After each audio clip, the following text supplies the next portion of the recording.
Yo, good morning. We are live and alive. It is March 18th, 2025, 12:13 a.m. Oh yeah. We are back to the D-Gen hours, brothers and sisters, and they-thems.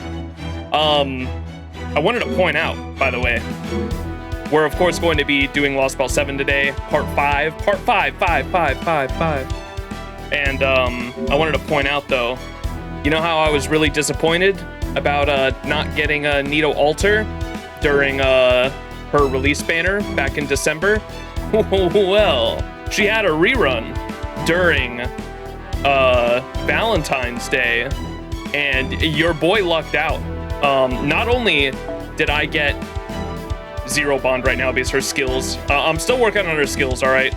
She's taken I wasn't expecting to get her, so I didn't pre-farm all the feathers that I need. Fuck, I need a lot of feathers for her. But I managed to get NP3. And not only did I get NP3, but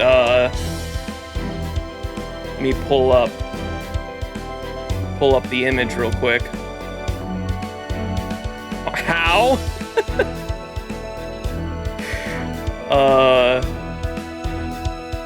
Shit, I just had it up. I think I closed it on accident. Here. Not only did your boy get NP3, but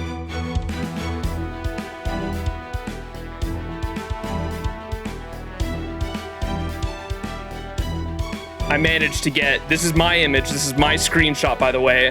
My first copy that I got of her was a double pull in 1 multi as well. So I was able to get two Nito altars in 1 multi. So your boy lucked out. And then I kept rolling because I was like, I think I had 4 copies of the 5-star CE, and I really wanted the MLB, and so I kept rolling. And not only did I get the MLB, which was let me see, craft. We're almost full on craft essences too.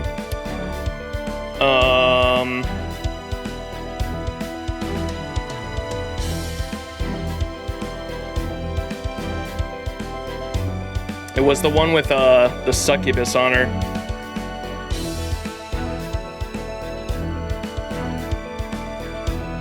Hang on. Hold. There it is. I was able to MLB this CE as well. Yeah. So even though for the past year or so I've had pretty bad luck with the FGO gacha, looks like it came back for the Nito altar banner. I also just hit my 1600 days. There's the Saint Quartz right there. Total login, 1600 day bonus. That's a lot of days. That's a lot of days. But there's some 30 quartz for an extra 50 days of hell. Do we spend it right now, chat?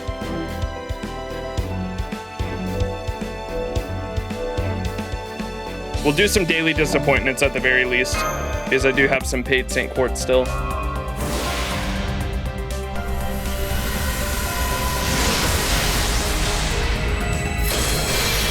The CE that speaks to you.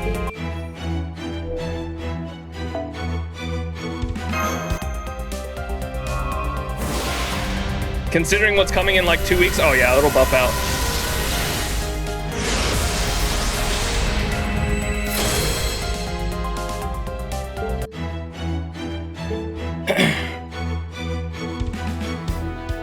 All right.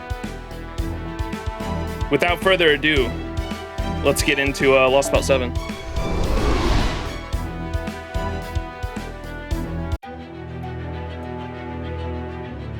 And where were we? It's been so fucking long.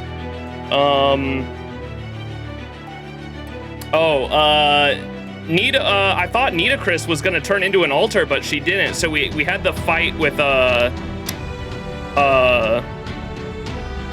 what's her name? We had a fight with another altar because all of our servants have just been Did they say at the beginning of the Lostbelt, like, what servants we were actually bringing in, or did they just allude to, like, a number? Because I was kind of surprised, some of the servants that have been altered so far. Areshkagul. I kind of knew that we were going to run into Areshkagul at some point. I just didn't know it was going to be one of our servants, just because of, I knew about the skin ahead of time going into LB7. I knew we were going to get the Koyanskaya skin and the Areshkagul skin. But I wasn't expecting her to be like one of our own servants. I thought it was going to be like someone we were going to meet in the underworld for whatever reason. The number's all we got? Okay. And then the fucking sheep guy. Yeah, I was not expecting to meet the sprite of him. That was funny. And I'm glad we read the, going into the last stream, I was especially happy, I remember, going into,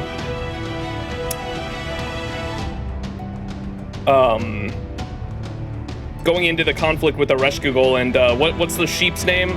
Meeting him, and I was glad we actually did read the Christmas in the Underworld story before LB7, because some of that information was a little relevant. So Dumizid, however you say his name, yeah, he was funny. But yeah, that's where we're at. No like major plot developments have really happened other than the lore. We got the lore last stream. I remember the lore being really interesting, and I wore my mushroom hat today. Yeah, I got the mushroom hat on today, just because we learned about the lore of like the aliens that came to Earth. We've been thinking they were like trees this whole time because of the everything was described as like, you know, the little twig that was on the operating table, and then the trees that they talked about like kind of going over the entirety of the atmosphere of the planet and then kind of reaching down and killing every individual human. I think, if I'm not mistaken, we like learned that all of that is like literally mycelium from a fungus, some kind of fucking space fungus. And the aliens that came to our planet 65 million years ago were some kind of fungus that took control of humans, and those were the Aztec gods. The Aztec gods were literally fucking flesh fungus mechas, flesh mechas.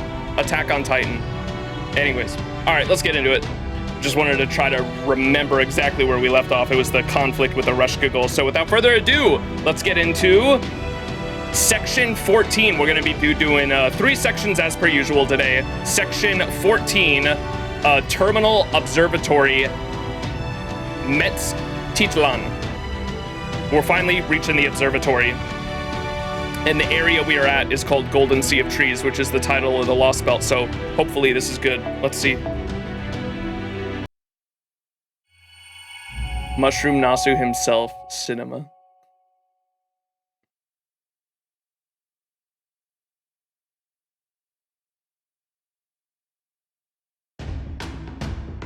And that's the long and short of it. Difficult though the fight was, we all came through intact.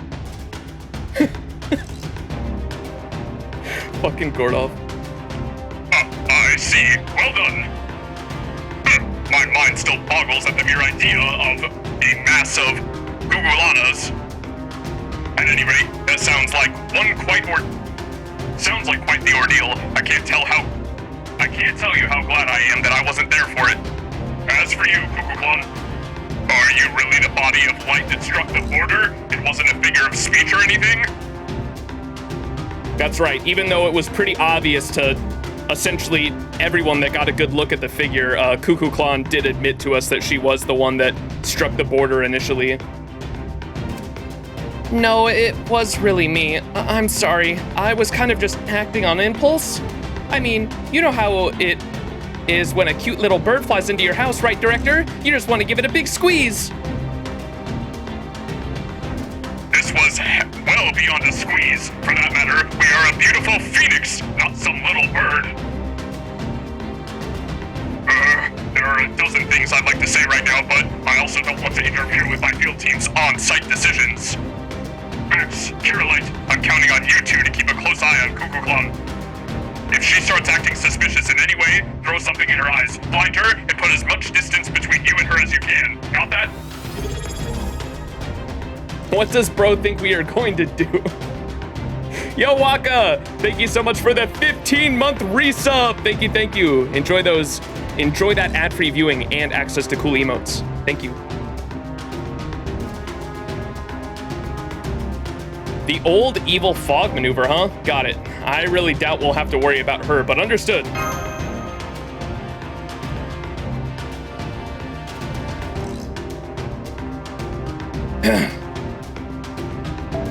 Good. Then continue with the operation as planned. You may also be glad to know that our repairs are continuing on schedule.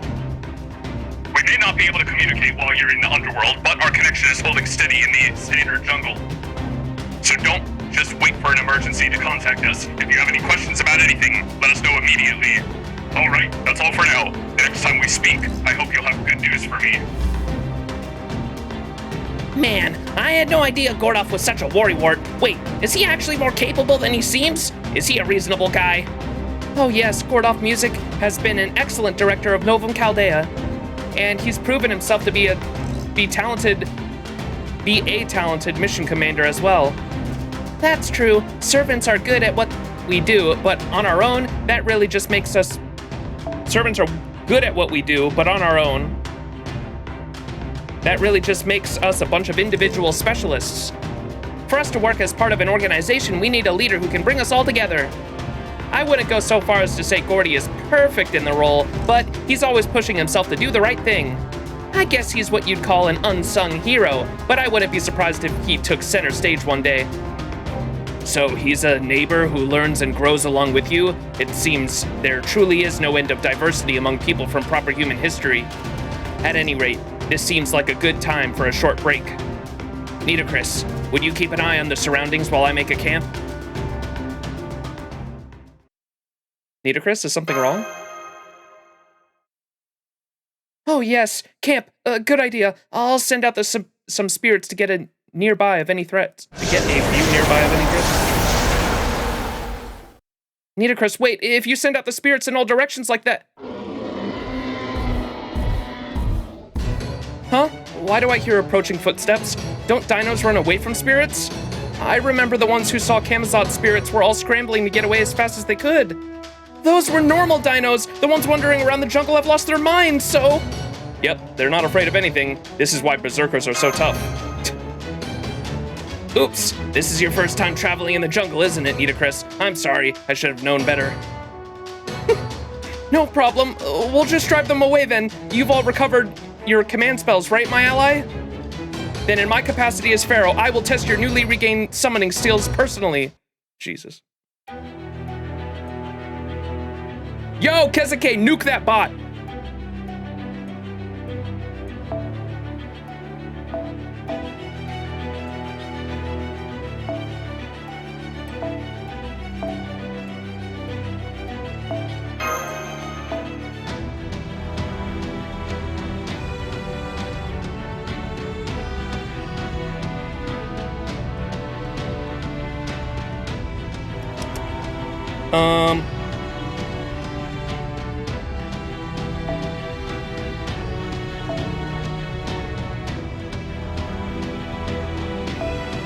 Why must I make a team every time, man?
Uh-oh.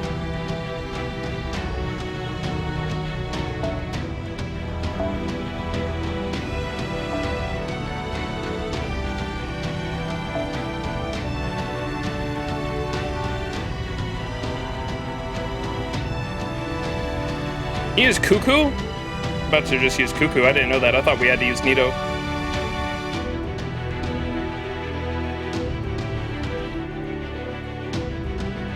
What else do we want to bond farm?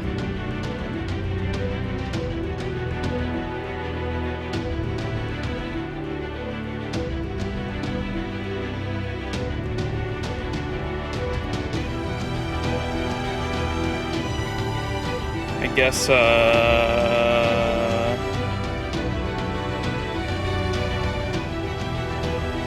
damn, Betty.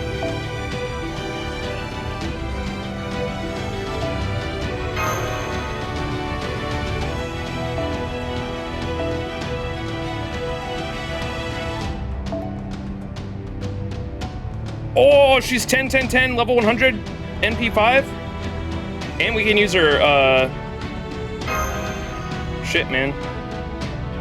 We can use her Noble Phantasm now, too, can't we? Not gonna be able to, like, Koi and Skya loop with her or anything, but...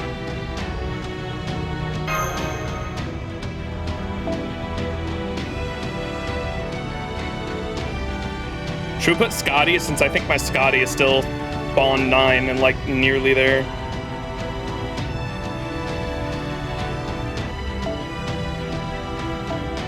Yeah. 3,000 Bond. Bro.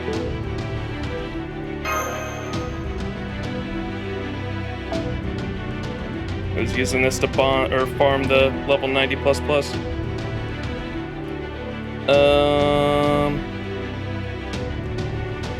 Where's that New Year's one I was leveling up?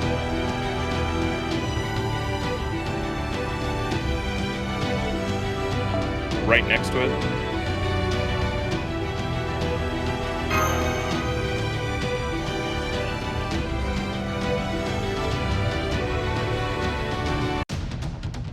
Oh, 2K left, he will be edged till Roma Day.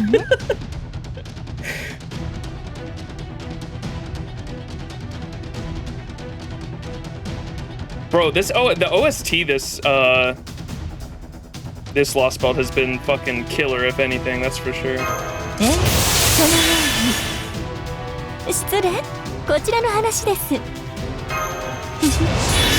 こういうこともできる。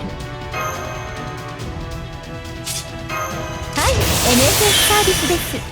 もちろんお望みのままに。いい気持ち。来てください。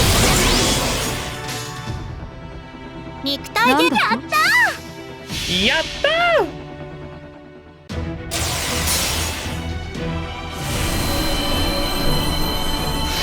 祭壇がないのならこうして自分で作るまでです。覚悟してくださいね。ククルカン本気パンチ。Cinema.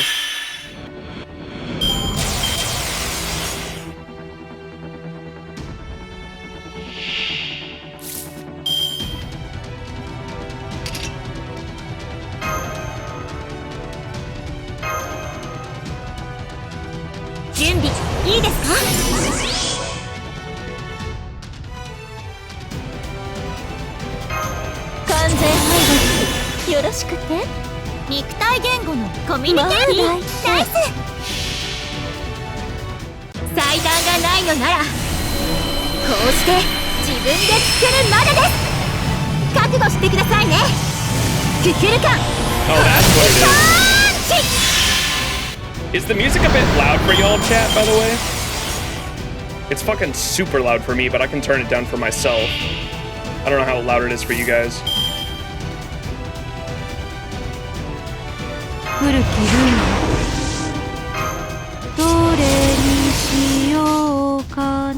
Ooh. ご用件は止めないでね。風は翼後ろです。よそ見前進です。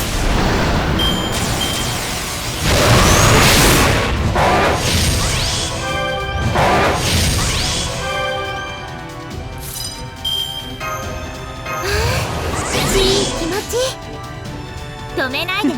まあ大胆。よそ見厳禁です。目障りですね。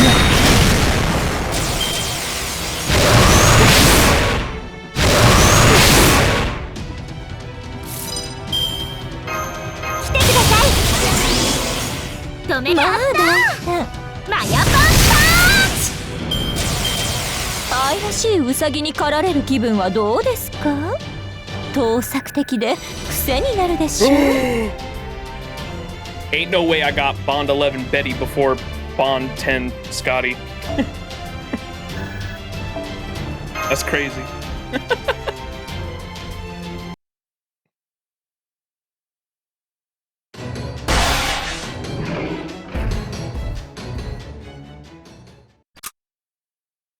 The battle is over. The dinos who have lost their minds are heading away.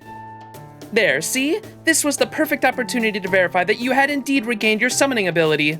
Exactly as planned. Nicely done, Max. Yes, Pharaoh, you were right, Pharaoh. Thanks, but I still can't use my command spells themselves. Yep, you might have regained your ability to summon heroic spirits, which proves that you are a master, but it looks like you're still unable to activate your actual command spells. So, while you can once again summon servants, you still can't use your command spells to empower them. Leaves some gaps in your ability as a master. Maybe it'd be more accurate to call you an apprentice master of sorts, or even just a summoner. I actually took a look at the records from the first Underworld to see how you ended up like that, and I think you said you made a deal with a mysterious guy in a mysterious place in order to come back to life? Is that right? If so, you could be stuck like this the whole time we're in Mictlān. Alternatively, we need to just teach whoever made this deal with you a lesson. Since Camazot had your command spells, it stands to reason that he's the one who made the deal with you. I don't think it was Camazot, though. Maybe Camazot made a deal of his own? I find it hard to imagine that a bat maniac making a rational decision. I find it hard to believe that any kind of bat maniac making rational decisions of any kind. But since it does look like he gave each Underworld Guardian a command spell, it looks like that's exactly what he did. All that aside, doesn't it seem like there were an awful lot of mindless dinos earlier? Do they have a nest here in the 7th stratum or something? No, nothing like that. The 7th stratum is just a comfortable environment for them. For most dinos and Ocelome, this is a dangerous environment where one false step could kill you. Part of that is because Camazot, the god of death, lives nearby in the 8th stratum. But it's also because the 8th and 9th strata are filled with poisonous gas and dangerous cosmic rays. No living creature can easily enter those strata. They've just been too deadly. Oh, so that's why the drone we sent over to survey the 8th stratum malfunctioned and stopped working as soon as it entered the area. That probably means the Tree of Emptiness is on the bottommost stratum. I can't think of anywhere else it would be. Okay, that takes care of the campfire. How about we can can the chatter and get camp set up? I've got 2 tents here. One's for Mash and Da Vinci, the other one's for Max. They're all flesh and blood people, so they need a proper place to sleep. Needless to say, I'll be fine with a good bed of grass. I love sleeping on good hard ground. I'm flesh and blood too, you know. The servants turning into spirit forms is no fair, no. Want to stay in my tent then? Oh, good point. You trusted us enough to tell you that you were the one who attacked the Stormborder. So as one of our trusted companions, it's only natural that Master would offer you a space in his tent. Only natural. Thanks, but that's okay. I'll just sleep on the ground, like Tepu. I've not quite been around for a year, but I think being alone in a tent with a guy would be a bit much.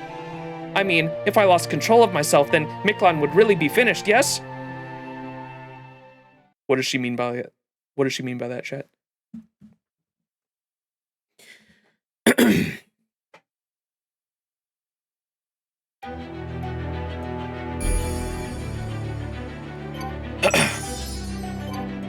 Hey, we got all the weekly challenges done. 先輩が身につけている魔術レース達成で達成感が失われないよ小さなことから Wait, the golden sea of trees. It's gone.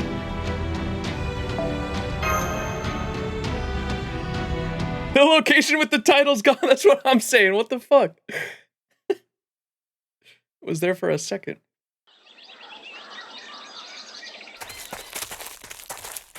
Ooh. That looks crazy. It looks like a cage. We finally made it to the top. I can't believe how tall it was. So this is Mictlaan's observatory. Yo!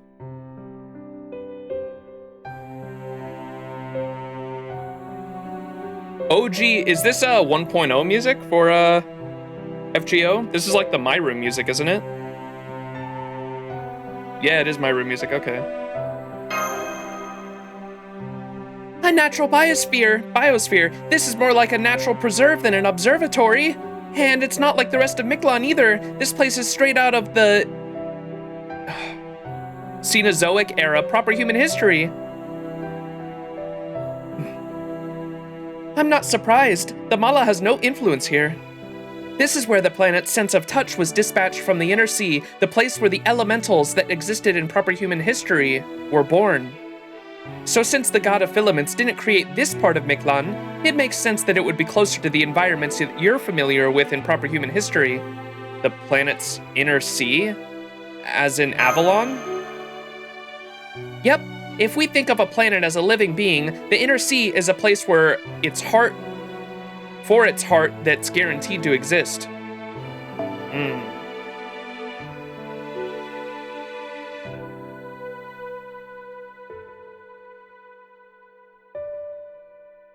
Lore.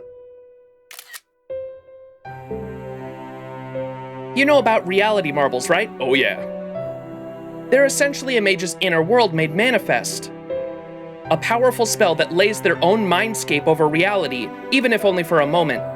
Well, the planet's inner sea is like that, but for Earth. You can think of it as a reality marble the planet itself possesses. That sounds crazy.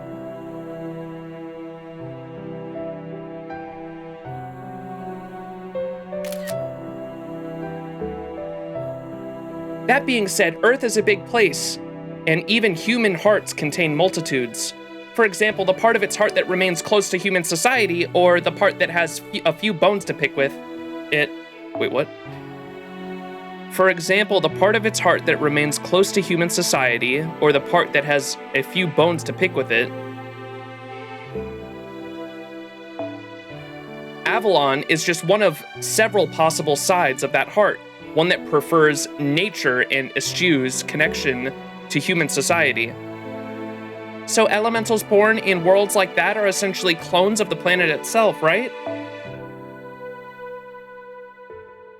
I'm a little confused on what they're fucking saying, but I always knew that like the reverse side of the world was its own thing, and Avalon was only part of the reverse side of the world. That I understood.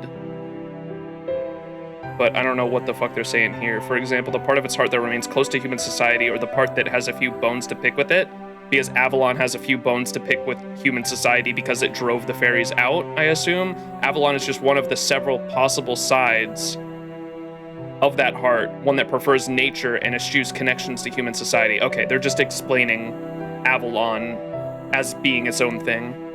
So elementals born in worlds like that are essentially clones of the planet itself. Kukulkan, a moment ago you mentioned the planet's sense of touch. These feelers are born in the planet's inner sea, making their way to Earth's surface and ultimately return to the inner sea. But if for whatever reason they are unwilling or unable to return, they become fairies, elementals, and divine spirits on the planet's surface. Yeah, though of course some fairies, elementals, and divine spirits manifest themselves in other ways, so we can't say that that's how they all came to exist. Meanwhile, there are some elementals who could only have been born in the planet's inner sea.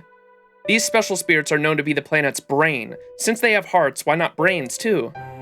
Anyway, these elementals are born from the Earth's earliest memories, which they then inherit themselves. They continually dream about the things taking place on the planet's surface. I assume this is the thing that was like in our dream, the fungus? There are some elementals who could have been born in the planet's inner sea. These spirits are known as the planet's brain. Since they have hearts, why not brains too? These elementals are born from Earth's earliest memories, which they then inherit themselves. They continually dream about the things taking place on the planet's surface. In the Magecraft world, these beings are known as archetypes, and the one up ahead is an incredible recorder of history.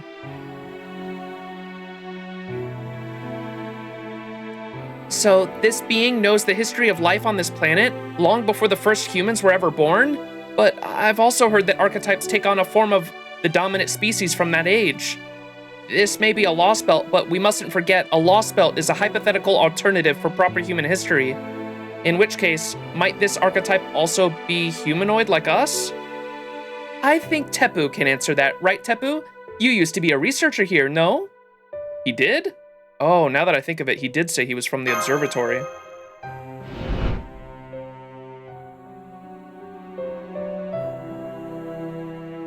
That's correct. I am Tepu the Stargazer, you know. I've made the trip between Chichen Itza and the 7th Stratum countless times. I've never heard of an archetype before, though. That must be another bit of knowledge the Cryptor brought over. Though, I get the sense you've known this term for some time, Kukulkan. I'm sorry, feelings alone just weren't enough to convey the concept clearly. Man, words are perfect for this stuff. The Mala watch over us. They keep their opinions entirely to themselves. I'm surprised that Kukulkan, the teachings of the sun herself, would be bound to a rule like that. Oh well, I couldn't fail to note that...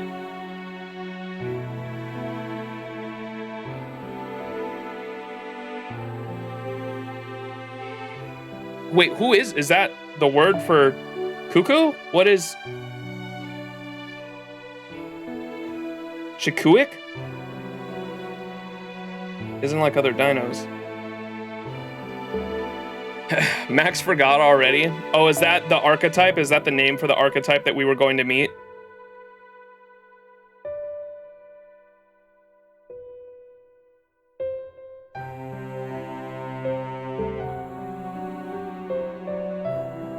Though I also suspect that Mictlān's archetype is different from the one in proper human history. Mictlān itself is already much like the planet's inner sea. It's closed off from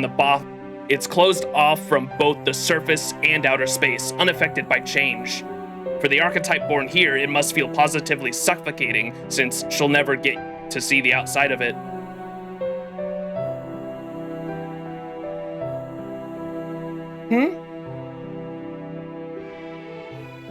A picture is worth a 1,000 words, right? Let's keep going. You'll see what I mean once you meet her yourselves.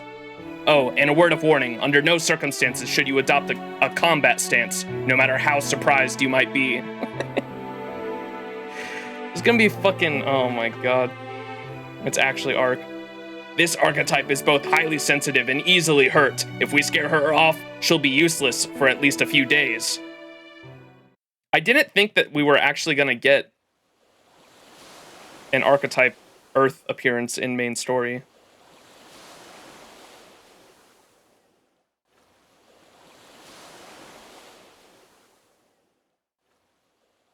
Doesn't look like anyone's here. I see the inside's full of water too.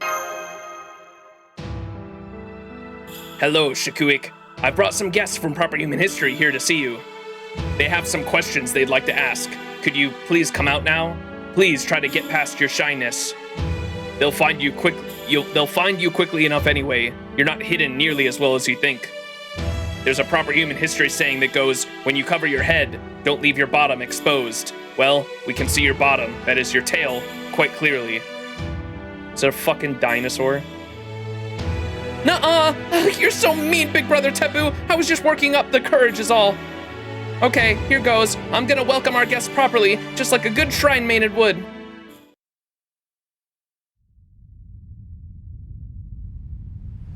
Oh boy.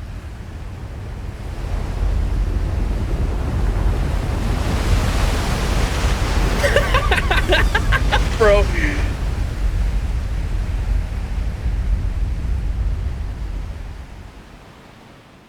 Gorgeous.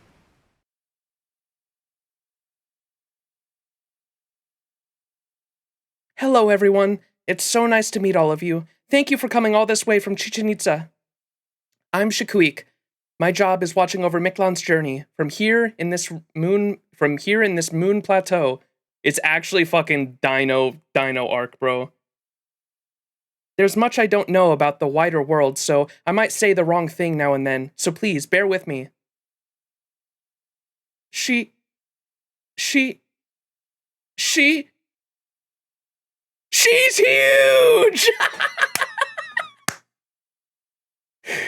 Oh, God. Oh my God, Da Vinci's gonna go crazy. How do you say that? Is that I call them long necks, bro. I grew up on fucking Land Before Time. Oh, hell yeah. Yo, that is not what I was looking for. I wanted a pronunciation and they gave me the fucking sound of this thing.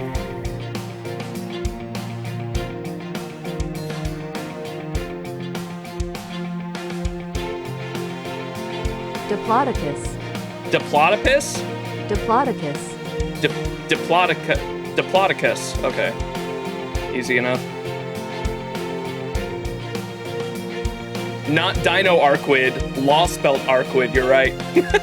Even though this isn't the arc, we know it's still cool, the main story, to get info on archetypes. Absolutely. I'm a huge nerd for Nasu's world building. Any kind of info we get on that is always appreciated. I already forgot it. Diplodocus. You're an actual Diplodocus. Your species was the largest herbivore dinosaur on Earth. Only you're even bigger than the ones from proper human history. You must be at least 60 meters from head to tail. This is amazing. Thank you, child of proper human history. You have a lovely voice, just as I thought you would. Huh? You know who I am? Did Kukulkan tell you about me? No, I saw you myself. I can see you all the way to the second stratum from here, in fact. But unlike Kukulkan, I couldn't hear your voices, so I never learned your names. Would you mind introducing yourselves now? Is the music too loud, by the way, chat? I asked that earlier, no one answered. Oh, this OST. Is this the Valentine's Day OST? Thank you. Max, Mash, Habitrot, Da Vinci, Nitocris. Even the sounds of your names are unlike anything found here, but they are so beautiful. I'm glad to have had a chance to hear you for myself. Thank you, Shikui. Shikuik? I think your name is beautiful too. Also, I hope you don't mind, but I noticed you called Tepu Big Brother earlier. If it's not too rude, may I ask what your relationship is? Oh no.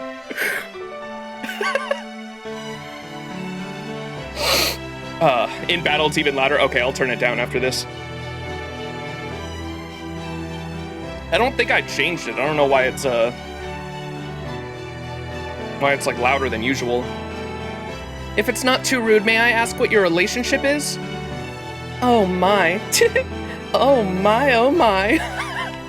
That you even thought to ask the question tells me we are getting along wonderfully, Mash. As for Big Brother Tepu and Big Brother Tepu's and my relationship, we're just acquaintances. We met when I first came to this observatory to study the stars.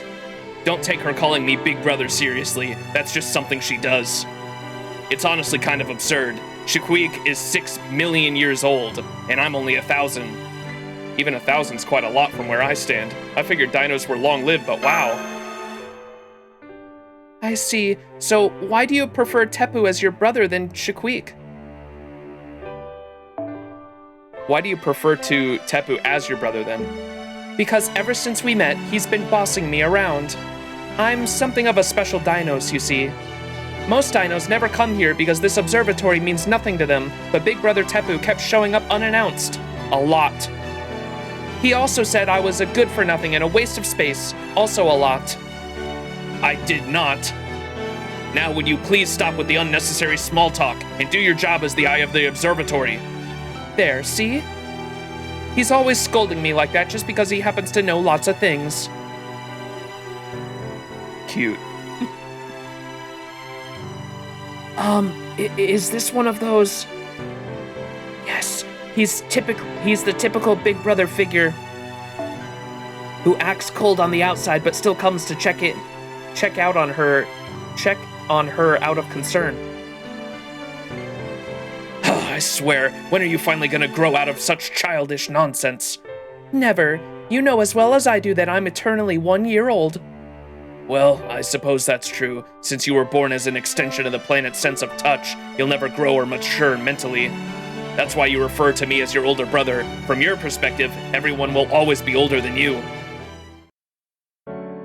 Alright, Max, Da Vinci, go ahead and ask Shukui what you'd like to know. She sees everything that happens in Mictlān. So if anyone knows what Daybit has been doing for the past year, it's her. Daybit? You want to know about Daybit? Yeah, we do. Do you know who he is? Oh yes, he came here almost immediately after he first arrived in Mictlān. He told me to tell him the truth about Mictlān and its history, and to do so in 5 minutes because he didn't have time to spare on us. I knew he was a visitor from proper human history, but I also didn't have any reason to refuse, so I told him what he asked for. In proper human history terms, that was exactly 1 year ago. That does match the time the Cryptor first showed up. Hold on, you knew about proper human history and the Lostbelts before the Cryptor arrived, right? Then why did you do what he asked? From where you stand, anyone from proper human history would be an invader. Good question. As an archetype, I was aware Mictlān is not Earth's true environment. I could also foresee that Daybit would use the knowledge he gained from me to form the Osalome and begin hunting dinos. That's very sad, of course, but it was still no reason to refuse him. Everyone has different worldviews, principles, and values. No two people think exactly the same way. And reaching true mutual understanding almost never happens. That's why everyone must be treated equally. We all know it's wrong to disregard other people's time, ideals, and lives just because they live far away. Or because you've never met them, or you have no connection to them, or it won't be to your benefit. This is the code of ethics for dealing with life with dinos. This is the code of ethics for dealing with life we dinos have arrived at over a very, very long time. We don't discriminate, either positively or negatively, towards anyone, regardless of how strong or weak they might be. Dinos treat all forms of life equally. After all, a society where only special people are given special treatment would simply be wrong, wouldn't it?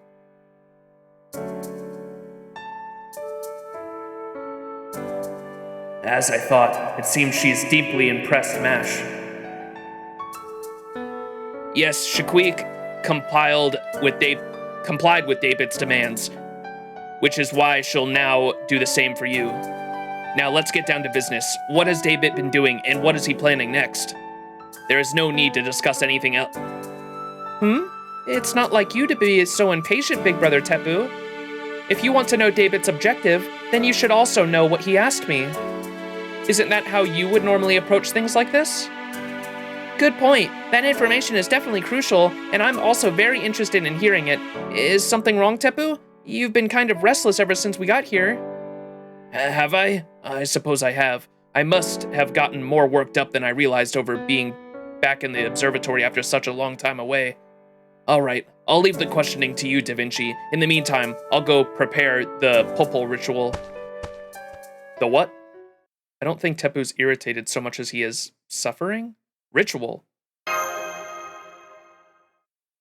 I can't unsee Shaquiq being a sock puppet. Bro. Alright. I guess I'll handle the questions then.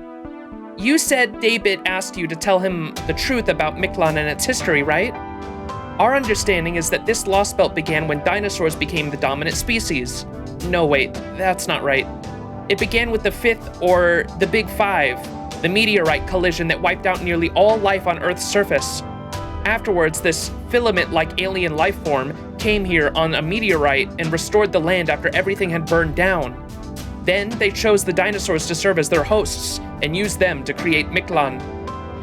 That's our current working theory anyway. Are we on the right track? Whoa, you're too precious, Da Vinci. I'm amazed you've been thinking about things that happened in the time long before. Anyway, yes, that is all correct. Well, some of the finer details differ a little. In proper human history, the filaments came to Earth on a meteorite that crashed into the Yucatan Peninsula 66 million years ago at the end of the Cretaceous period. But in this lost belt, that meteorite crashed here with them about 300 million years ago at the end of the Carboniferous period. The filaments that came here from outer space and ended up stranded here are called mala in our native tongue. When they first landed, they used a network of plant roots to stabilize the supercontinent of Pangaea and keep it from breaking apart into smaller continents. So this lost belt actually started 300 million years ago, back when Pangaea still existed. 300 million years ago? Before even the third of the Big Five took place? Oh wait, so that's why Max was talking about the Carboniferous period before? Okay, that makes a lot start to add up. In proper human history, 95% of the Paleozoic era aquatic life went extinct during the transition from the Permian period to the Triassic period. Bro, what was Nasu cooking when he made the backstory for this lost belt? Bro, this is fucking crazy. Jesus Christ.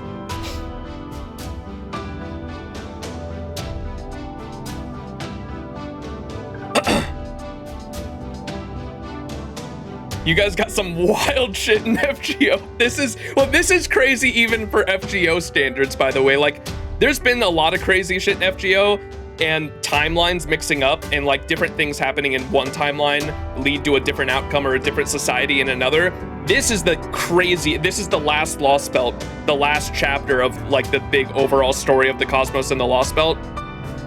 Or so we're supposed to believe at the moment. I know there's more later, but so he was going all out for this last one. This last one is fucking crazy. Dude, fucking what if way before dinosaurs went extinct, a meteorite that carried alien fungus landed on Earth and kept all of Pangaea together using the mycelium underneath the ground. It held all the supercontinent. It held the supercontinent together and then infected the dinosaurs, made them super intelligent life forms, and became the dominant apex species of the planet. What the fuck? Just a small deviation turned this world into a lost belt. Yeah, it was the difference was the meteor that was supposed to knock out the dinosaurs. There was just a small deviation in its fucking flight path to land on Earth at a different time in a different place. I mean, LB6 was almost insane with the Sephar stuff, but they just said, yeah, LB6 was insane. And then Nasu took the gloves off for LB6 and then smacked us with the gloves in LB7. Someone at FGO loves dinosaurs. Nasu's just a science nerd in general. Nasu loves science fiction, I've learned over the years. He loves history and he loves science fiction. You get to see a lot of those genres mix up in Fate.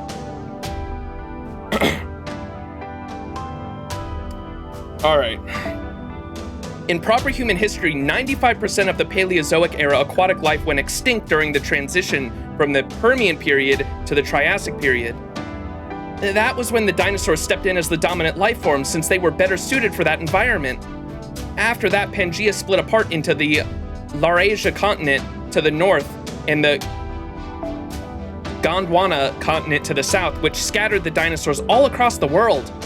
But if Pangaea hadn't fractured, then the dinosaurs' paradise would have had a much greater opportunity to flourish. And as long as the dinosaurs remained at the top of the food chain, there would be no chance for mammals to evolve into intelligent life. So that was how Mictlān began. How the Mala's early arrival changed this world so dramatically. But what about the fourth extinction event at the end of the Triassic period and the meteorite that crashed into the Yucatan Peninsula at the end of the Cretaceous? Wouldn't either of those have prevented this lost belt from occurring? I don't know about the fourth and fifth extinction events from proper human history, but Mictlān did have a fourth one. It was 66 million years ago at the end of the Cretaceous period, the same time as the fifth extinction event in proper human history, the Yucatan Peninsula meteorite. Once again, a meteorite collided with this planet, burning away everything on the surface and threatening the dinosaurs with extinction. That's when the Mala came to the rescue. The Mala foresaw the meteorite's impact and built a shelter deep underground. They then collected all the energy on the surface of the Earth and redirected it to create a subterranean paradise. All the heat and energy that would have otherwise gone into restoring the surface over the next million years went into creating Biosphere 3. 3?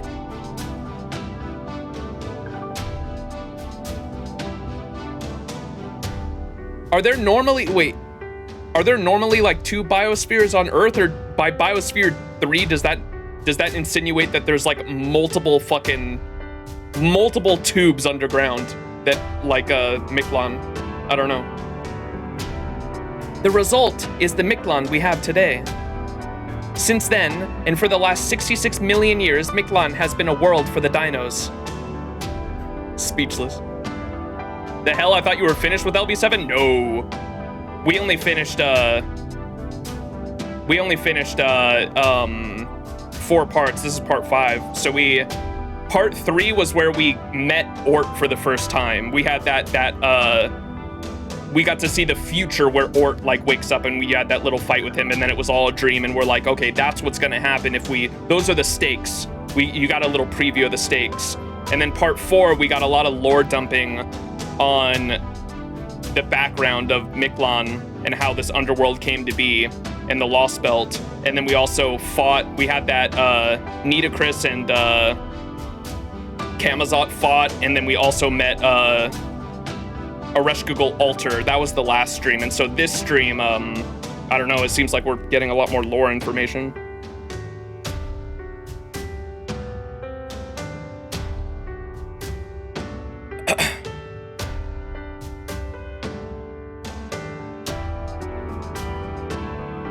And we still don't know exactly like what Ort is, but I imagine he has a big part to do with this Lostbelt's creation. No? I don't know. Ort is there in proper human history still, but no one's dumb enough to go close to it. I remember Gordoff saying that there was a team in proper human history that went to go investigate Ort, and they all died. I think he said like one guy got out alive, didn't he? Or did they all die, or did one guy get out alive? I can't remember exactly what he said, but he said like no one's dumb enough to even go close to investigating Ort. But did Ort, I don't know if they've said yet, did Ort come in proper human history? He's still sleeping in South America. That I remember. Did they say how he came to this planet? He's a baby. Whatever species Ort is, he's a baby, right? I think I remember them saying that. I'm trying to remember exactly what they've said about Ort so far in this Lostbelt. One guy escaped and returned, but he turned into a crystal. That's what it was, I think, yeah.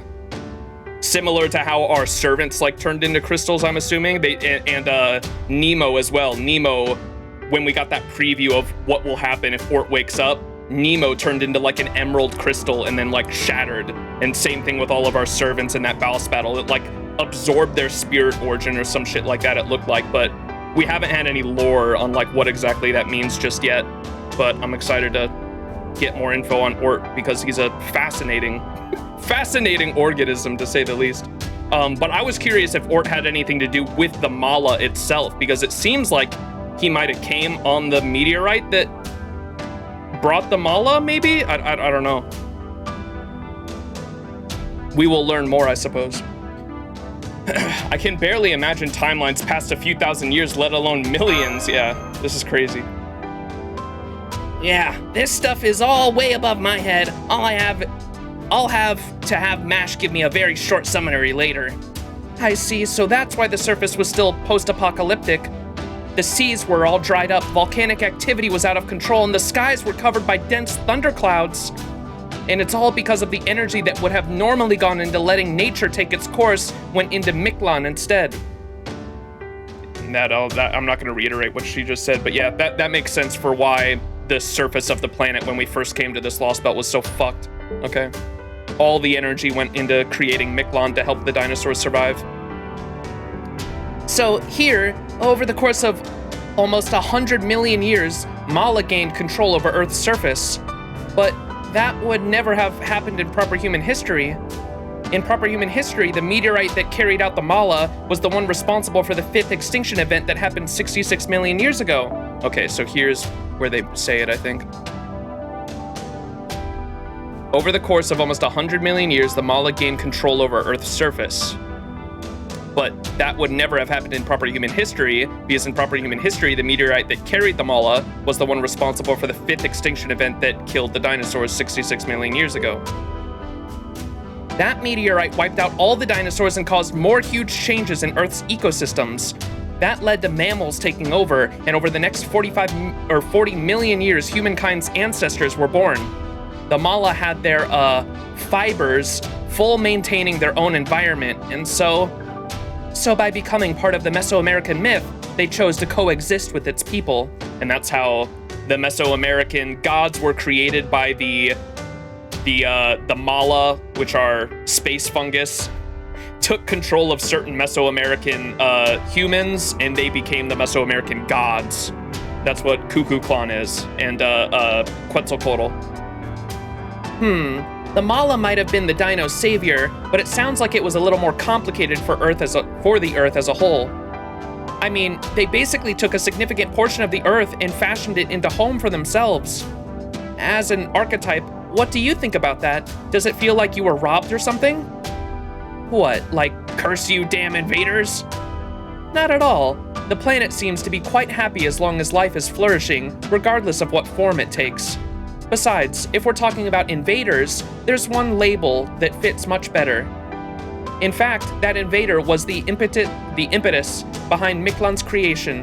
In proper human history, the Mala were responsible for Earth's 5th major extinction event and created the Yucatan Peninsula's mythological world. But in our Lostbelt, something else was responsible for our 3rd major extinction event, a meteorite that burrowed its way deep below Mictlan. Is this Ort? Wait, what? Sorry, I apologize I keep rereading this. I'm sure some people are gonna find this annoying. I need to make sure that I'm on the same page with the writing though. Sometimes I do this when I read books as well. Sometimes I'll read something and be like, what the fuck did I just read? And I have to reread it to make sure I comprehend what the fuck I'm reading. So I apologize if I keep doing this. In proper human history, the Mala were responsible for Earth's 5th major extinction event and created the Yucatan Peninsula mythological world. That's in proper human history. The meteorite carrying the space fungus is what wiped out the dinosaurs. But in their Lostbelt, in this timeline, something else was responsible for our 3rd major extinction event, a meteorite that burrowed its way deep below Mictlan. I'm assuming this is Ort. Like the Mala, it was an invader which arrived 66 million years earlier than it should have, owing to a slight deviation in its course. A planet-eating monster that came here from the Oort cloud in the far reaches of our solar system. Oort.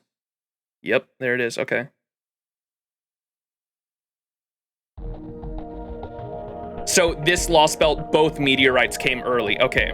So Oort, in proper human history, Oort was a separate meteorite from the Mala, and it's the same thing here, but both the Mala meteorite and the Oort meteorite both arrived early, I think, is what they're saying, if I comprehend that right. So that's where Oort comes in. It'd be nice if someone made a timeline to help me keep track of all this. We got one. Do we not get a timeline in this Lostbelt? We got one in Lostbelt 6 was so big that Nasu literally made a timeline for us that we could check on the side of the screen whenever we wanted. I don't know if Lostbelt 7 has one, but it should if it doesn't. No LV7 notes, god damn it. So Ort came to Mictlan early, but that would mean that the dinos should never have prospered to the extent that they have. Wait, I've got it. Ort must have died in the impact. That's why no one can find it here, no matter how hard they look. No one's ever seen it because it's already dead. Oh no, Ort went on quite the rampage after it arrived. It actually completely destroyed Mictlan once. Once?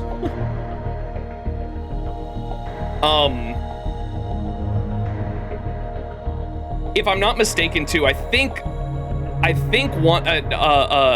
one of them mentioned somewhere that Ort, or maybe it was chat told me that like Ort's a baby too, like whatever alien species Ort is that came from outside our solar system, like that thing is a baby. Like the actual creature that Ort is will eventually grow to the size where it can like completely devour a planet on its own.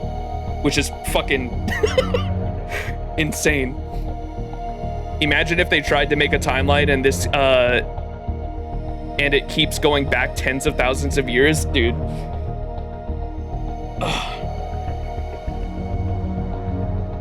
What was Nasu cooking?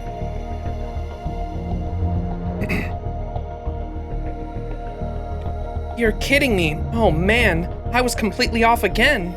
But then, how in the world did the dinos survive? Please tell us, Shaqui. Oh no, you're adorably smart, Da Vinci. That guess was almost entirely correct. Ort did die when it fell to Earth. It just doesn't die in the same way most living things do. 60 million years after Ort first fell to Mictlān and ceased to function, it suddenly began to function again just when the dinos finally arrived at their ethical approach to dealing with life. Interesting. So it's almost like Ort was, or whatever, dude, I want to know why these things live out there in the universe, but it sounds like Ort is very similar to, what was the name of the white titan? Safar? Or, I don't know if that's right. Is it Safar? Something with an S. That the white titan came to Earth specifically because it wanted to destroy civilization. Like, it didn't want civilization to exist on planets. Safar, okay. So I wonder if Ort was similar to that? Because it sounds like it reactivated just when the dinos were finally arriving at their ethical approach to dealing with life. This was our world's 4th major extinction event. It was also when Earth gave birth to me. And so all life in Mictlān banded together to defeat Ort, and they succeeded. The end. But even though Ort was defeated, it doesn't fully die, does it? But since Ort doesn't die like we do, it's bound to come back again? So this world did already have its 4th major extinction event. That must mean that the Ort attack Max and Mash saw in Mexico City will be the 5th. I see. Now I understand. Mash, would you summarize all of that for us? Yes, gladly. It would be too confusing to cross-reference Mictlān's history with proper human history, so I'll just make a timeline for this Lostbelt alone. Mash is gonna make the timeline, chat! Mictlān's history. Here we go. 300 million years ago, the Lostbelt begins. The Mala fall to Pangaea on a meteorite and stabilize it with a network of plant roots. And they say plant roots, but it's not. Or I guess it could, the fungus itself could take control of plant roots to keep everything together. I think that's what they mean. For the next 100 million years, Earth is a paradise ruled by dinosaurs. 66 million years ago, the 3rd mass extinction event, the Mala detect a meteorite, Ort, heading towards Earth. The Mala create a Mictlān underground along with an artificial sun. Why is that in red text? Just because it's important, I guess. Red text, chat, it's Acheron. They evacuate all life from the surface to Mictlān. The meteorite Ort punches through the surface to land in Mictlān, embedding itself in the lowest stratum. The impact causes it to stop functioning. 20 million years ago, Mictlān is thriving. Proconsul, the 8 precursors of humanity, are born in Mictlān as well. Oh. So there were the 8 precursors to humanity are born in Mictlān as well. Interesting. But 20 million years ago, Mictlān is thriving. 6 million years ago, the 4th mass extinction event, Ort, reactivates. Shaqui is born, and Ort is shut down. 1 year ago, proper human history culture leak, the Cryptor leads a cultural invasion, which the dinos welcome. Now I see. Great work, Mash. That was all very clear. Oh no, compared to Shaqui, I may as well be a minuscule Kirillite. Aw. So what was the parts marked in red? Oh, Shaqui added those. She said they were important. Bro. the eight precursors to humanity. That's the first time I've heard that they were here, because we haven't really understood exactly what the we haven't really got the history of what are they called in this Lostbelt? The ones in Mexico City, chat. What are they called? The humanoids. Ocelome. The proconsul, I'm assuming, were the first. Like the Ocelome evolved from the proconsul, I'm assuming. So that's why that's important. 20 million years ago, Mictlān is thriving, and the proconsul, the 8 precursors of humanity, are born. And then the artificial sun is very important too. We don't know exactly what the artificial sun is. I'm assuming it has something to do with Quetzalcoatl / Kukulkan, because they're the god. They're supposedly like, they said Kukulkan like came out of the sun, didn't they?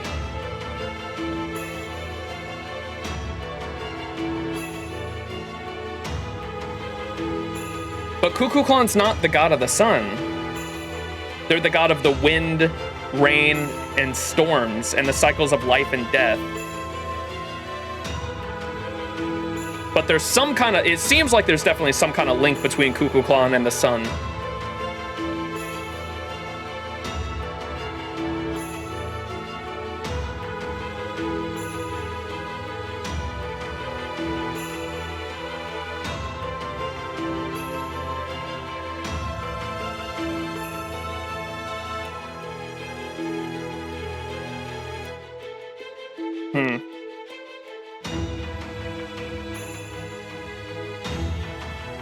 Something sussy here. By the way, Popolva Shikwi means crimson moon. Interesting.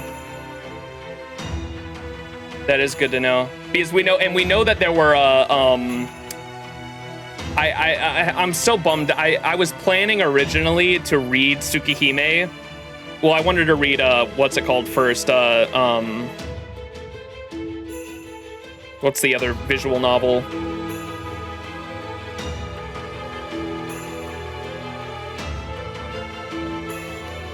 I was planning on reading Witch on the Holy Night. Thank you, Waka. I was planning on reading Witch on the Holy Night and Tsukihime before Lostbelt 7, but I got into other gacha games. God damn it. I have to, like, it has to be like a non-negotiable for me. I have to read them before the collab events next year on NA, because I'm not because I've heard that the collab event for like Witch on the Holy Night especially is like a sequel almost. Like it's not a full sequel, but the collab event for Witch on the Holy Night, I've heard people say, was like Nasu's way of writing like a 0.5 story for it, like a 1.5 story for it. And so I definitely have to read Witch on the Holy Night before the collab event, so I understand everything going on there. But I had heard that there was some relevant information for Witch on the Holy Night and Tsukihime in LB7, just with Nasuverse lore, and this is obviously why. So I'm really bummed I didn't read fucking Tsukihime before this. But we know that they had what are the vampires called? Kamazot like literally made them dead apostles, right? He was like literally creating dead apostles, and I know that Tsukihime lore, I don't know all the specifics of it, but I know that Tsukihime lore has a lot to do with like vampires and dead apostles too, and I wonder how much of what Kamazot was doing with the dead apostles and what's going on with Dino Arc here, how much they link up, or how much is relevant there between the two. At least we have Fate Strange Fake out of the way. Yeah, that's true. At least I'm caught up for that. Oh wait. At least Fate Strange Fake out of the way right now? I gotta fucking... I thought you were saying Samurai Remnant, sorry. Because I am caught up for the Samurai Remnant collab at least. And that happens next January, right?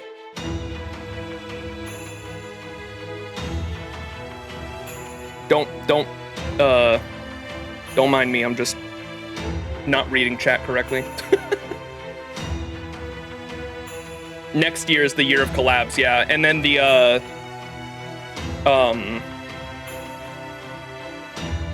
OC4, the summer event that is like I still don't know how that worked. Was it a summer event that went into a main story?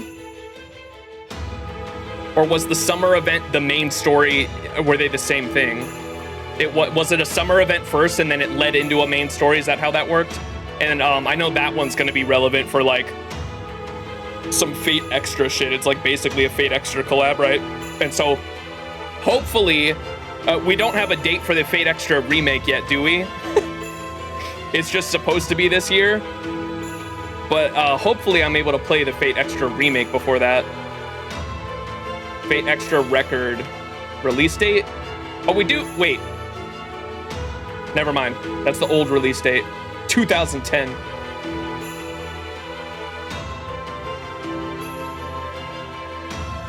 It's a summer plus a main story. It's like Seraph. What was it? Two different things? Like it's summer plus main story. Was it? I was confused because some people were making it sound like it was two separate events. Was it the summer event first that had its own story, and then that led into a separate main story, and they were just connected, or was it all one story, one thing? It was a summer event and a main story in one, or was it two connecting stories? Where first thing? Okay, thank you. Yeah, that sounds like it's gonna be big. I'm excited for that. That sounds interesting. The summer event story is the prologue to the main dish. Gotcha. Okay, that makes so much more sense. Thank you. I don't know if we have a Fate Extra record release date yet. I think they just said 2025. We've been waiting so long for that. I want it to come out polished, so I don't mind if it's taken its time, but I really hope I'm able to play it before that event because shit will make so much more sense to me. And I feel like a part of the reason why I wasn't a fan of the Seraph event was because I've just never played these games and I don't know about the background lore, and all I know is that the moon is a supercomputer, and that doesn't tell me a lot. So I'd love to be able to get a lot more background lore by playing the game. I don't want to just read it or watch a video. I'd like to actually experience the game, and that's why I'm waiting for Extra Record before I actually dive into the Extraverse at all.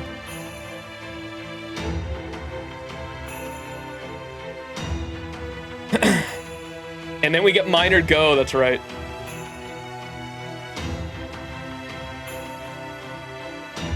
All right, anyways.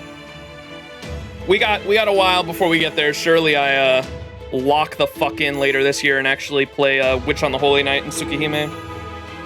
All right, without further ado, let's get back into it. So the red text is important, which was the artificial sun, which we still don't know a lot about, and then the proconsul, which were the precursors to what I assume the Osalome are now. Shukui added the red text. She said they were important. Okay, now I've got a pretty full picture. It's clear that Ort does exist and is still a threat. No wonder David asked you about all this. Now we're both on equal footing in terms of Oh no, I didn't tell David any of this. I was going to, but he said he didn't need to hear it because he had already figured it out himself. What? Oh, I love Da Vinci sprites.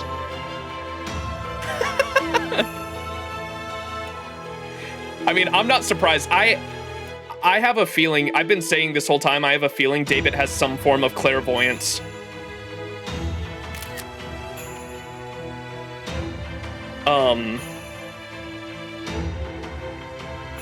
Da Vinci Lily's faces are amusing. Yeah, they're so good.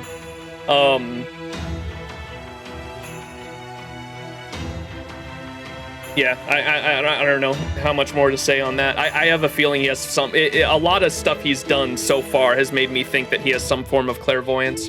And he doesn't like to waste a lot of time. He's like constantly preparing for shit. And I wonder if the reason why he wants Ort to spawn is because, like, in order for this Lostbelt to be cleaned up, like he has to somehow unite and form an army, maybe.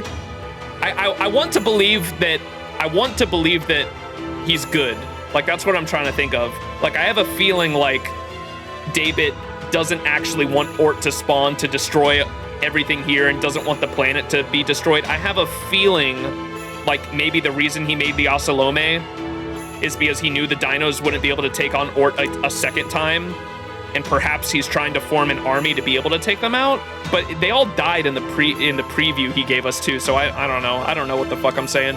I want to believe David's good, though, and I have a feeling like he knows that Ort's going to spawn no matter what, and he's trying to prepare everyone in this world to, like, actually go against it because, like, it spawned... The Ort waking back up is, like, unavoidable at this point. I don't know. Just thinking aloud. I want to believe David's good, though. What? Damn. Hang in there, Da Vinci. Then, what did David ask you? The location of Ort's remains? No, he asked me if the sun had ever gone out. Oh. Cuckoo. Huh? As in Mictlān's artificial sun? Why would he want to know if it had ever gone out before?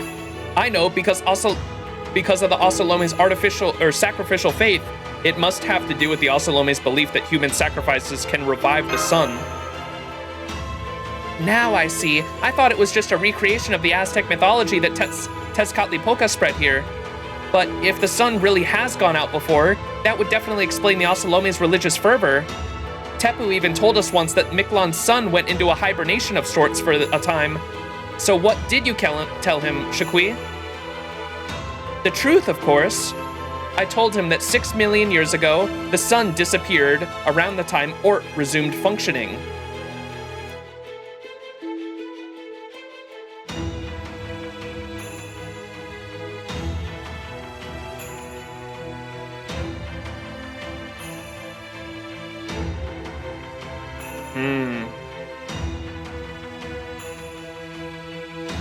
And she said around the time, like, the Dino Society started to become more, Ort reactivated around the time the Dino Society started, like, what did she say? So much text, bro. 20 million years ago, the 8 precursors of humanity were born, which are, I assume, turned into the Osalome. 6 million years ago, and then the mass extinction event. So it took them 14 million years to get to the point where they were.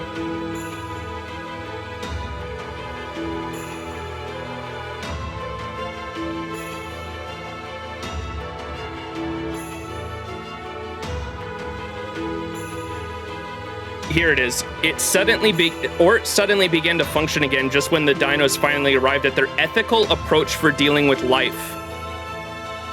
So I wonder if that ethical approach for dealing with life also, like, means that they, like, stopped being religious in a way, or at least the Osalome did, clearly.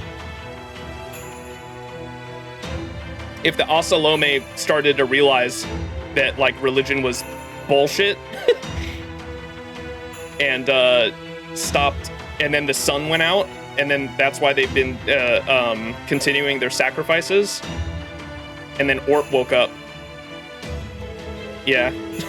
Might reinstate it.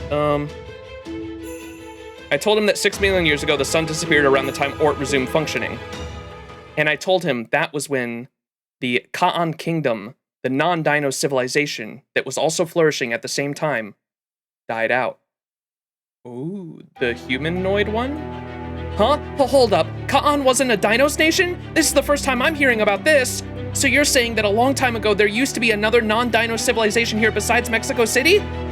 That's right. That's why I added in the part in red about the proconsul being born earlier. For 100,000 years, a human kingdom flourished in Mictlān too. They were much weaker than the dinos, but they had a great talent for engineering. Towards the end of the kingdom's life, they built a flying ship very similar to your Stormboarder. That ship is the only reason Mictlān was able to fight back against Ort. Ka'an's soldiers accepted the modifications to their bodies, which made them invulnerable. They fought to the last warrior. How is there not a timeline in this Lostbelt, bro? It was their efforts that drove Ort down into the bottom stratum. Ort sunk into a sea of magma, and Mictlān regained the light it had lost, but the cost of victory was the entire kingdom of Ka'an. Now, the remains of one of their cities have been repurposed into Chichen Itza. Not many dinos know that, though. Big Brother Tepu is probably the only one, and only because he figured it out on his own. So that's the Ka'an soldier story. That explains a lot. Oh, the skeletons. I didn't even think of that. Wow. I wasn't even thinking, wait, there's humanoid soldiers here. So those soldiers enhanced their bodies to last for 6 million years, and now they stay intact even in death. No wonder those dead spirits were so tired and full of regret. Shaqui, did no one from Ka'an survive? Was every last one of them really wiped out? Oh no, one of them is still alive. The king of Ka'an, who dealt Ort the finishing blow 6 million years ago after losing all of his people, is alive today. Is that the king of the dinos? His modified body ended up so strong that he was no longer able to die. In the 6 million years since, he went insane and began to fly around the underworld. A bat of death. He is still out there even now. No way. That's Camazot, the goat. The brave king's name is Camazot, the maddened king who continues to search for the people of Ka'an, though they no longer exist. That is a pretty badass story. I remember chat when Camazot like first showed up, I saw people saying like, the goat, Camazot, Camazot, and I was like, okay, he's probably got an interesting backstory then.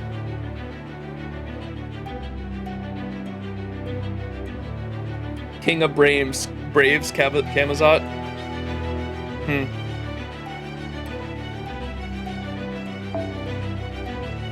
Oh, what are we fighting? What the fuck?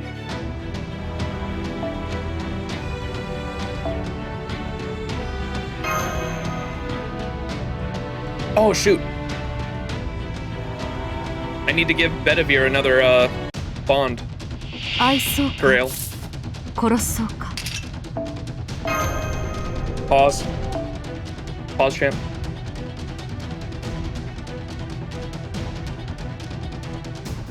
Love Camazot's story and character, yeah. ようこそレオナルド・ダ・ヴィンチの強化ラボ Alright, Bedivere. Bond Grail for you, buddy. My goat. The original story that got me into FGO's story writing. I thought FGO's story writing was dog shit until his story. My goat, Bedivere. The most loyal knight. そろそろクエスト Low on QP, I see. Shh. You didn't see that. Yeah, it's low. I've been trying to, I had a lot. What did I... レオナルド・ダ I think I was spending it on a lot of skills lately. Oh, I did just max out, Babon C's, skills here for the 90 plus, and I also got her a pen skill. Her mana loading one was fully leveled, so that took some of it. And then I think I did the same for Oberon's mana loading too.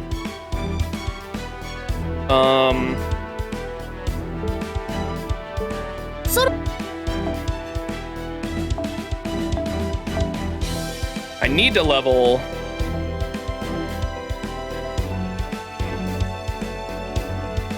Why am I should just go Avenger. Bam. Nito Altar.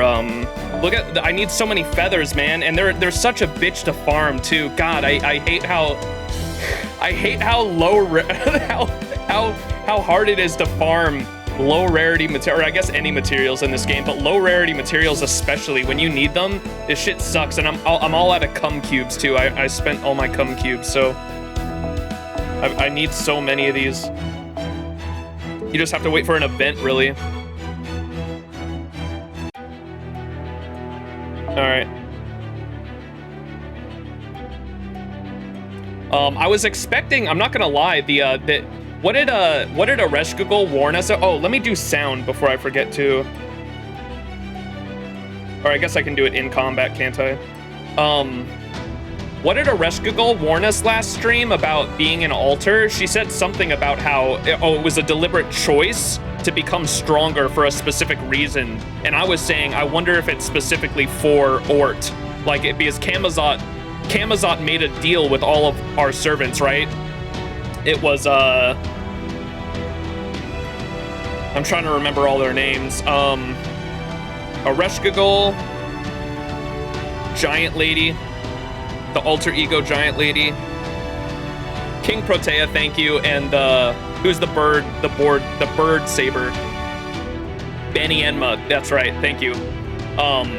King Protea, Benny Enma, and Ereshkigal. Ereshkigal revealed to us that Camazotz specifically made a deal with all of them, and all of them willingly became altars for a specific reason that they couldn't say yet, I think is what Ereshkigal said to us. And I was assuming, and I was theorizing at the time, that probably was for Ort. I imagine Camazotz was setting up an army of altars, or not an army, but a small squad of altars to be able to take on Ort. And that was just my assumption, but we'll see. Koyanskaya's hug pillow, yeah. Gordon Enma. Let me make sure I turn down the volume here.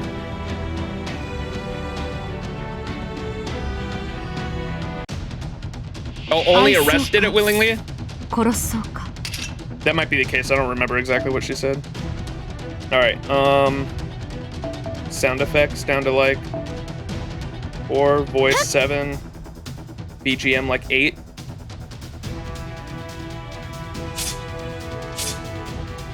So it's not as loud.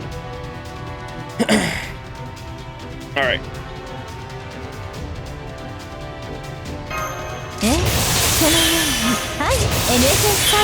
How's that? That's still pretty loud. That's still pretty loud, isn't it?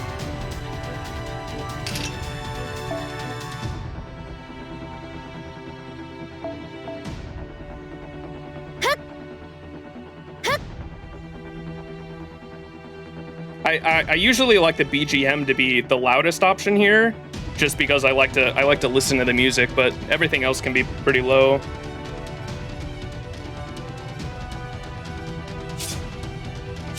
Is that better?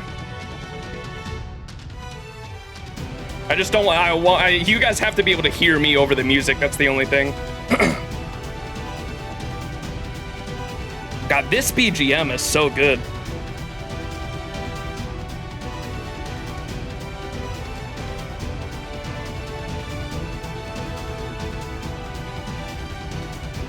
I love how the motif there gets like higher and higher. It's so good.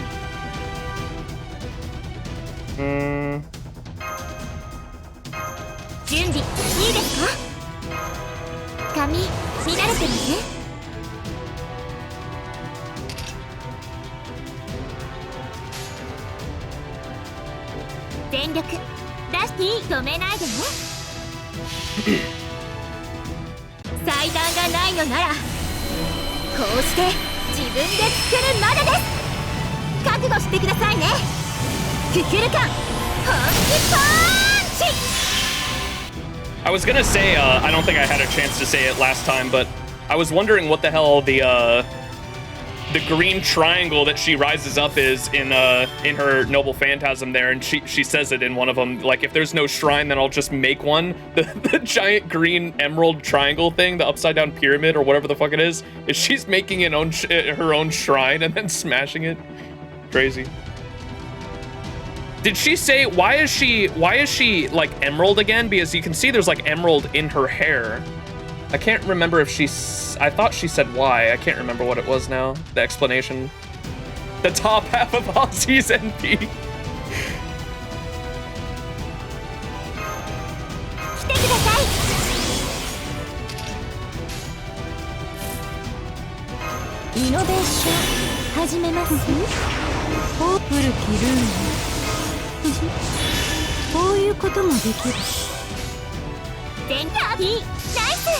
You will know soon? Okay.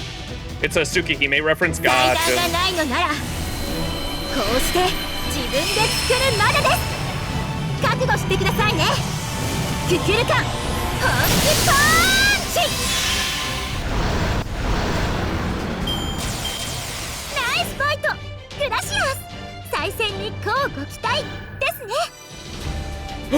Chat, we did it! Cinema.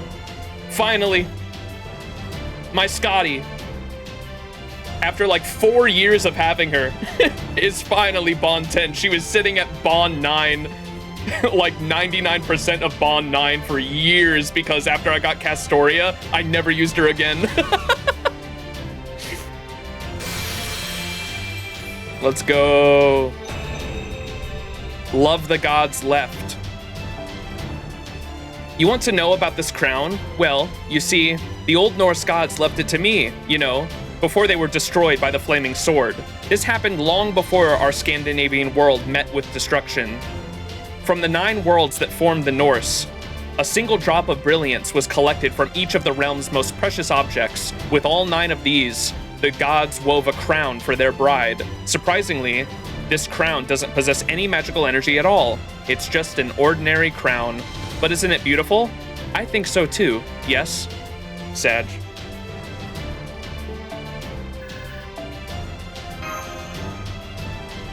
Benched for real, for real. I know. Well, if I have the USOs though for Summer Scotty.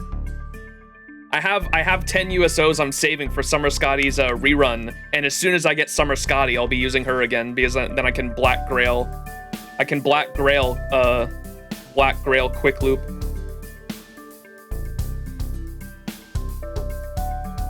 And now that Edmond Dantes has a battery, I'm planning on farming with Edmond Dantes again. We going back, baby. I got an NP5 level 100 Edmond Dantes who has a 30% battery now. Bringing him back out. Summer Scotty is decent for Buster looping too. True. Because of her the Buster skill up, huh? It's going to be a little longer before I can show you what David is up to. Would you mind waiting outside? Wait, what? Oh, okay. I thought she said David was showing up. I was like, huh? Wait, huh? Oh, then could I ask you to neutralize the mindless dinos wandering around the dome? The scent of the Megui and Pulk we use in the ritual tends to attract them, you see. They're doing a ritual. What the fuck is this ritual? Okay, we've finished chasing all the mindless dinos that were near the dome back into the jungle across the base. Now we just have to wait for Tepu to come and let us know when Shukui is ready. Gotcha. I'll just go take a little break in the shade. I want to make sure I have everything we learned straight. I'm gonna go back to my base form too. I've been out a lot lately, so I should try to conserve magical energy. Sounds like you could all use a little break. Since we have a lovely lake right here, would you like to go swimming? Oh man, I really would, but I have to focus on the mission right now. Can you breathe underwater too, Cuckoo-clan? Huh? Why would you even ask? Of course I can. On land, underwater, in outer space, I'm fine everywhere. What else can survive on land, underwater, and in outer space, as I explained last stream, chat?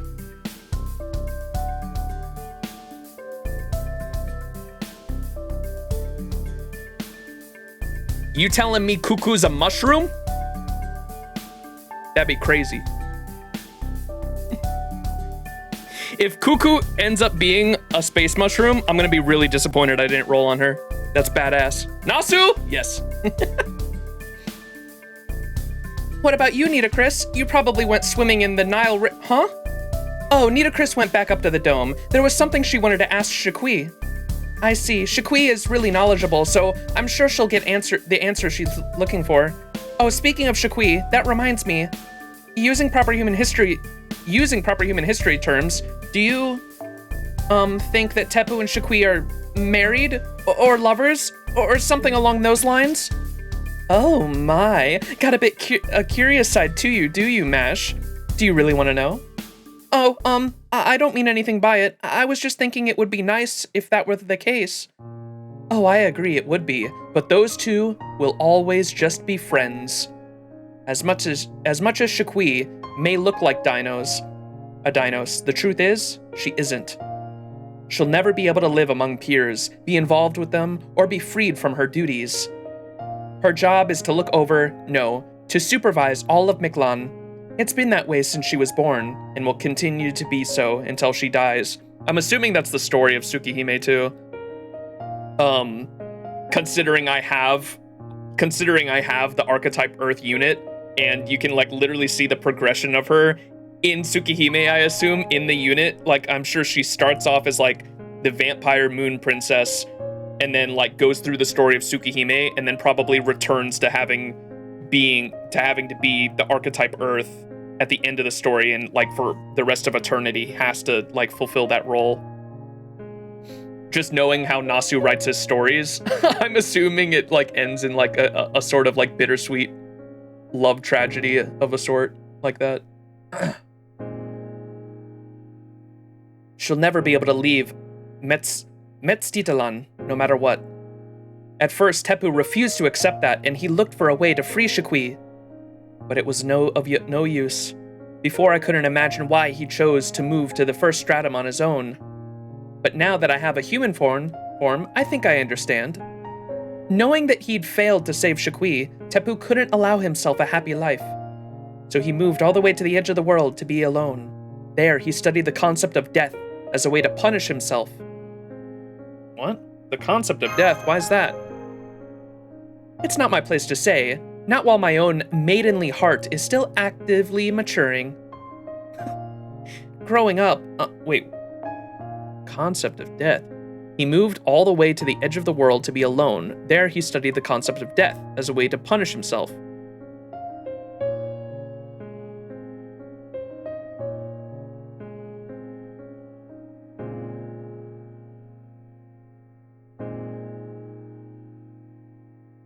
So we're just gonna drop that and not explain it? Okay. Come on, bro. Growing up, speaking of which, Kukulkan, there's something else we've wondered about. Did you, always look the way you do now? The dinos are Mictlān's dominant species since you're... Here's the thing, though, bro.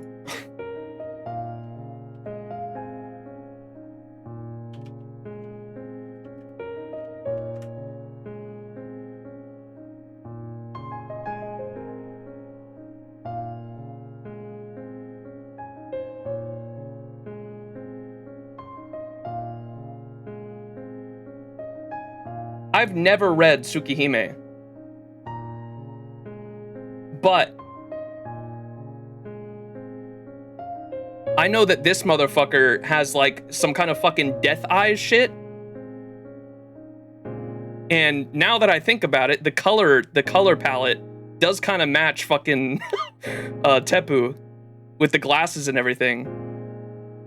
Clueless is actually fucking Dino, what's his name? Shiki. Dino Shiki and Dino Arc. That's crazy. Tepu. I don't know. If there's Dino Arc, there's gotta be a Dino Shiki, right? Wow. I don't know why else they would just drop that, bro. Like, what the fuck? Concept of death. I don't know anything about, like, I still don't know what the fuck his eye... What are Shiki's eyes in Tsukihime? They're called, Death Perception? Is that it? Mystic Eyes of Death Perception, that's it.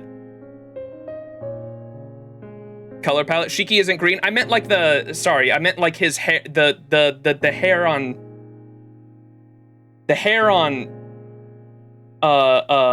Tepu kind of matches the color palette. He's not green, you're right, but he's got glasses and the hair kind of matches though.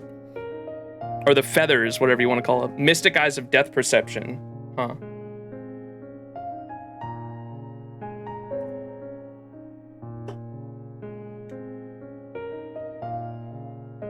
I don't want to pull up. I was about to pull up Tepu's image, but now that I've kind of put that together, I don't want any spoilers. So the next time he pulls, or the next time Tepu pulls up on stream, I'll try to point it out. He has like gray feathers though, doesn't he? And Shiki's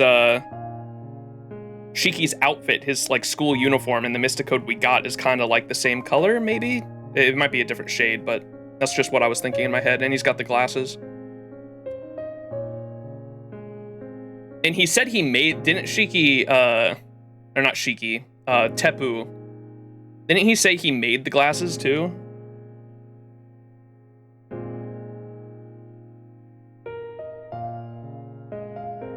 He like stared at us. I don't know how mystic eyes of death perception work, but he like stared right at us too.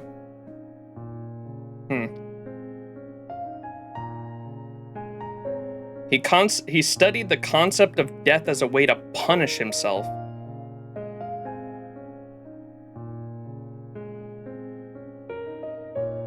It's not my place to say, not while my own maidenly heart is still actively maturing. Punish himself. I'm so confused. Dude, he just dropped that and just doesn't explain. Growing up, speaking of which, Cuckoo-clan, there's something else we've been wondering about. Did you, always look the way you do now?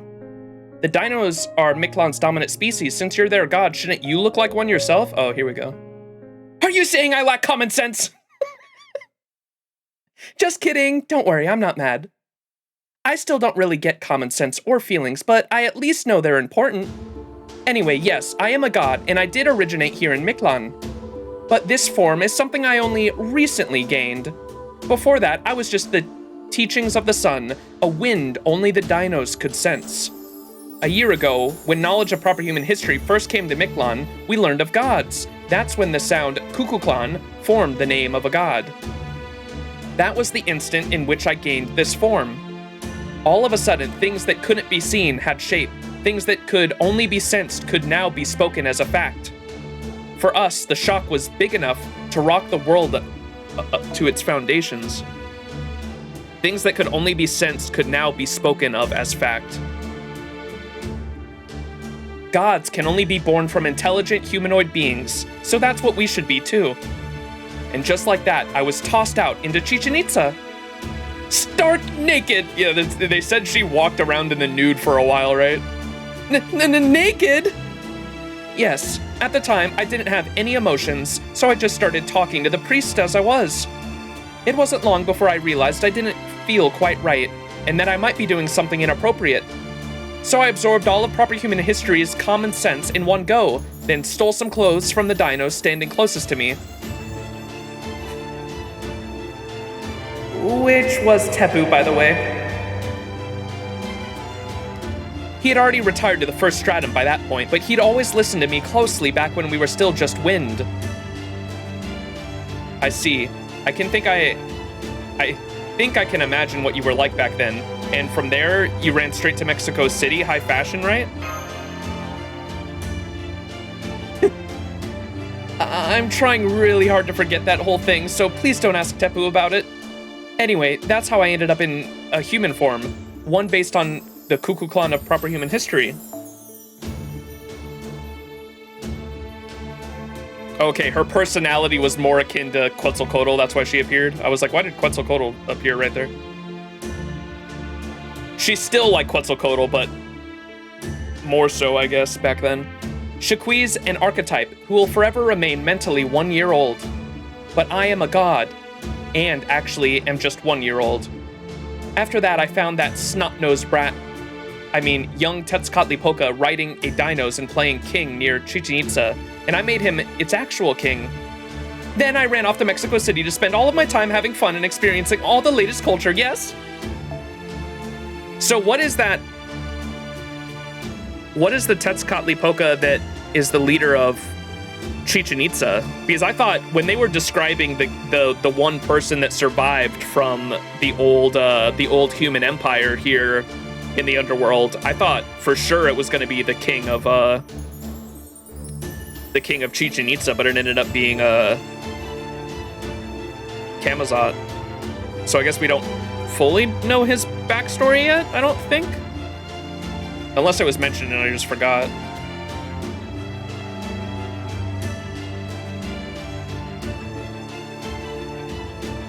He was riding a dinos and playing king near Chichen Itza, and I made him its actual king.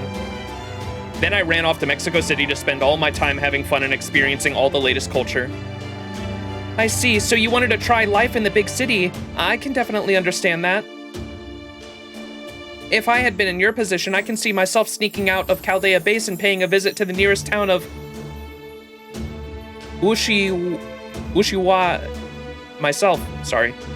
But never mind that now. Putting together everything you've told us, it sounds like you're not actually a dinos god. Instead, you were born from the Mala, Mictlān's creators, and you serve as their representative.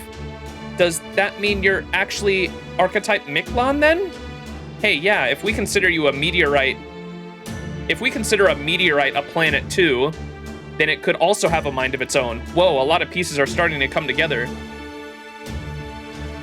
Okay.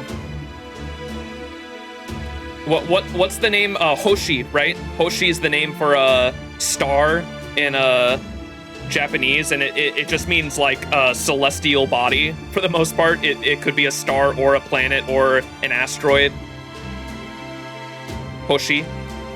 If we consider a Hoshi a planet too, then it could also have a mind of its own. Well, a lot of pieces are starting to come together. That's right, which is why Shakui and I get along so well.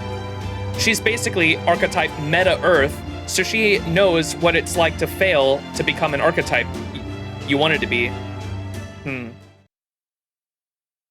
We got 2 archetypes, bro?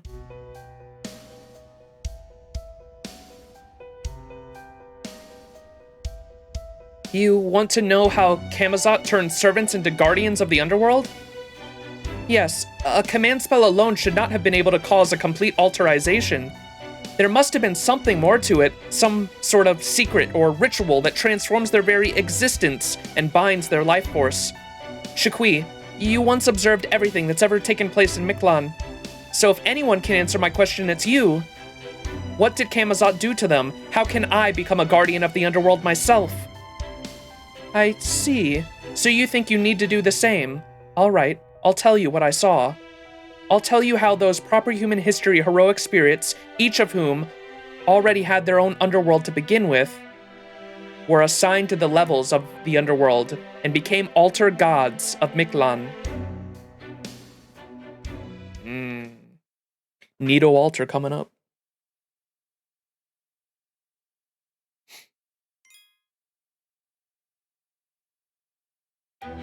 And I remember, if I'm not mistaken, I remember people saying that when Neato Alter's banner came out on JP, it was before this like part of the story even launched, and some people were like pissed that it kind of spoiled it. But we always get units like earlier. I guess it was just because like with Oberon, for example, Oberon's banner came out like after the story had already finished, and so I assume like people wanted something like that. I just remember people being pissed that Neato Alter's banner came out before her reveal in the story. Or it launched the same time the part 2 launched, I think, right?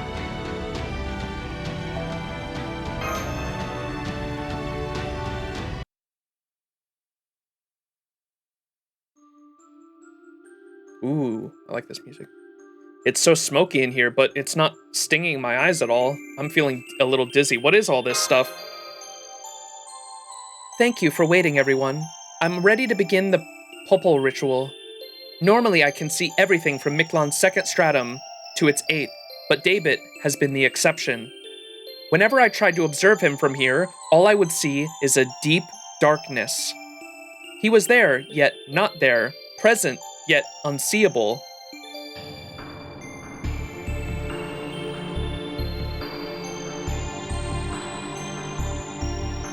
It was like observing an empty cavern with extremely low atomic density, completely devoid of matter. Oh, I was about to say, where have I heard this before? It was something similar happened when Chaldea tried to observe the alien priestess. Remember that? All the way back in Lostbelt 1, they couldn't observe the alien priestess. They said it was like they could observe the space around it, but there was just an empty hole where the alien priestess should be. I'm not saying they're exactly the same, but it reminds me of that at least. It's something similar. That's weird. He was there but not there, present yet unseeable. It was like observing an empty cavern with extremely low atomic density, completely devoid of matter. A cavern devoid of matter, like the supervoids found in the large-scale structure of the universe? That's a good comparison too. Does this mean David is wearing some kind of filter that makes him normally visible when he's in front of you? but also cloaks him in darkness when viewed from a distance? So even as an observer, I haven't been able to witness his actions. The only ones who know what David has been up to are David himself and Mictlan's own time. So to answer your question, I'm going to have to view that time myself. This scent is the popol, a ritual that connects your minds to Mictlan's. I've said it to begin with Mictlān from 1 year ago. Please close your eyes and let your body feel the intoxication.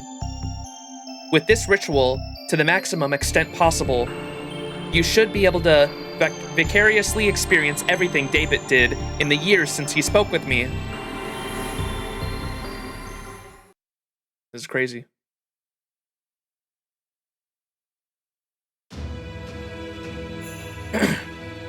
So the sun disappeared, but it returned to Mictlan's sky 100,000 years later? Impressive. I didn't think the Mala would take such extreme measures. There's no logical reason to favor this underground world so heavily, so they are clearly not operating on logic anymore. I guess this is their way of apologizing to all the life forms they let go extinct in proper human history. Thank you, Shaqui. Is there anything else you need? If there is, I'll go get it for you. No? Then this is goodbye. I repaired the sluice. You should hire some smaller dinos to maintain it, or it'll eventually fall apart again.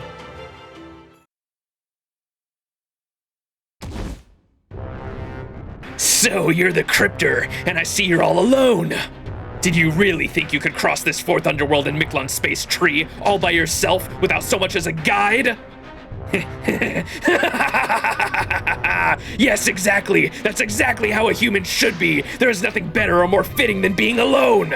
When you're all alone, you don't have to protect anyone else. As long as you're strong, you don't need to care about anyone either. But you should curse me. You should loathe Mictlan. For as long as I, Camazot, am here, no one will ever reach the 9th stratum.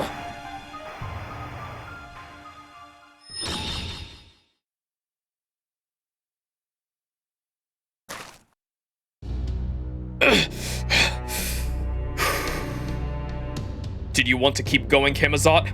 I've got 2 more of those in me. No. Let's end it here. Your blood is absolutely revolting! Only a hero can defeat a hero. I admit it. You do have the right to enter Kalamakul. But I won't let you enter for free, Cryptor David Semvoid. I want to know about your mythology. Tell me about it! I'm a creature of Mictlan, of a mythology that defeated Ort 6 million years ago, and that everyone's forgotten today. Proper human history, mythology, Lostbelt mythology. I don't care which one is superior, I just want to know about them. I want to know if I existed in your world too. Whoa, what the fuck is this? So, this is it. I finally made it. As I thought, Ort is dead, but only because it ran out of fuel. If I use lots of high-quality magical circuits to close its wounds, it'll start back up again in no time. Still, Shaqui said that the cosmic rays emitted from the bottom stratum would stop in a year, which would then be followed by a period of underworld pilgrimage. I won't be able to come here again for another year. I'll need to use that time to make sure I'm ready. Guess I'd better summon a servant. Lostbelt or not, this is still Mictlan. There should be more than enough in the way of catalysts. Even if I don't count as part of humanity, I can still summon a servant with the power of the land itself. A servant who will respond to my call, who is unconcerned with good and evil, but who still approves of war. Even though I don't count as part of humanity,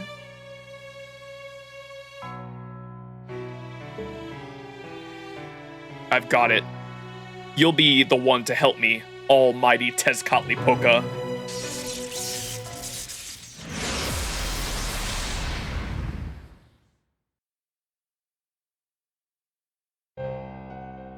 Blue Tezcatlipoca?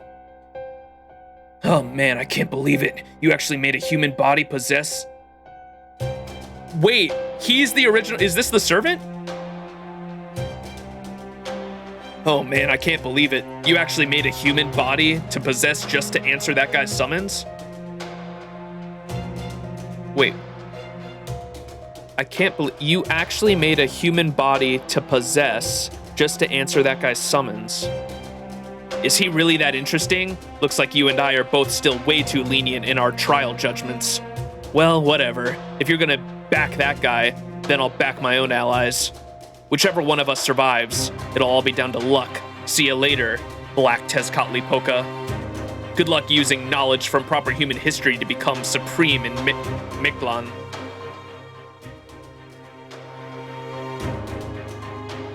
Hey there, brother. How do you like Mexico City? It's actually got a different name, but this is 2019. If you're gonna say it loud, it's better to go with the most recent one. The name may be new, but it looks like an ancient Aztec city. Why didn't you make any modern buildings? That was one of the things she refused to compromise on as her big brother. Who am I to say no? Anyway, the Osalome are all set to go, though they'll still need firearms to kill dinos. Oh, is he? I thought he was talking about Dino Arc for a sec, but I think he's talking about oh my god, what's the rain god?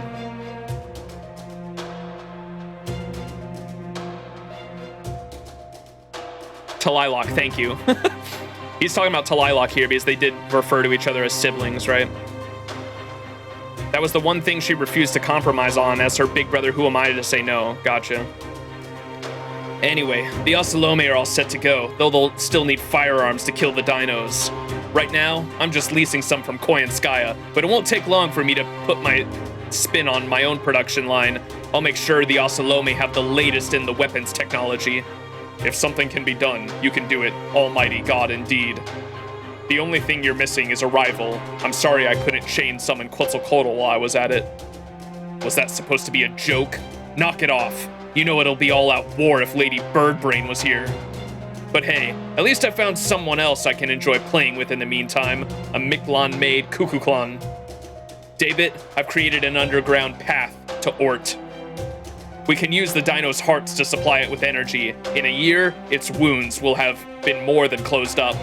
That's why they were killing the dinos, okay. They were killing the dinos to use its hearts as magical energy to heal Ort. I also made my last candidate. I'll have him turn into me over the course of the next year. So he'll also be Tezcatlipoca in a year's time, huh? Understood. Make sure you train him well in both body and mind. We'll need a clear will and a strong ideology if we're going to give Ort orders. So we will spend this year furthering our goal of destroying this planet and erasing any trace of humankind. What about the other cryptors? Isn't your plan at odds with this foreign god's goal? I don't care. If Woodheim wins, the other Lostbelts will just disappear, and us with them. So there's no issue with that. I'm here to fulfill my obligations, nothing more. If you have any objections, now's the time to voice them, Tezcatlipoca. It's not too late to change the plan. Objections? Hardly. Your idea's awesome. I always wanted to see the end of an entire planet. All right, Sem. We have our very own war, annihilation, and a banquet to begin. Let's get started.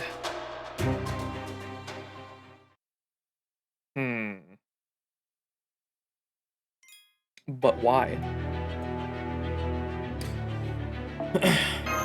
All right, last node for section 14. 2 more to go after this.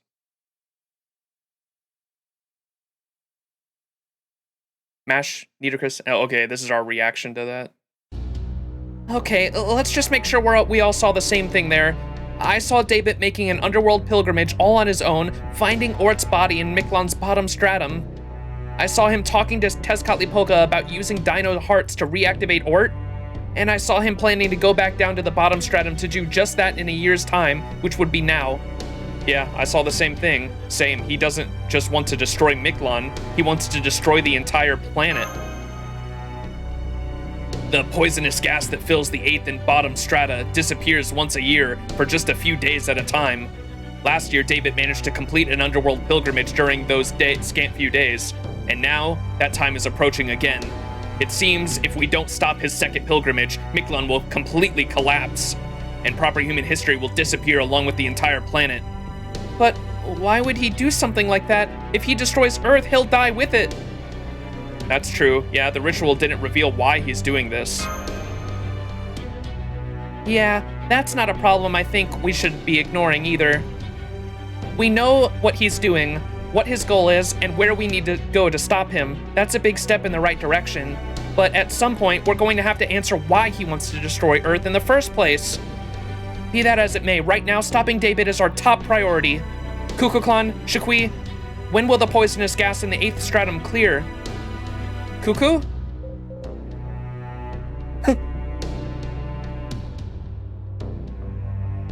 Yes? I'm sorry, I was a little lost in thought. You hear the boop boop? It sounded like she was like telepathically communicating with something there. I'm afraid I can't tell you the exact time the gas will dissipate. I can only say that it will happen in the next few days. That's okay, that's enough. Okay, we know David has only one command spell left. He used one in his battle with Camazot and another to activate Tezcatlipoca's noble phantasm in Mexico City. He probably means to use the last one to revive Ort. If we can let him reach the bottom stratum again, it's over. Fortunately, the underworld is still closed off. And I'm sure the dinos will help us once we explain the situation to them. If they help us invade Mexico City, we can capture David and stop him from reviving Ort. I agree. As long as we can convince the King of Dinosaurs, I'm certain they'll help us. This doesn't just concern proper human history. This is a battle to protect humanity, with Earth itself at stake. So you want to stop David and save humanity? You're very brave to go up against someone who fought Camazot to a standstill. But there's no point in that if it gets you killed. Why not go back to Chichen Itza and wait to see what happens, instead of risking your own necks? Maybe David will fail. Maybe Ort will never wake up. And even if the world is destroyed, it won't be your fault. So why not relax and enjoy yourselves? I'm afraid we can't do that if we don't protect the world. But isn't the destruction of all worlds just natural? We don't fight amongst ourselves. We don't struggle against how things are. We simply go with the flow, as you say. That's how we've been able to live peacefully for 66 million years. If the world is destroyed, that just means its time has come. I don't think humans have any right to interfere. Don't you agree, Big Brother Tapu?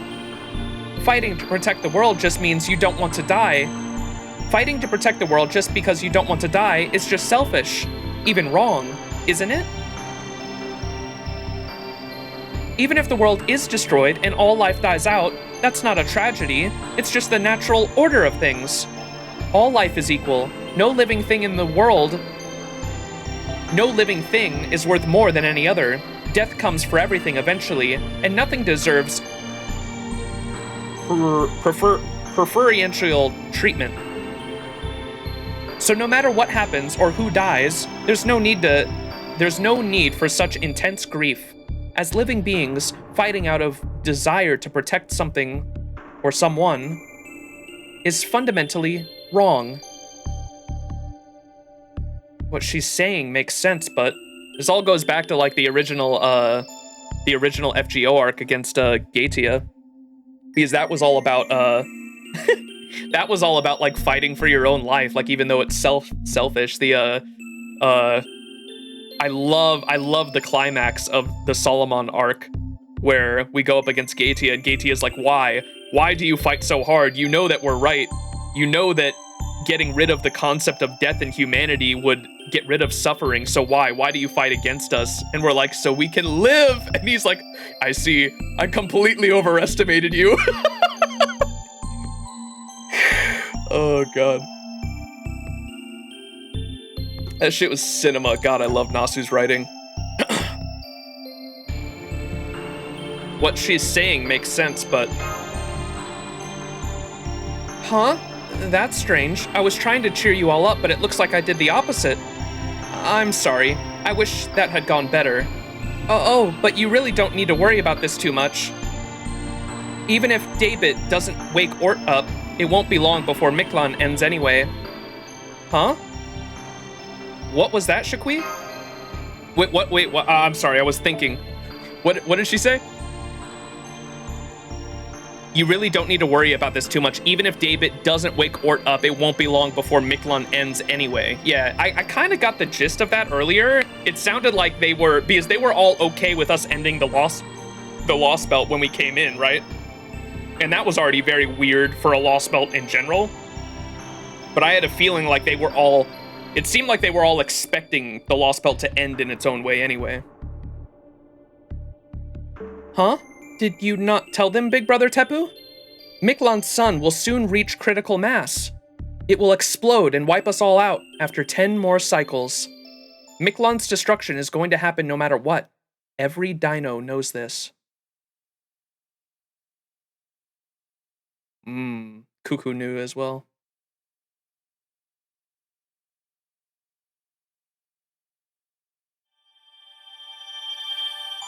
Come cubes! All right, are we going back to... Oh. I don't know if this is going to be us. Oh, it's a fragment. Okay. Fragment 3.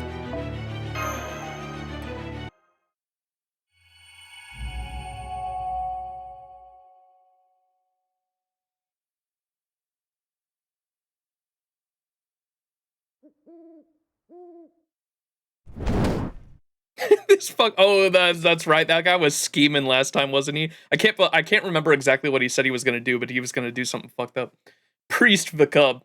Come out, Osalome. I know you're hiding there. Dino senses are nothing like you apes. Even alone, I could crush you all six in an instant.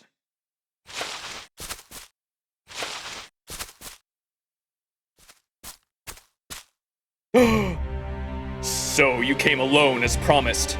Very well, Priest Vakub. I'll honor your request. Stand back, soldiers. We're going to talk. King to king. What's wrong? Is it too soon to call you a king? Or are you still not ready to go through with this? No, it's not that. It's not that. I am king. I'm the best king the dinos could hope for. I can't trust Kukulkan or the king of dinosaurs she chose to lead us. The dinos are Mictlān's superior species. We have the ideal version of humanity created by the Mala. You ocelotl monkeys, on the other hand, are a lower form of life that don't enjoy any of the Mala's protections. Normally, even considering a discussion like this would be utterly absurd. But if your objective is truly to prolong Mictlān's life, then I'm willing to be a little absurd. Iskali, king of the Osalome, if you and your people can truly save our son, then I'll give you the Solar Sojourn, Chichen Itza, and Proper Human History's ship. How does that sound? Give them to us? You mean you want us to get rid of them? And of course we will. Mictlān doesn't need 2 capital cities. We'll let a few dinos live, but we'll destroy Chichen Itza. That's a relic of the Ka'an Kingdom, the embodiment of the wisdom we lower life forms had to draw on just to survive. You dinos want for nothing. You have everything, so you have no right to that. Fine. I'll make up a reason to send the warriors into the plains. The rest will be up to you. Take the chance to destroy the ramparts and reach the altar. But what about Proper Human History's ship? Can you carry it yourselves? That won't be necessary. We'll destroy it where it sits. If we're going up against Proper Human History, Talilok will join us. It seems the Master of Chaldea is absent right now. Too bad. I would have liked to obliterate his ship right in front of him. Bum bum bum! And then there was a fragment part 2, back at the Sage's hideout. Oh, is this gonna be a little backstory on Tepu?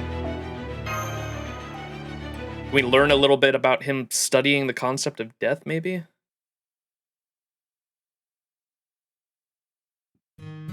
Oh, it's Rasputin and Olga Mary. Returning to Tepu's hermitage was an excellent idea. Nobody will find us here, and we have easy access to the surface whenever we require it. Even were Mictlān to collapse, we would be in no danger after we depart this Lostbelt. We do need to ensure that no future in which Ort destroys Earth doesn't come to pass. But If that time comes, he and I will do whatever it takes to stop it. Afterwards, you can fuse with Ort at your leisure. For the moment, you need only remain here, heal your wounds, and wait to see how things unfold. I don't need your advice, Rasputin. I was already planning to do that. I still haven't fully regained my memories, but I know what I am now. The only enemy in this Lostbelt who actually threatens me or Kukulkan, Ort. The only enemies in this Lostbelt who actually threaten me are Kukulkan, Ort, and Camazot. I'm sure he's that was born in this Lostbelt. What is that? He's blank that was born in this Lostbelt. I suggest letting Chaldea take care of him. Knowing Max, he will ultimately win against a god of death. Not without significant casualties, of course. Koyanskaya finally got a bad deal, it would seem. Ooh. You know, I didn't notice it before, but this whole place feels weirdly unpleasant. Something about it reminds me of the levels of the underworld. What was Tepu studying here? Oh, right. I still haven't told you, have I? In the Magecraft world, there is something known as Mystic Eyes. No way. Mystic Eyes let their bearers see the flow of many things, including magical energy, time, fortune. But one of the rarest kinds of Mystic Eyes are death perception. They are rather an extraordinary phenomenon which allows their bearer to perceive death in other beings and then cause it to occur, regardless of what form of life those things may be. Is it like the black barrel in Eyes then, or what the fuck did what? Because I don't know what that. I know that Shiki and Tsukihime has the mystic, or both. All the female Shiki has them too in Garden of Sinners, right?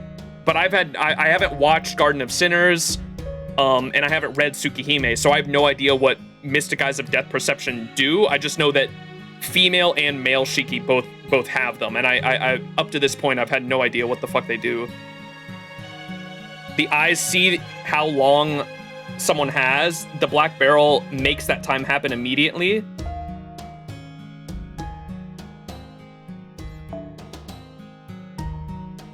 But does it cause it? They can make it.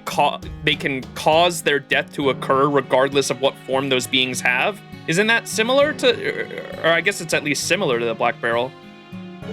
What are the big differences? Because the black barrel can calculate how long something has to live, and then bring it to fruition by measuring that target's. How it was explained in Lostbelt 5, at least, in Olympus, was it can, because I've watched that scene so many times, because I love the explanation Holmes gives. The Black Barrel measures the lifespan of its target, and then throws their lifespan at them in the form of magical energy, bringing their death to fruition right then and there, right? Mystic Eyes of Death Perception seemed like they can see when something is gonna die and then make it happen immediately. Is that right?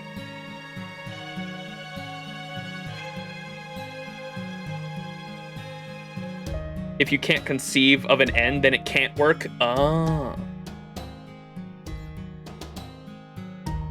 So there's different exceptions for both of them, I assume. Basically, eyes that let you see lines and points. If you cut the line, it always cuts the target regardless of the durability or anything else. If you stab the point, the target dies on the spot.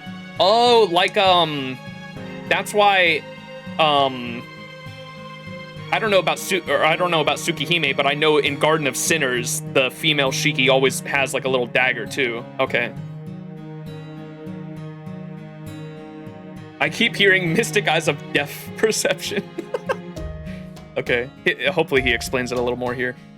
They are rather an extraordinary phenomenon which allows their bearer to perceive death in other beings and then cause it to occur, regardless of what form of life those beings may be. Weak though they are, there is one being in this Lostbelt who does possess such mystic eyes, Tepu. Crazy. I see. Oh well, who cares? Mystics are wasted on dinos, no matter what kind they are. Don't underestimate my boy Tepu. I feel like this is gonna come back around in a crazy way, dude. If Mystic Eyes of Death Perception can fucking kill something regardless of what they are, regardless of what form those beings may be, bro's gonna take on something crazy. Lostbelt version of Tono, is that how you say it? Shiki? That's crazy.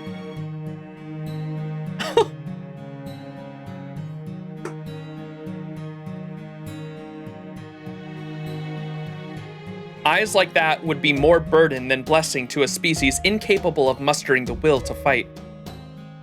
Okay, but okay, so Olga Mary's saying because the dinos have no will to fight, though, it's basically wasted on Shiki. But Shiki he's been going through a character development this whole time, so he's definitely gonna fucking use them to save our ass at some point. More importantly, what was that noise? Oh, hold up, what's going on? Oh, why am I getting these kinds of readings from the third stratum? Have you sensed something, young miss? You seem far more disturbed than I would expect from the foreign god. It's the Osalome. A whole bunch of them are making their way to the third stratum. I think they're planning to surround Chichen Itza. I see. With Kukulkan off accompanying Max, Chichen Itza has been left largely defenseless. This must be the perfect opportunity for Tezcatlipoca.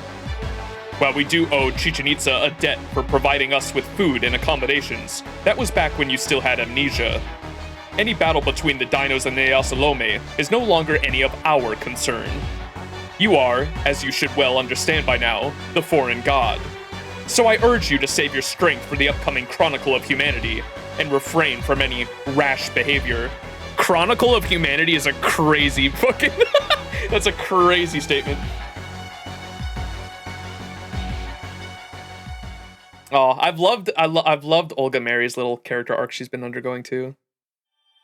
The eyes only work if you can conceive the death of the target, otherwise you don't even see the lines. Gotcha. Oh, conceive of the death of the target. Black Barrel's kind of designed to work precisely on things that the eyes don't work on. Gotcha. Okay, thank you for the clarification. That makes a bit more sense. Bro is spitting. Dude, Chronicle of Humanity's crazy. Whee! All right, now to the burnt maize field. Section 15. What is that word? Where have we heard that word before? I can't fucking say it. Shachi Yao Yotl.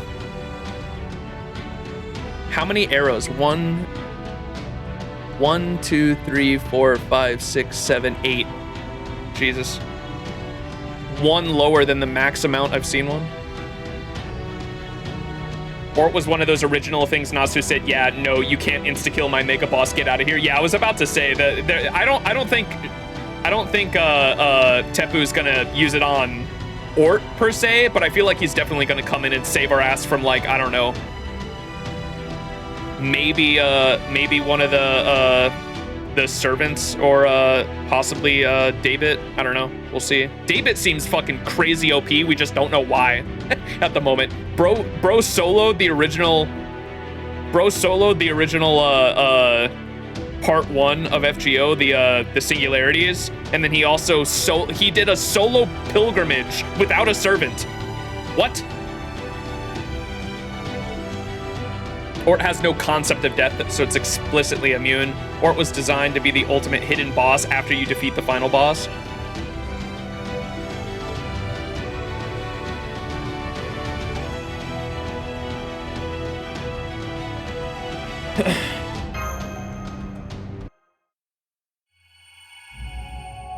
A planet eater.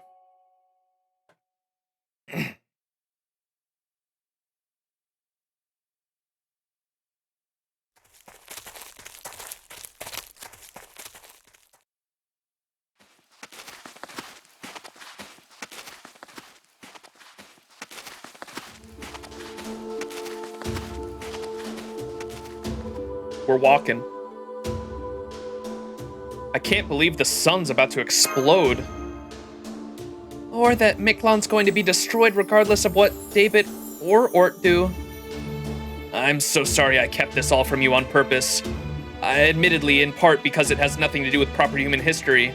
But I also didn't want you to simply see us as a species doomed to imminent extinction. You don't have to apologize, Tepu. What you did let us interact with you and the other dinos much more normally than we would have. You don't have to apologize, Tepu. What you did let us interact with you and the other dinos much more normally than we would have if we'd known your time was limited. In fact, to be honest, I feel like you've got us proper human history folks beat hands down. You dinos really are both incredibly intelligent and ethical. I can't imagine another intelligent species that could be so calm knowing their sun was about to explode. None of you have so much as raised your voices, to say nothing of rioting or looting. I don't like this. If they can possibly save themselves, shouldn't they be spending their last days checking stuff off their bucket list or something?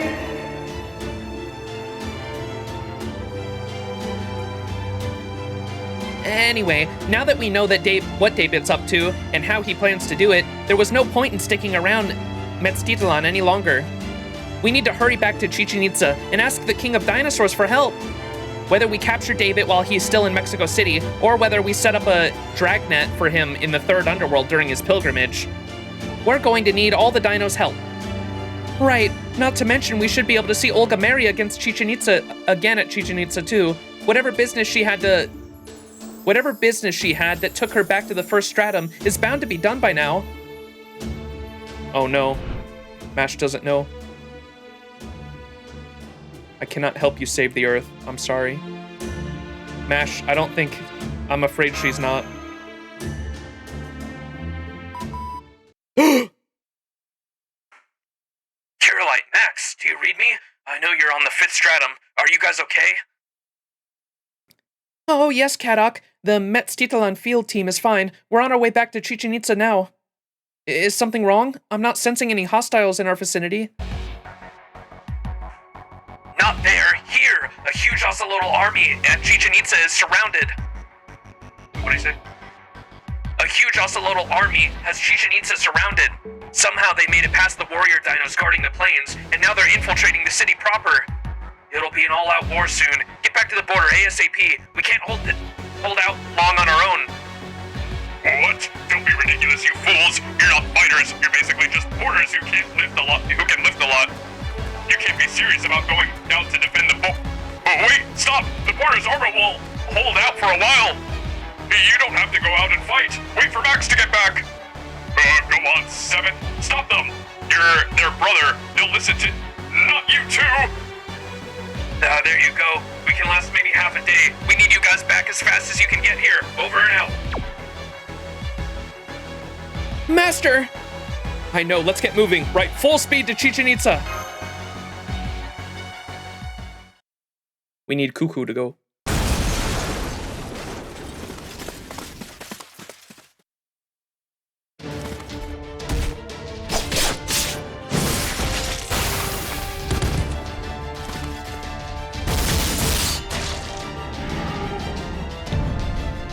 No!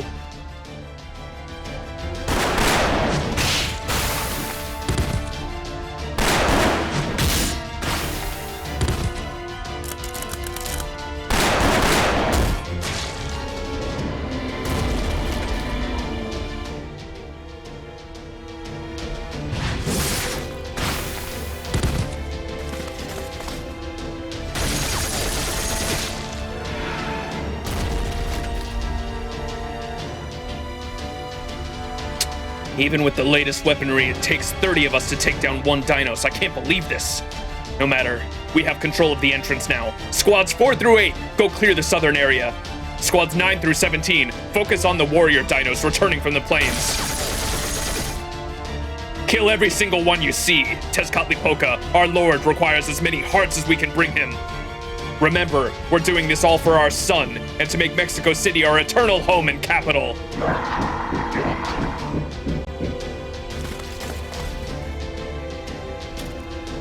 Nice work, Iskali. I came along because I care about you, but I guess you didn't need me watching, did you?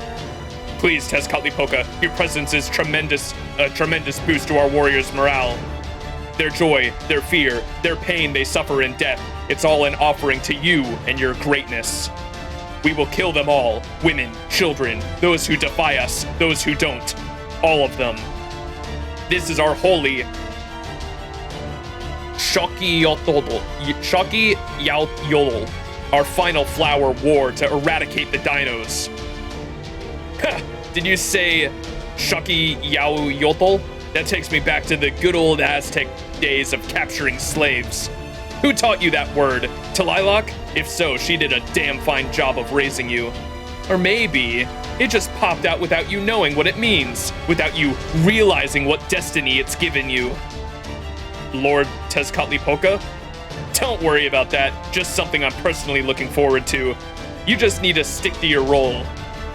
But let me kill the lizards on the main street. I was going to just keep being an arms dealer until everything was said and done.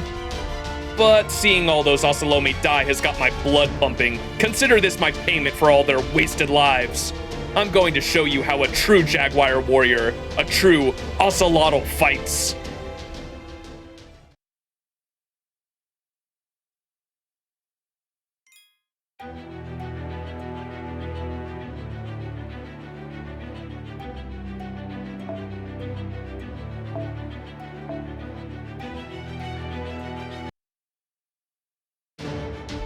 Damn!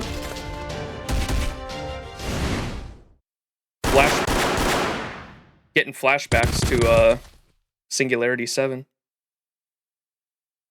Huh? What the? Why did the Ocelome all just suddenly drop dead? Did my hidden powers finally awaken?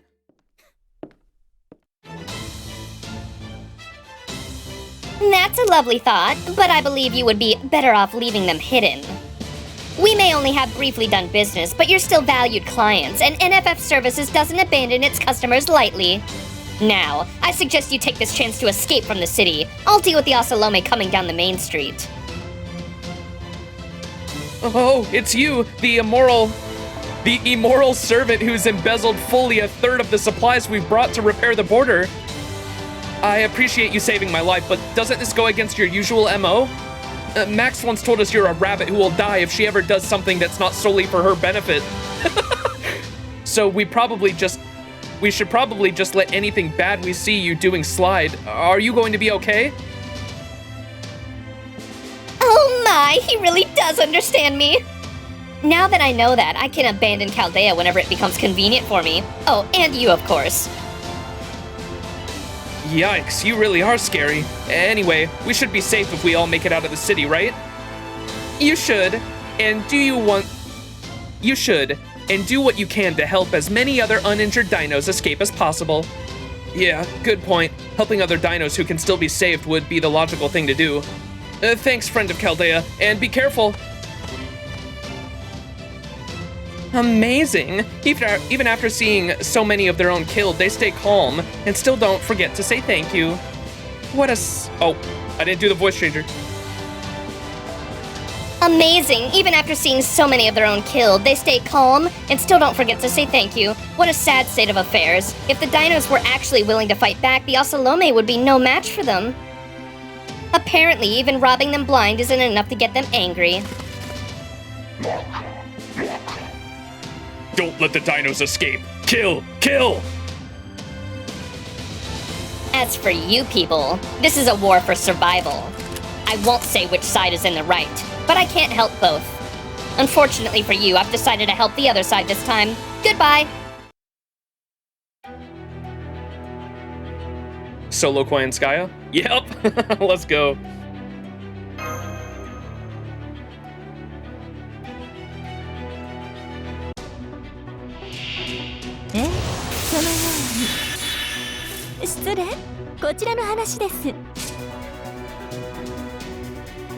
Recover HP and decrease NP gauge for yourself when defeating an enemy. Oh, increase? Oh, increase, okay.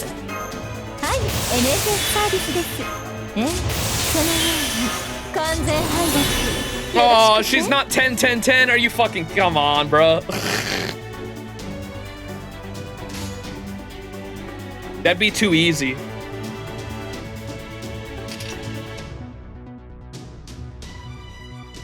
ご用件まあ大胆 What section are we on? 15, I think? 本命 Section こちらで 15? すごめん遊ばせ飛び跳ねますわバディですのではい NFS サービスですもちろんお望みのままに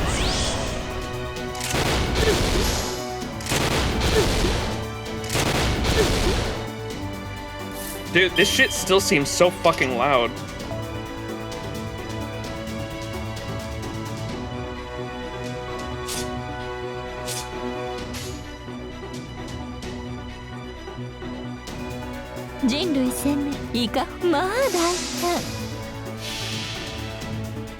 Stand by! Slave go! 派手にやっておしまいなさいこれが玉も重工の優秀兵79式玉もタンクですのイノベーション始めますそのようにはい NFS サービスですもうそのように失礼こちらの話です Oh no, her tank! How does it feel getting attacked by your own tank? Amazing. いかほどまあご用件はスタート Oh my god, I didn't see the evade thing. ごめん遊ばせ飛び跳ねますわバニーですので Uh-oh.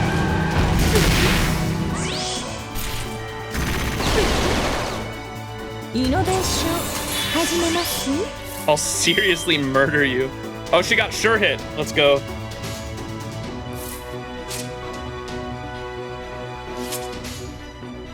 ジャッジメントでございますご用いかほどスタンバイスレイブゴー派手にやっておしまいなさいこれが玉も重工の優秀兵79式玉もタンクですの完全敗北よろしくてスタートロックご相談は NFF までイノベーション始めます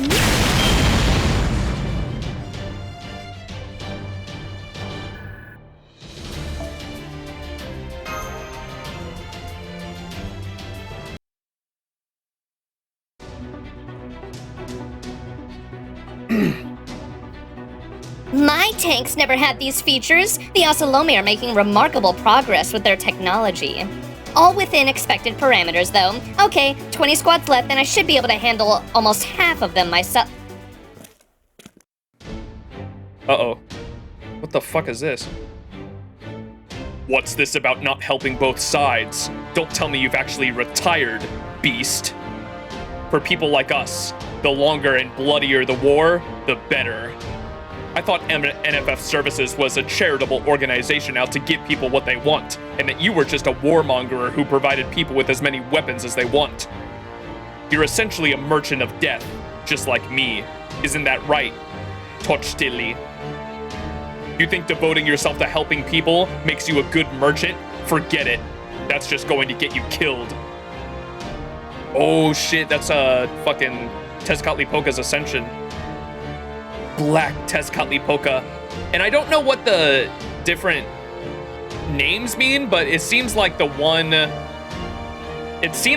David summoned is Black Tezcatlipoca, and the other one that was the ruler of the Dino City was Blue Tezcatlipoca. No idea what the colors mean, but ugly jump scare. This war is between the dinos and the Ocelome. If an animal like you insists on butting in, I'll just have to skin you and serve you up for dinner.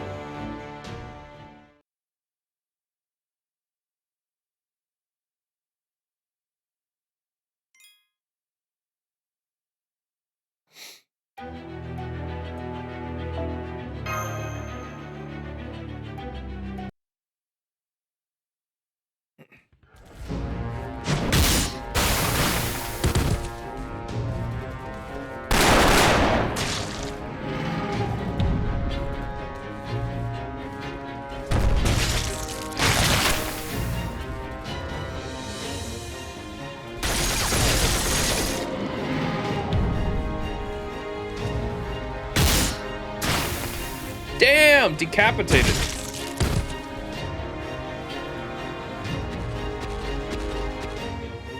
No, Wakchan! Oh man, this is bad. This is really, really bad. I've never felt like this before. My chest is tight, my breath is hot, my head is spinning. No matter how many Ocelome I defeat, they just keep coming. No matter how many I kill, not one so much as flinches. I'm sick of this. I'm sick of all of this. It makes me sick how meaningless all of this is. I won't die. I won't fall. I won't get tired. The Ocelome's weapons can't even scratch me. This only ends one way. I will win, and the Ocelome will die.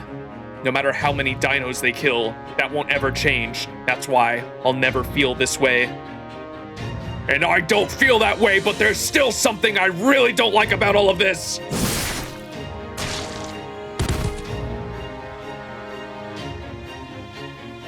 I've always been scared of the Ocelome. It's not their bravery in challenging opponents they know they can't beat that scares me, or the tenacity that makes them throw their lives away in the hunt for more dinos. It's not that they keep bringing stronger weapons, or that there just seems to be no end to them. I was just scared of facing them. I was scared of them hating me, scared that I couldn't understand them, scared of being made to wonder if they had something that we lacked. Where'd all the other warriors go? I can't defend the dinos of the city without help!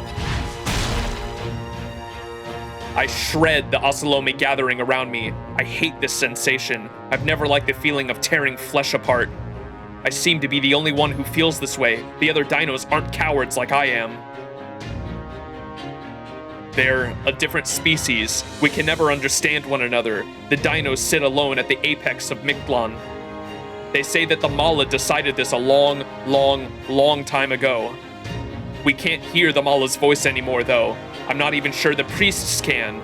Apparently, they said that we're stronger, smarter, and live longer than anyone else. It looks like that. It's been like that all our lives, and no one's ever complained about it. But maybe that's only because we didn't understand what a complaint was. Damn it! My focus is drifting. I've got to hurry! Right. I was heading for the shrine, where all the elderly dinos are taking shelter. Only the warrior dinos know anything about fighting, or no one else has any interest in fighting. They don't fight back when the Ocelome attack them. Not exactly. When they lash out with tail and claw, it's just instinct. That usually only leaves the Ocelome dead and the battle over. But as dinos near the end of their lives, their reflexes grow far too dull for them to do that. So they just stand there, letting themselves be attacked for minutes at a time until they die without even understanding why it's happening to them. That's bad. Real bad. Really, really, really bad. I defeat more Ocelome as I run for the shrine, but there are already a number of them gathered outside. I'm too late to save the dinos inside. I can already tell. I know what I'm doing now is meaningless. But my legs refuse to slow down. Even if I am too late, I have to see this through. And then...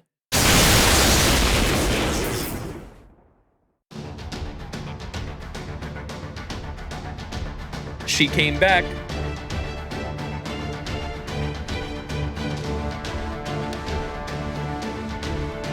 Get out of here! Be gone, vile invaders! And don't bother voting for me! I saw a creature who has nothing in common with us, furious on our behalf. Oh, thank you, thank you! These little ones have only just been born. They know nothing of the world. They can't even open their eyes yet. You saved them from dying, having known only pain and You saved them from dying, having only known pain and darkness. I see. Good for you, but don't thank me. I didn't come here to save them or anything. Besides, I hate lizards. Bro, she's such a tsundere even while in this situation. I just hate anyone who would kill innocent bystanders even more. I just happened to be around and decided to help, purely on a whim. Won't ever happen again. Get away from the shrine. Head into the jungle. I don't want to see any more of these screaming colors. So, I'm sorry. Screw my doubts. I know there's no point in saying this now, but my hopefully future wife is so cool! Bro. Oh my god, I love Wakshan. Bro, me with all my fictional wives, dude.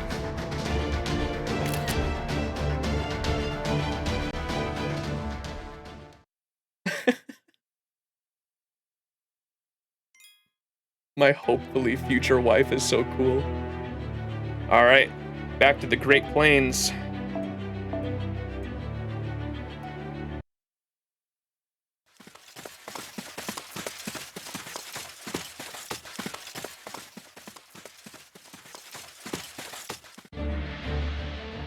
There, I can see Chichen Itza. I can smell gunpowder and smoke all the way from over here.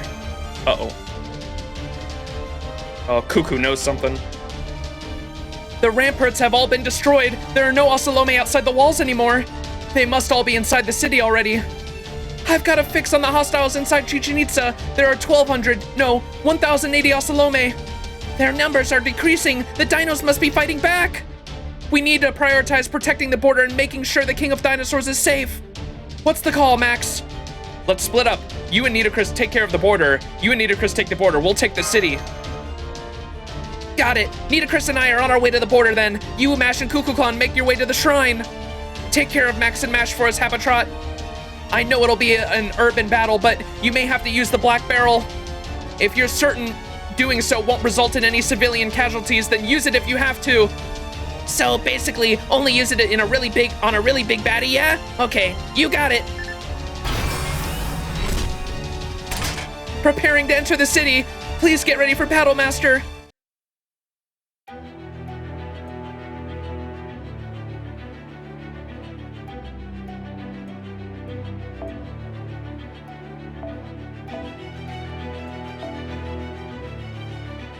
Oh, we can't use Cuckoo here. Interesting.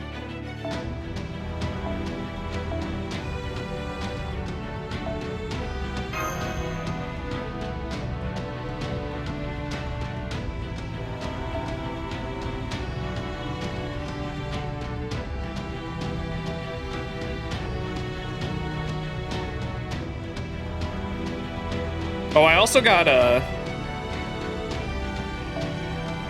Vitra. I got Vitra on a single pull. Literally, I have the screenshot in my Discord. I pulled her when she was on Raid Up for Valentine's Day, and literally one daily disappointment, and I had the proof on the screenshot. One daily disappointment on her banner. The first daily disappointment I clicked on, I got her in one single daily disappointment on her banner. Had some fucking luck. And so I got both the permanent, both Vitra and Nitocris Altar were both permanent banner units I really wanted, and I was able to get both of them from the Valentine's Day event banners. I got really lucky. So, happy about that.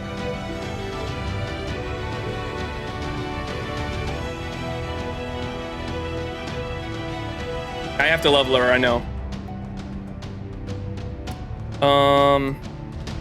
What, oh, I was gonna do Mash because she's at 0 cost if I can.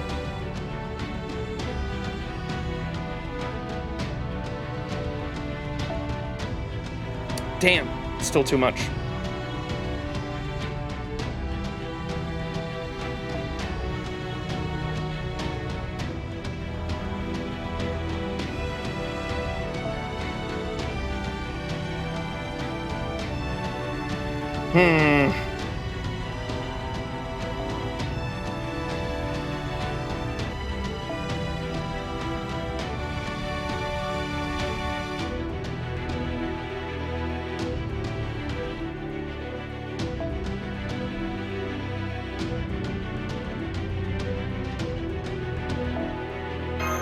Oh, they're both 3 cost, aren't they? Oh my god, if I remove it, it's... fuck it, we just... I'm gonna have to...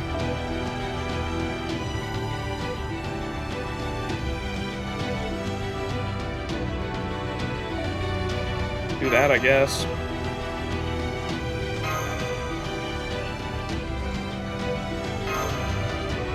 I'll just cope and wait for the next SSR selector for Nito. Yeah, that's true. Bro needs to level up. Shush! Dude, leveling takes so long once you... I passed 150 a while ago. Shufu does not like being in fucking LV7. Oh, I love my girl fail. I'm so excited for... what summer does she come out? It was like the most recent JP one. What other characters came out that summer? Because she's not in the Lostbelt 6 summer. Summer 9. What other characters came out that summer? It was the most recent one. Oh, it was literally the one we were just talking about. The BB Dubai one, right? With CL and Erish.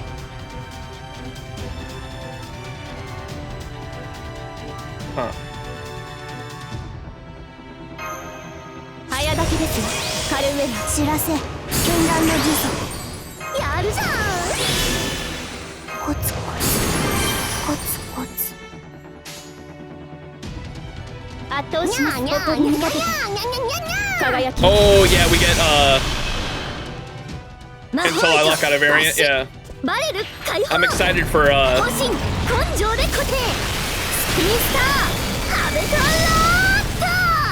I'm excited for MHXX summer. Oh my goodness.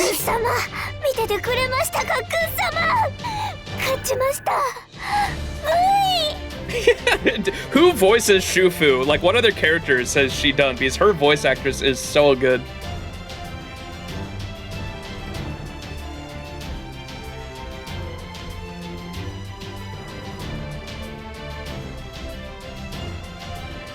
Misaka Watada?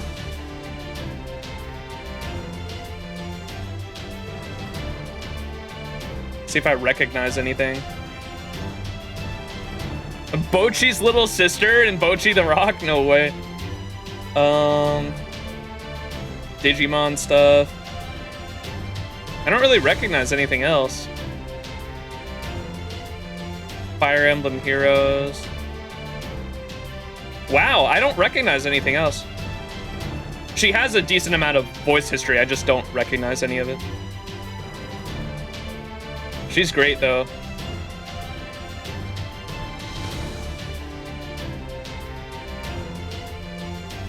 K-Scope Gamba.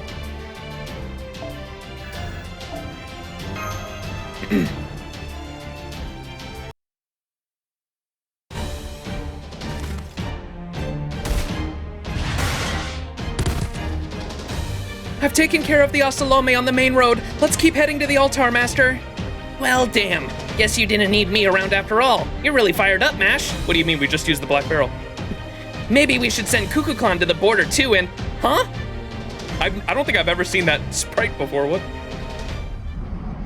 Oh, what's happening? Mash, get down!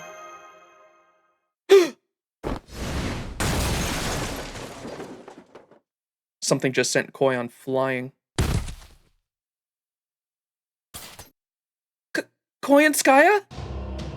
Oh, so you came this way. I guess this means you care more about people's lives than your own shit, boy. Then I'll take what you value most. See, in my world, those who desire life most must offer their own. It's him, Tezcatlipoca. Uh-oh, chat.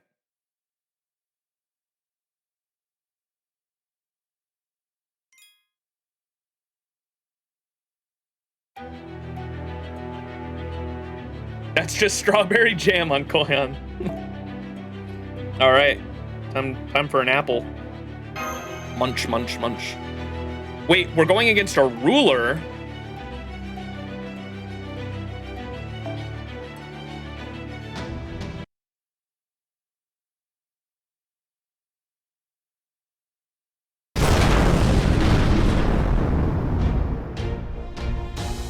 Direct hit on our port side. Shields down another 5%. That servant coming after us means business. We're not going to last another 30 minutes against attack like this, and after all the repair work we did.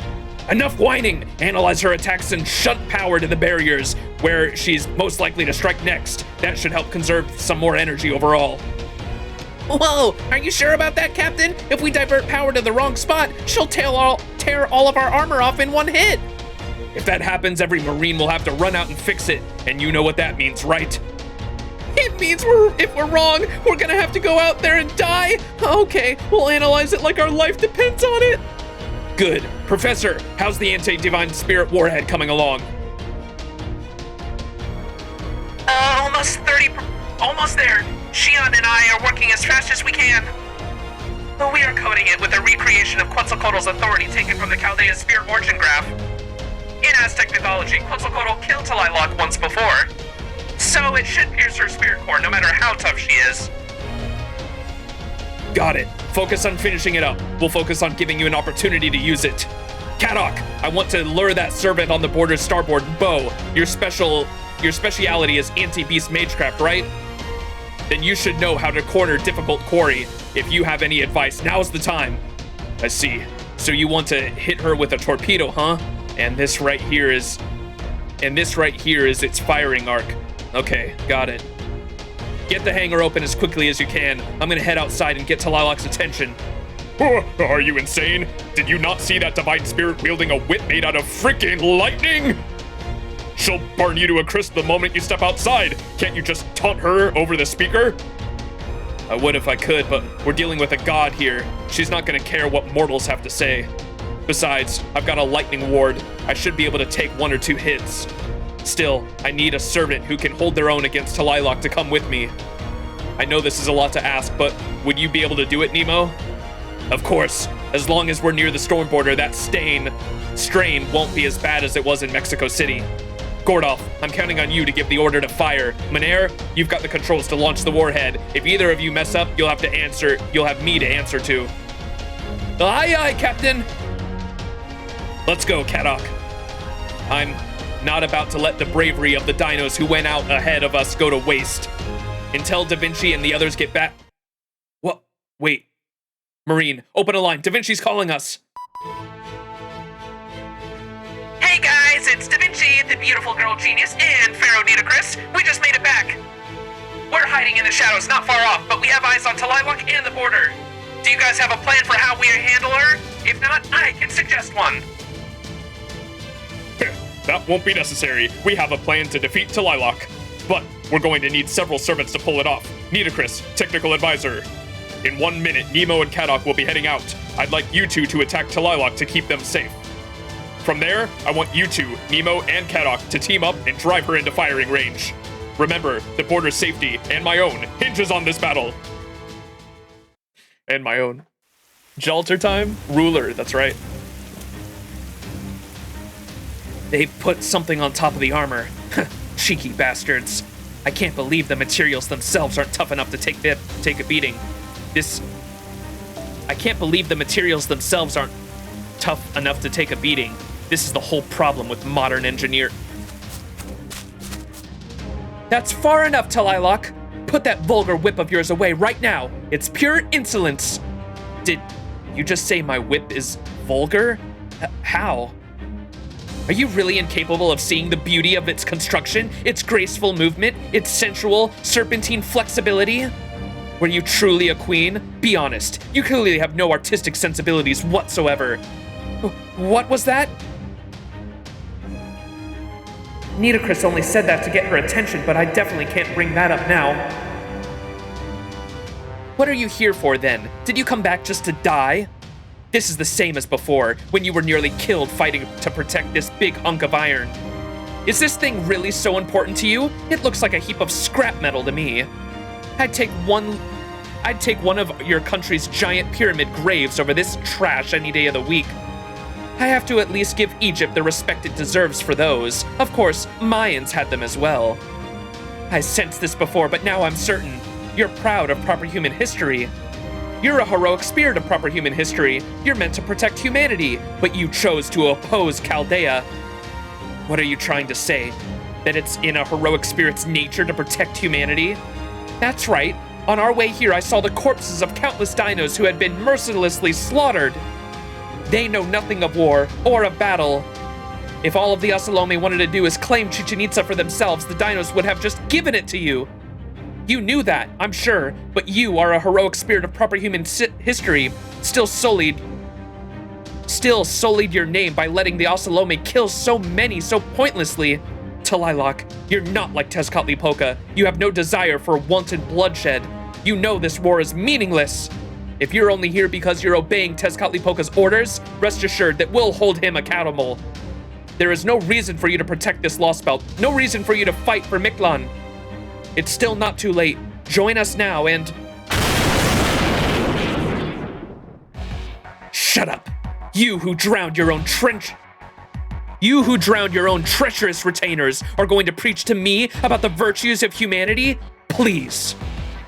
That was... I asked the cryptor about you, you know? I was curious. You abandoned your entire nation because your brothers were killed. You're the queen who deceived and killed those who violated your laws and governed your country.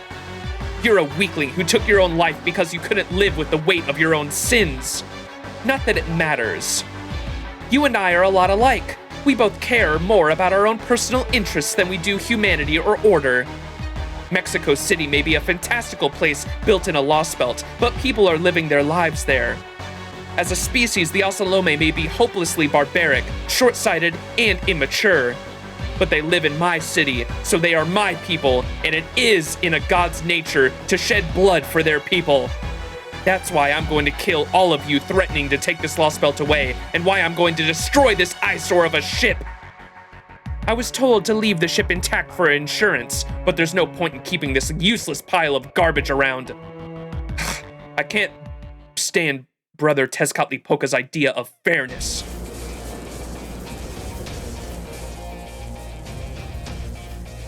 Way to go, Nitocris. Talilok's completely focused on us now. Don't worry about defeating her. We just have to hold out until the border's ready. You shed blood for your people?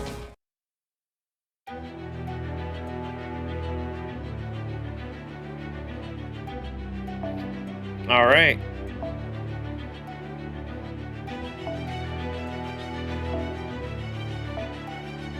Da Vinci.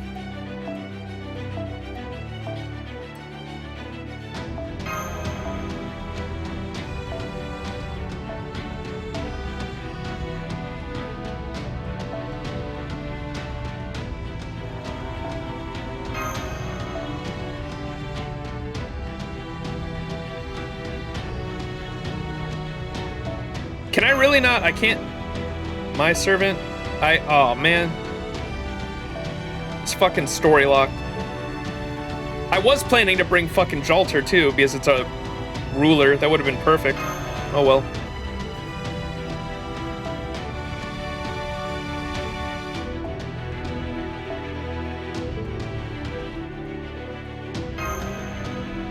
No Jalter, a sad moment. Indeed.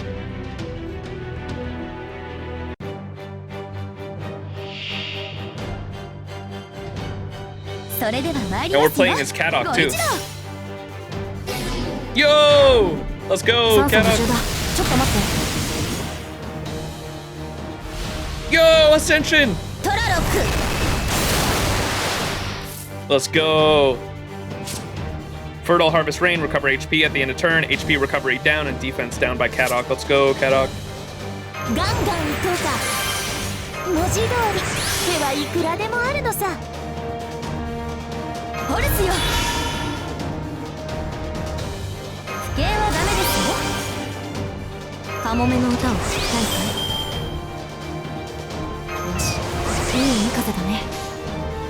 Oh my gosh.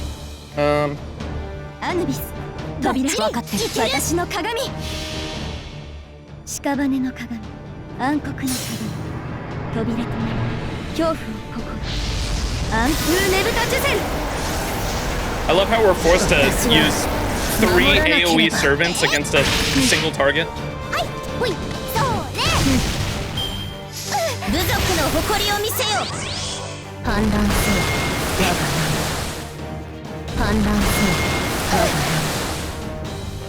Is Nemo single target? Oh, I thought he was I have him and I thought he was AoE, if that's the case.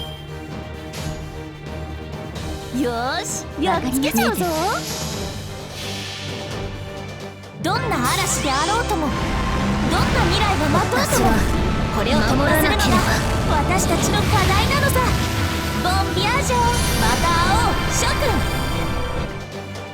ザザーン。いやそうテンプロマヨール観覧する我がそこですね。 Yo, chill. サイオンを作りますホルスよ。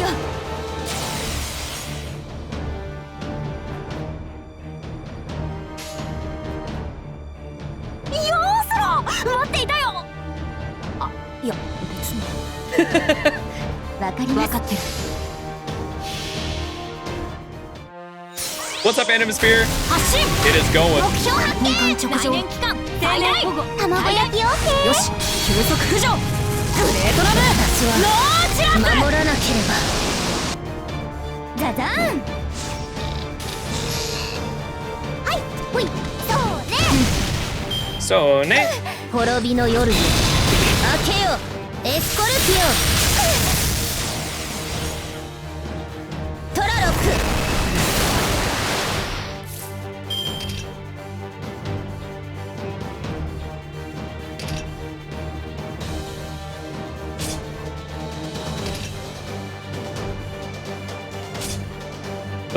Let's break her bar here and then use the skill seal for whatever she uses next turn, I think, right?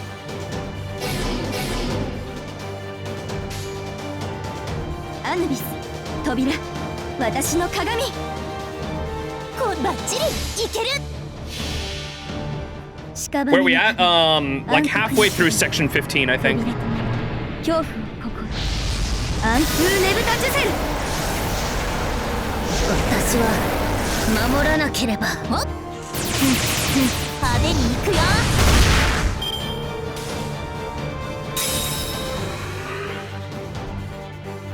Oh, that was it. Okay, it was just one. Just the bar break.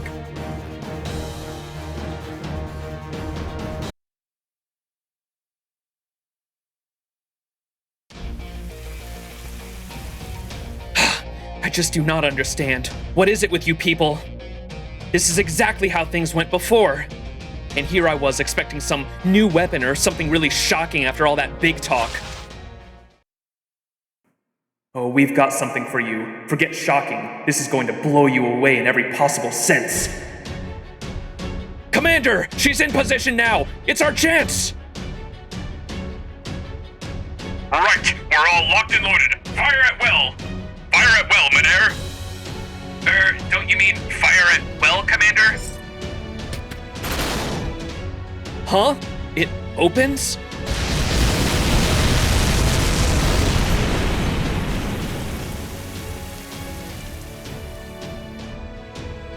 Direct hit! Nice! Knocked her all the way into the jungle! Command room! Status on the enemy servant! Is her spirit core intact? How much damage did we do to her spirit origin? That was a direct hit from a customs-modified anti-divine spirit Spiritron warhead, which can even be used in void space. Even if she does still have her spirit core, she'll definitely be incapacitated. If we're lucky, we might even be able to take her Captain,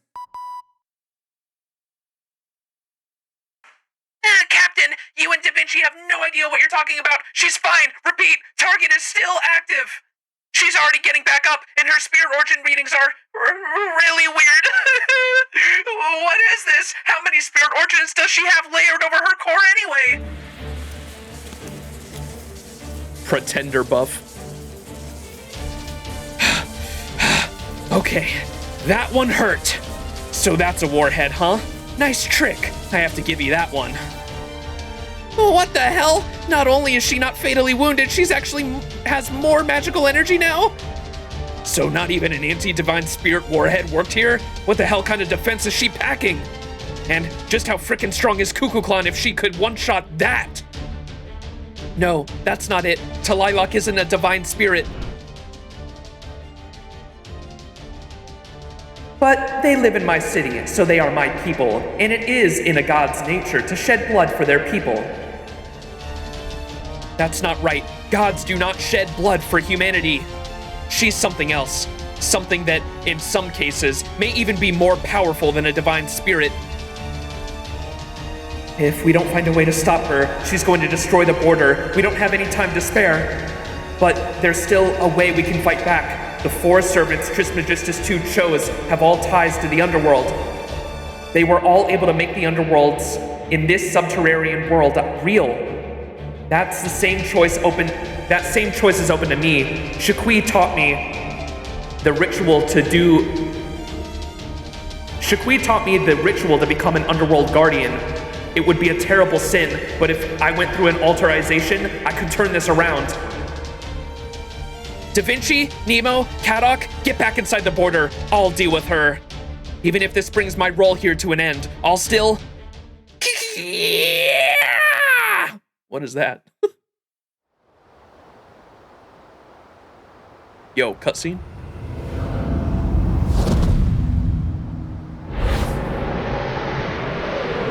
Oh, is it Camazot?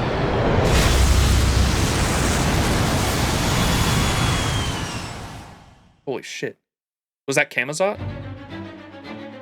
So insolent! I know that voice! Huh? You? Why did you come after me?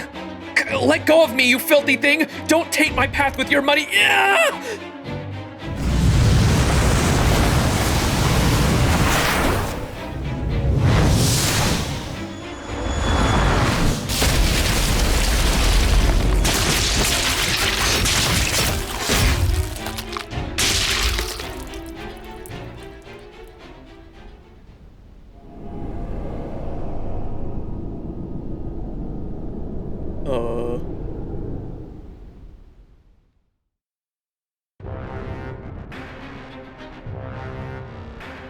Not Camazot? What the fuck is that? Why doesn't it have a fucking figure? Talilok's signal has vanished! It looks like she was shredded to pieces! It's just a black something, and it is speaking incoherently.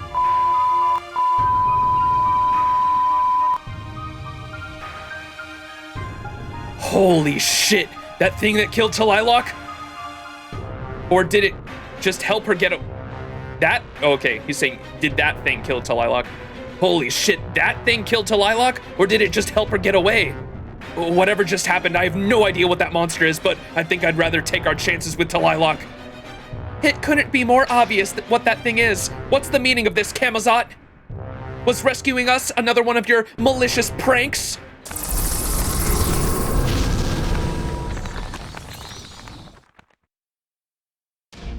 Huh? Me?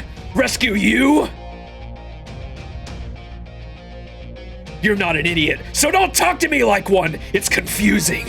What possible reason could I, the ruler of the underworld, have to rescue you people? You know what? Take some time to think it over. I'll wait. You have to know there's something else going on here. I'm sure you can think of any number of reasons for what I did. That's true. Then did you really come here to rescue us? Not because it was a good opportunity to go after Talilok, or something like that. Not even close. Not even in the same Ashokta shrine. I just dropped something back where it belonged. She was about to reveal her true identity. If she had, you would have all ended up as sacrifices on her altars. I don't want that. It'd be a waste of a good human and heroic spirit blood. After all we've been through, are you just going to throw everything away? You're practically my old friends by now. You're the most special guest I've ever had in ages. So if you're going to die, it might as well be at my hands. That's my reason. Pretty clever, isn't it? Yes, I like that plan. In fact, I love it! Soon, it'll be underworld pilgrimage time. Soon, the way of the 8th stratum will open. So come on down to the very bottom of Mictlān. Come on down to the bosom of the withered space tree. I'll welcome you all to the 4th underworld, or my name isn't Camazot. I fucking love him. Maniacal.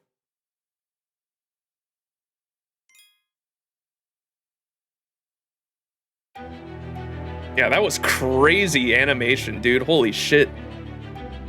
What a goat he is. And so he hasn't...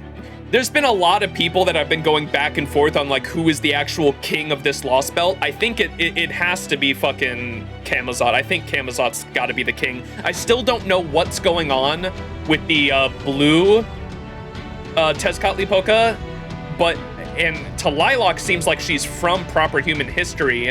I don't know if that's the case with Black Tezcatlipoca and Blue Tezcatlipoca, and I don't know what's going on with him. If they're one divine spirit that split, perhaps, or who was the actual servant that was summoned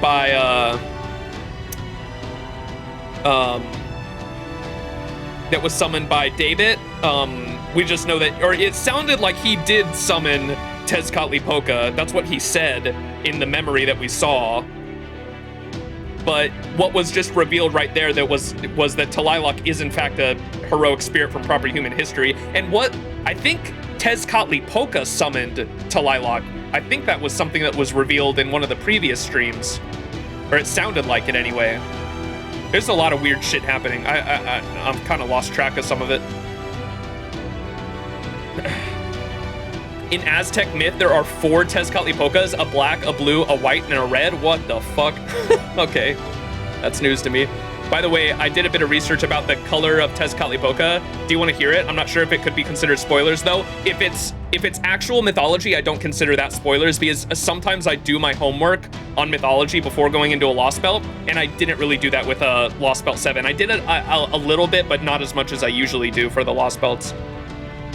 The 4 gods who created the world were Tezcatlipoca, Quetzalcoatl, Huitzilopochtli, and Xipe-Totec, and were referred to respectively as Black, the White, the Blue, and the Red Tezcatlipocas. Okay. The reality is that they were all brothers rather than one entity or different versions of Tezcatlipoca, but it's hard to find accurate info on the original mythology. Gotcha. Okay, interesting. Tez is just doing Tez things. Gotcha. All right, I'm gonna go to the bathroom real quick since we're 3 hours into this and I gotta go.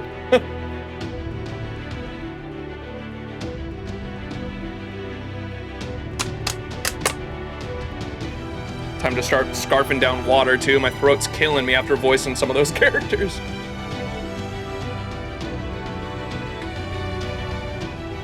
All right, I will be right back. Give me a few minutes. All right, let's get back into it. Halfway through section 15, which pretty much means I don't know how long section 16 is, but means we're halfway through the stream, probably 3 hours in. I was hoping this stream would be around 6 hours, so that checks out.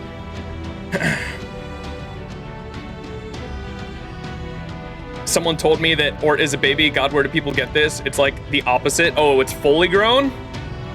Planning on playing the new Life is Strange double exposure? Maybe at some point. I don't know. I wanted to play the other game that was made by what are the old creators called? The studio that made the original Life is Strange made a new game, and I wanted to play that at some point too, but just haven't had the time. 12-hour stream. What's up, Tamamo? How you doing? All right. Let's hop into it.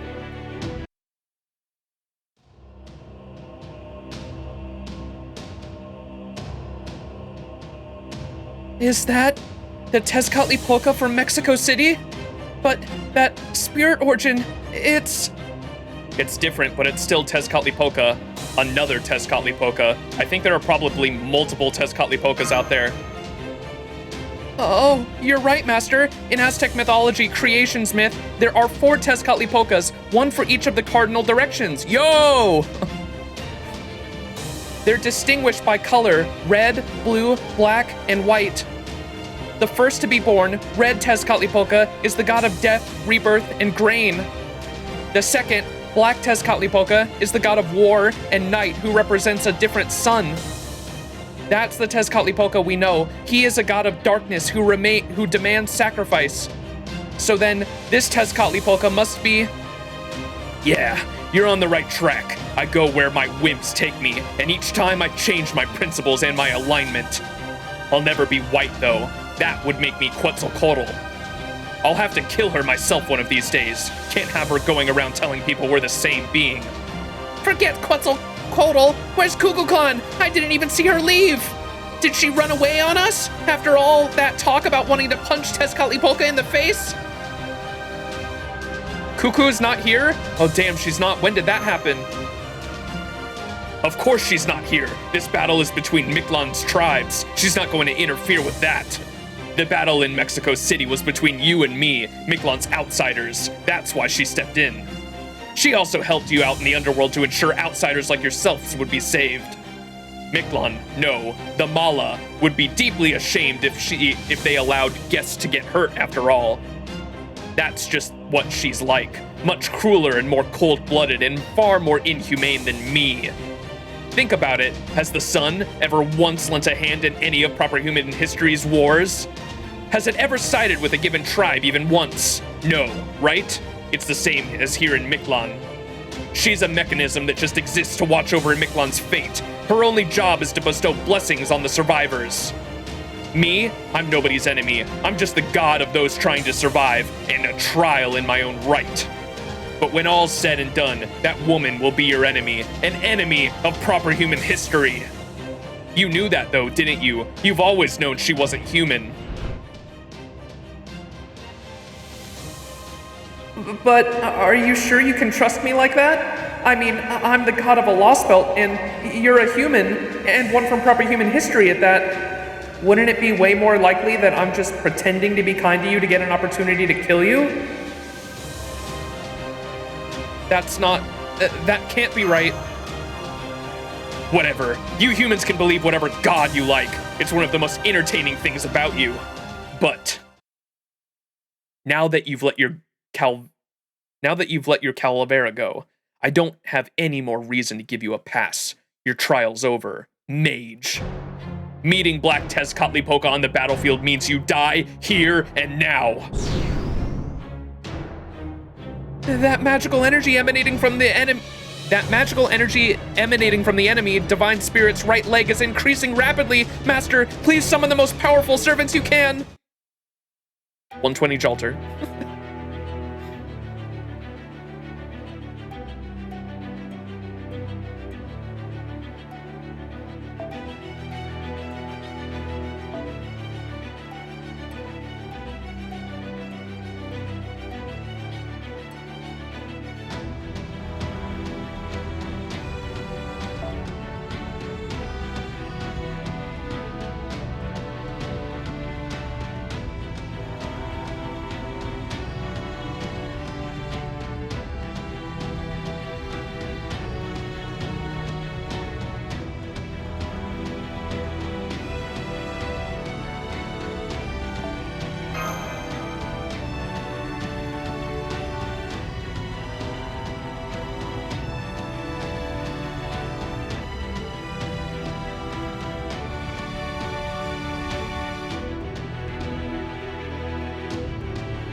That works.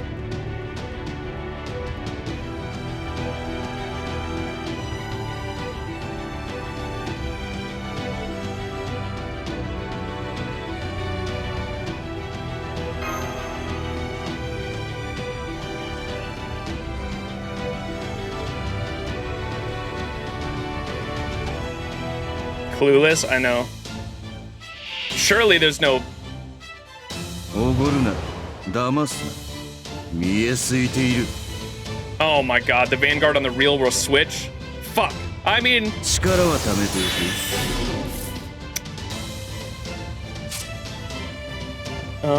chance to inflict stun each turn when HP reaches 0. Survive. Wait, what? Oh.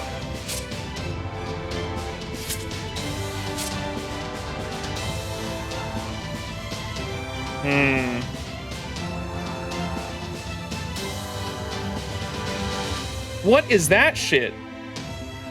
We actually need invincibility pure CEs.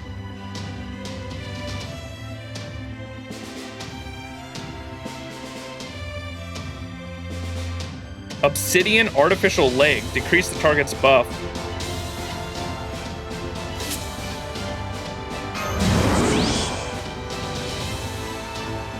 ピンチチャンスにパラドクスエフェクターセット。じゃあこういうツーマンは練習だな。他にやることないの？じゃあこういうのはどうだ？一歩前に差し込む。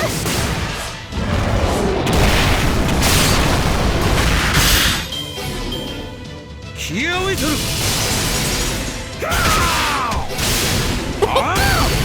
This is some crazy animations. Did I get too excited? 最大ダメージお任せください。一歩時短一歩前にブーストストライク。これでトップダメ。ハイアングルトランスファー。カーウィン。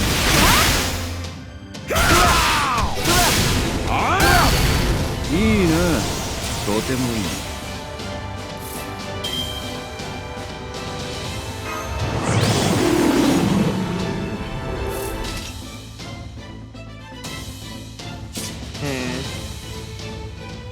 オルテナウス疑似リンク解除。おごりであっても高らかに。いつか必ずなくしたものに報いるために導きの星よ、力となれ。罠だ。 He's a fucking ruler too.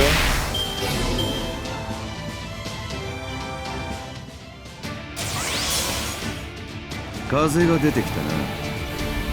山の心臓、煙る。 What the fuck? 天と地を所有する者。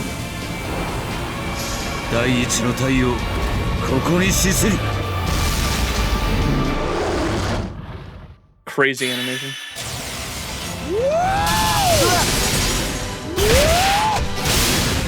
力は貯めておけ。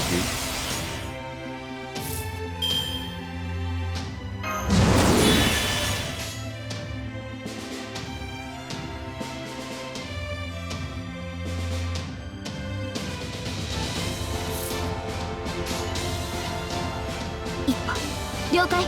時短装填済みです。インターセプターフッハッターンマスターハイアングルトランスファー。チェスカトル。チェカトル。はあ被弾確率収束。もう少し Bye, あ Mash. と少し。カーウィン。悪い。 Kind of want to just let everyone die and see if it's a fucking.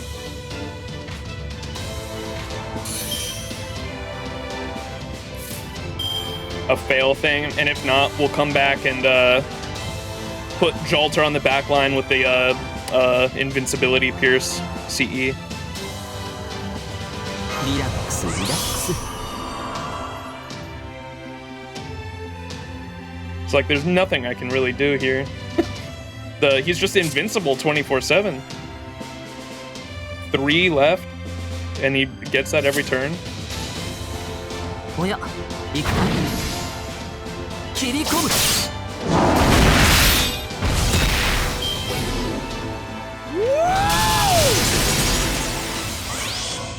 カーウィン。いいな、とてもいい。オーケー。悪いね。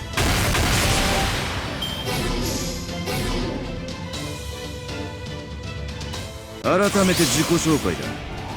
俺は黒く赤く青く白く、今なお生きる死そのもの。やや起きテスカトリポか。夢の世界にひとまず退散。おごるな、騙すな。見えすいている。踊りなさいな。ご要望とあらば切り込む。いいな、とてもいい。チェカトル。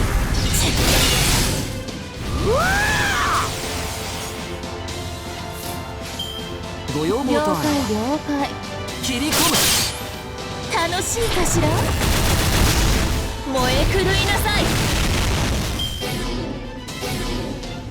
手スカトル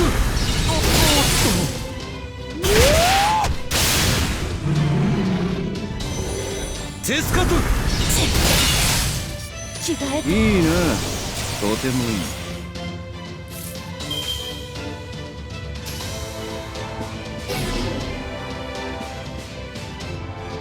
語る語る弱り語るティトラカワ滅亡の時だとなる私が何をしたとテテいうヨロトル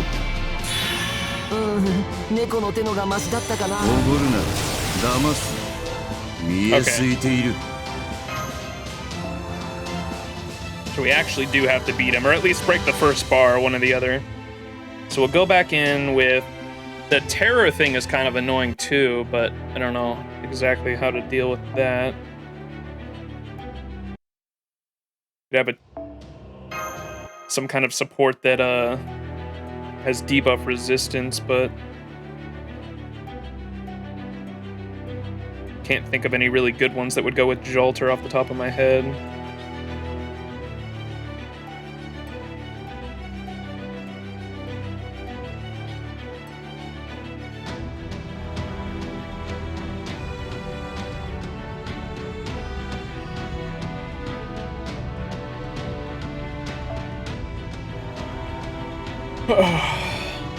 Couldn't you have stopped the invuls with Jolter NP? Yes, but she was like literally the back line, and I didn't want to. I have to swap up this whole team comp. I was more willing to let that one be a loss just to see if the loss thing would work. But now I'm gonna move the team around like that and go in like that, and actually give it a try this time. Only being able to get, we have to break a bar that's like 600k. Only being able to do damage with Jolter every couple turns does not sound fun. So I didn't want to stall that one out too bad.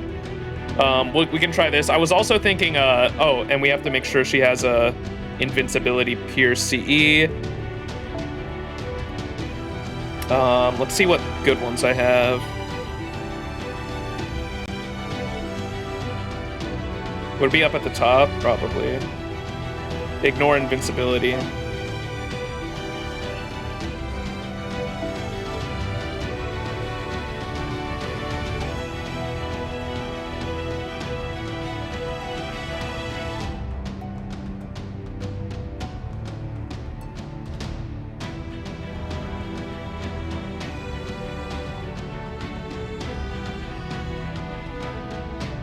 Does Jolter, her NP burns, does it not? I'm not sure, actually, and I have her 120.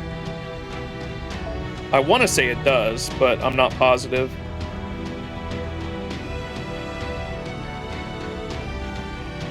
Oh, it's Curse, not Burn.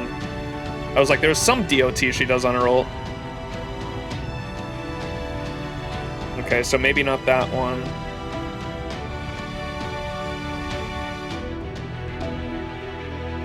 Increased critical strength and 20% NP gain by 20% for yourself? Maybe that one.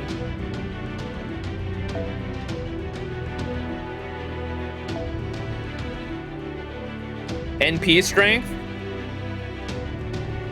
Ignore invincibility, increase buster card effectiveness by 3% and NP strength by 15%.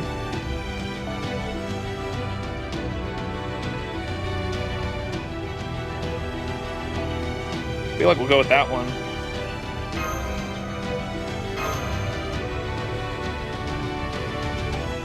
And then we've got the Merlins who have invincibility for when Tezcatlipoca ults, and they should just be able to heal past everything in the meantime, and our only real dilemma in the fight should be holding out on RNG to make sure the units don't get feared or stunned or whatever, right? Was it not Burn? No, it's Curse. That's what I thought. I thought it was Burn as well, but it's Curse, which I remember she had some kind of debuff on the ult, but I was thinking it was Burn. It's not. It's Curse. Tez has invincibility ignore, so we need a Castoria then. It's not the biggest deal in the world if I have to get a Castoria, I suppose. Just throw my NP5 Castoria here that I'm trying to level to 120 here and be fine. We'll do that then. Just try to get a Castoria ult off before he NPs.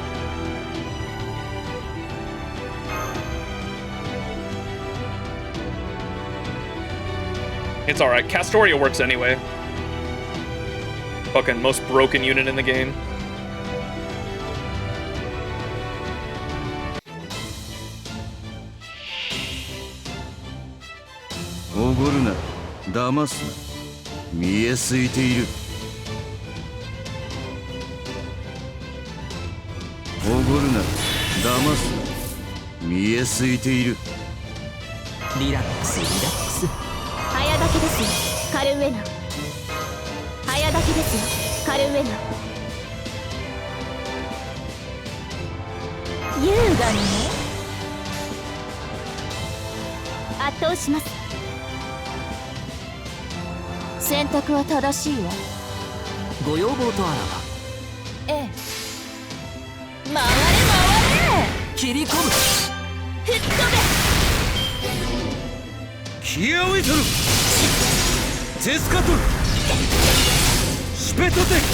Bro does not like Jalter. God damn.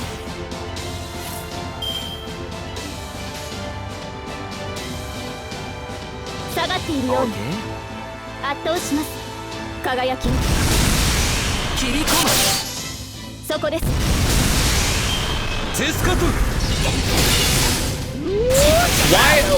Bro, is she not have fucking target focus? What the fuck? Bro does not like Jalter being on the field.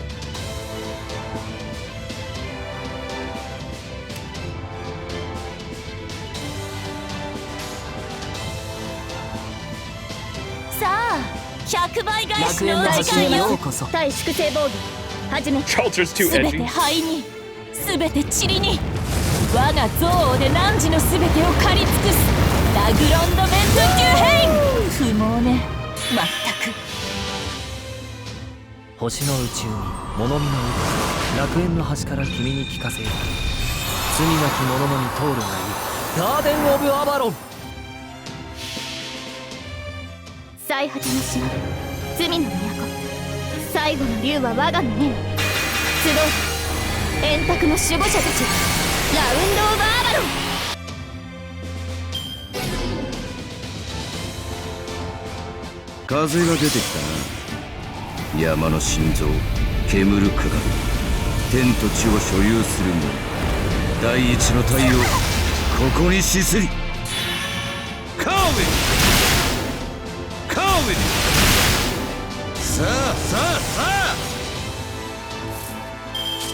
Three turns, goddamn.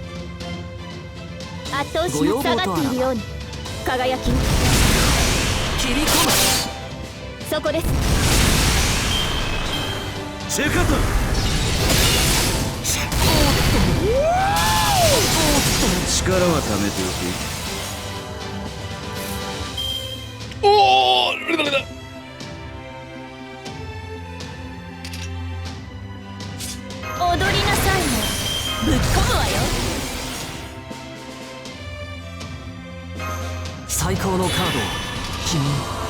Need more stars.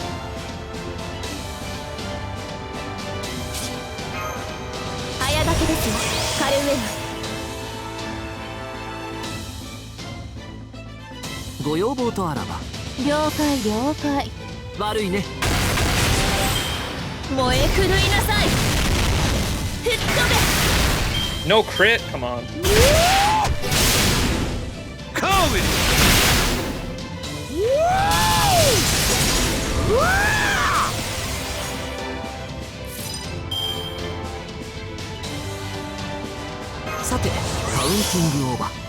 Okay.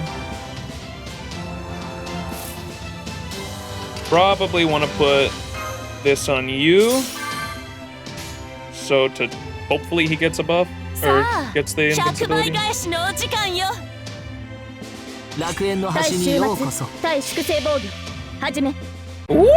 そうによって磨かれた我が魂の方向。ラグロンドメントニューヘイ。 Bro even says it when he's hit. Woo! そこは壁もなく城もなく見せない始まりの空。魂のありかを見せようか。ガーデン・オブ・アバロン。最果ての島、罪の都。最後の竜は我がの念。集う円卓の守護者たち。ラウンド・オブ・アバロン。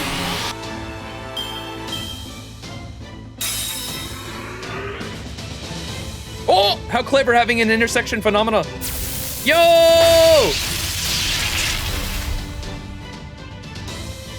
Let's go! Yulga Mary came to save us.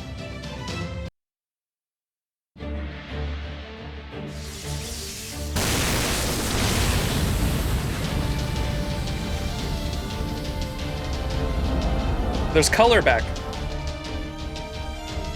Well, it's your lucky day, Max. I just happened to be out for a little float walk nearby and stumbled across you fighting this guy. You Olga Mary! Gotcha. Man, this is the second time you've saved us. You again. First in Mexico City and now this. What the hell are you thinking?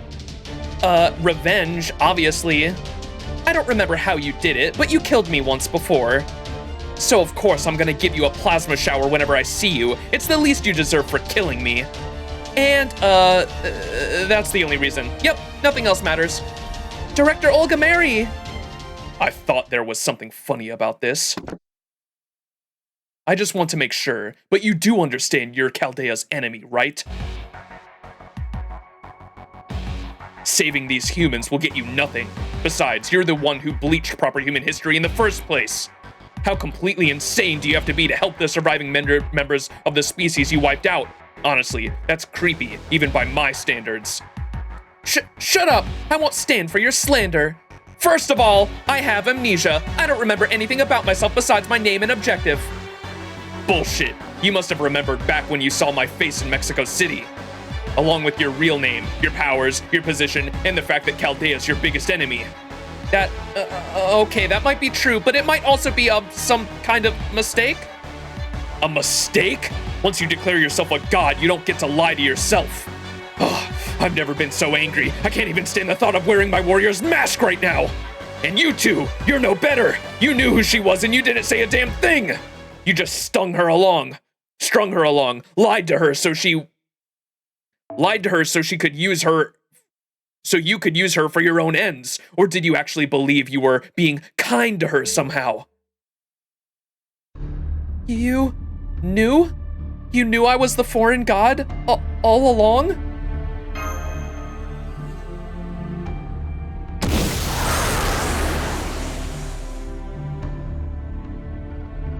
Sure, you can build a great trusting relationship with an amnesic enemy, long as you keep the truth from them.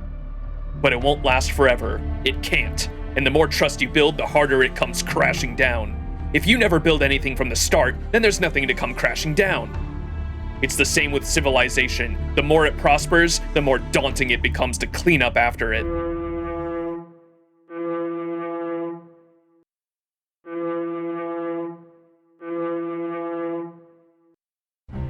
Is that a siren? It's coming from the altar. The sun's orbit has changed. It means Iskali killed the king. This Shaki Yao Yodel is over. All that's left now is to wake up Ort. I look forward to seeing whether you or David gets to it first. He's gone? We survived for now, but I've lost Tezcatlipoca's signal, and Yulga Mary's. Senpai, what have we done? Can we come back from this?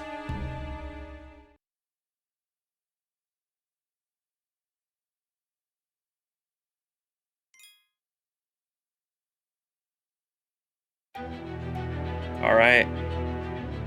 Second to last arrow for section 15.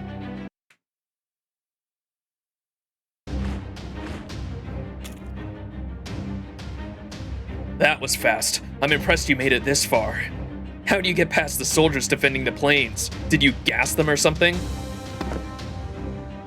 Solid idea. Dinos can repel physical attacks with their biowaves, so targeting their lungs is a smart approach. Gas is a very effective way to kill dinos. If you want proof, look no further than their inability to get past the toxic gas in the 8th stratum.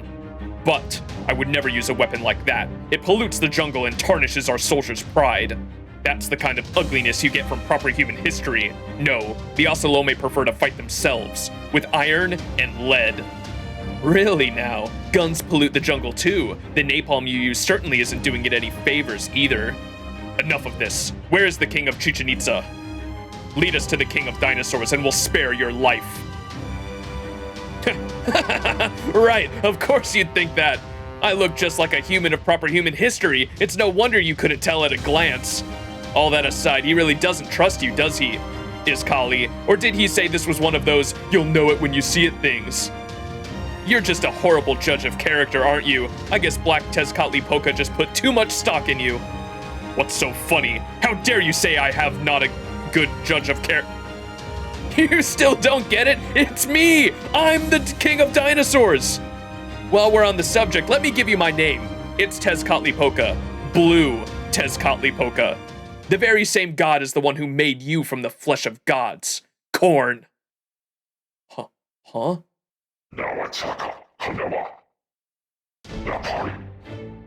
Tezcatlipoca. Tezcatlipoca.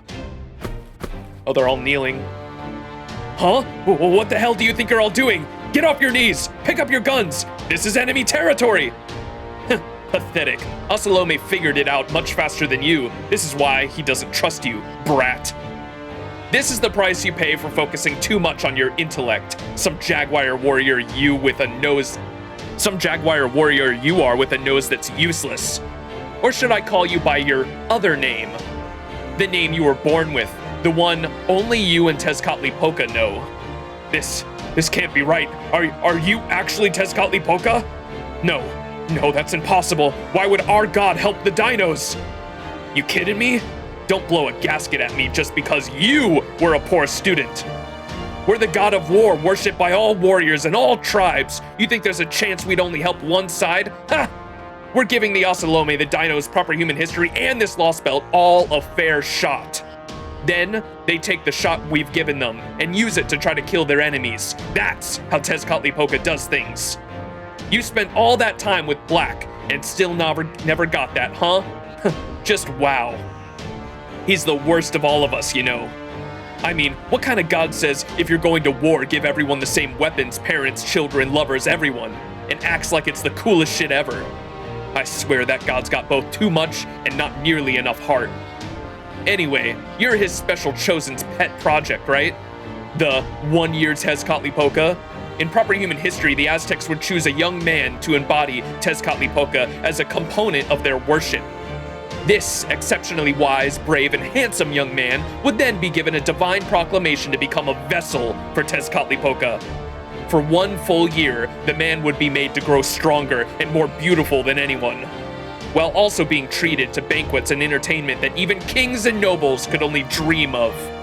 If he did this for a full year, he would be accepted as the vessel and considered the incarnation of Tezcatlipoca. That's right. And the finishing touch is the Shoki Yodel, the War of Flowers, where I kill the Dino's king.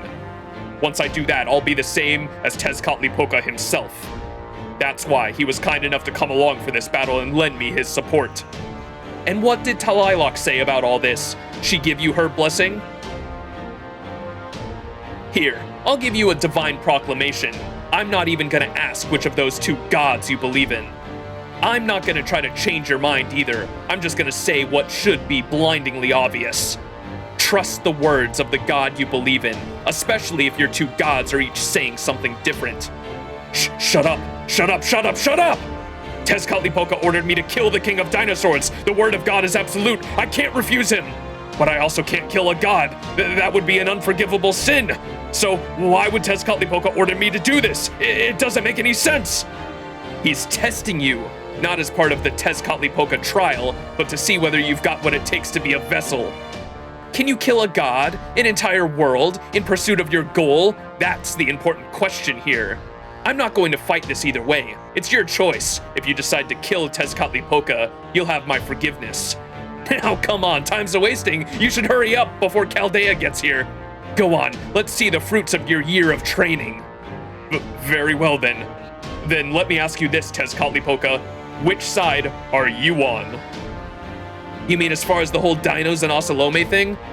No, I mean, are you a god of proper human history, or this Lostbelt? If you're a god of proper human history, you're my enemy and I'll kill you. If you're a god of this Lostbelt, you're my ally and I'll spare you. Yes, that works. Then that lets me obey Tezcatlipoca's orders and still kill another Tezcatlipoca. So it's okay for me to shoot you. Now answer me, Blue Tezcatlipoca.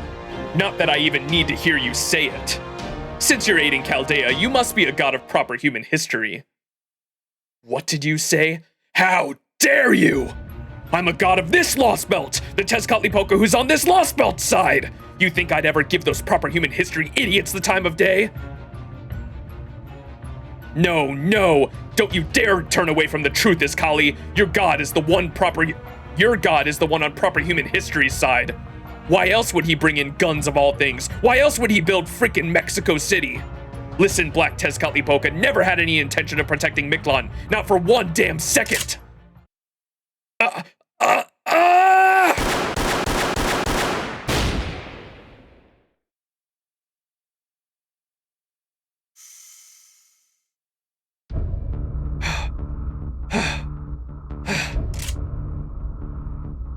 This is right.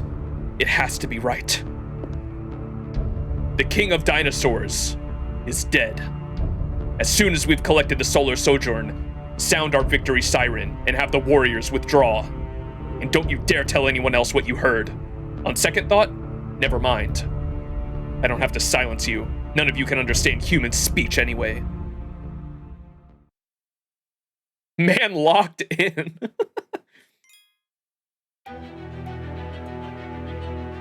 All right, last arrow of section 15, and we've got one more this stream after that.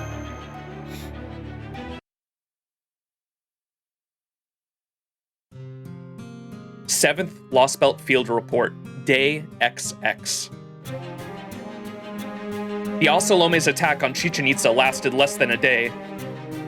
They retreated to Mexico City the moment their sirens sounded. When we got to the altar, all we saw was a bloody throne and the empty place where the Solar Sojourn used to be. With the Solar Sojourn stolen, the sun's resting place became Mexico City, leaving Chichen Itza mired in a sunless night, which has so far lasted 20 hours. The Osalome may have won this battle, but they suffered tremendous losses. It took 30 of their soldiers to kill even one Dinos. Of the 20 squads, each comprised of 100 elite soldiers, bringing their total number to 2,000. Only 16 Osalome survived long enough to retreat. Aww. We also found out what species they were when we went to bury their bodies. They're apes. Medium-sized primates with a number of human characteristics. Here you can see under their mask there, they're apes. Monkey. They're the newest, weakest species born in Mictlān, without any of Mala's protection. Given their origins and abilities, the dinos had previously grouped them in the same category as insects. We believe Tezcatlipoca gave them knowledge, weapons, and their jaguar masks to raise them to the new prime species. 62 dinos survived the attack. One of them was Priest Vicub. That's right! I led the Osalome into our city while all of you were cowering before the King of Dinosaurs. Did Cuckoo Claude protect us? No! Could the King of Dinosaurs with his feeble body offer us any protection? No! Neither had any business attempting to guide Mictlān, or any of you for that matter. Look at all those dead apes! Do you lot know why they went this far? Do you know what they were fighting for? Their goal is to prolong this world's life. They challenged us for supremacy so they could give the new sun vitality. Up until now, we've only treated these creatures as lower life forms. We have never seen them as genuine rivals. But they are the ones trying to save Mictlān from its fit destruction. They are the ones fighting to stop proper human history from pruning us away. Squawk! I did nothing wrong!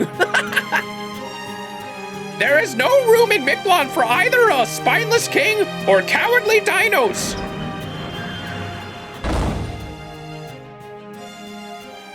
Priest Vakub was charged with treason and thrown in prison. But even knowing the extent of his crimes, the dinos bore him no hate. I had no idea Priest Vakub was so dissatisfied with things. I wonder what could have happened to make him help the Osalome, even knowing how dangerous they are. The very act of flying across Mictlān's skies was always disrespectful to the sun. It's no wonder he lost his mind. What a shame. There's just no understanding... How do you say it? Pterodactyls. I can't say the word. I still can't believe the Osalome were actually animals all this time. I thought they were from proper human history, but it turns out they're from Mictlān. I knew them before they became Osalome. They were just dumb animals. In fact, they could only survive in groups. It's incredible how much they developed in such a short time, even with Tezcatlipoca's help. They have survival instincts we don't have, and a purpose we lack. I know our strategy for survival is right, but I guess that all means we can't understand how they think. Cuckoo! That's right. In spite of their intellect, their whole species has remained unchanged for 66 million years. In most mythologies, the sun was worshipped because it was well beyond people's understanding. Intelligent creatures see meaning in everything. Intelligence is the ability to try to draw closer to great things. Unintelligent creatures lack that ability and can therefore only evolve to adapt to their environment. But intelligent creatures will always seek a different path than adaptive evolution. Dinos were never subject to that law of nature. Intelligent as they are, their incredible empathy meant that they never saw themselves as anything special. They had no real use for innovation, admiration, stories, or even producing culture to aid their survival. They are merely intelligent beings who have lived happily lives in the ideal environment Mala had provided for them. And now, the destruction of that very environment is at hand. I finally understand why Mala didn't build their paradise on the surface. They intended to disappear with the sun. Their intent was always to end this Lostbelt's underground world without anyone ever knowing. However perfect their civilization might be, this Lostbelt could never be a threat or a rival to humankind. It's a pruned hypothetical, nothing more, one path life may have taken. I just want to believe that remembering their end will be a sufficient parting gift as we go our separate ways. Gran Cavallo log? What is that, chat? What's Gran Cavallo log mean? Unless it's a spoiler. This Lostbelt's too peaceful for proper human history. Oh, it's Da Vinci. Okay, thank you. Uh-oh, cuckoo. Whoa, why is it green?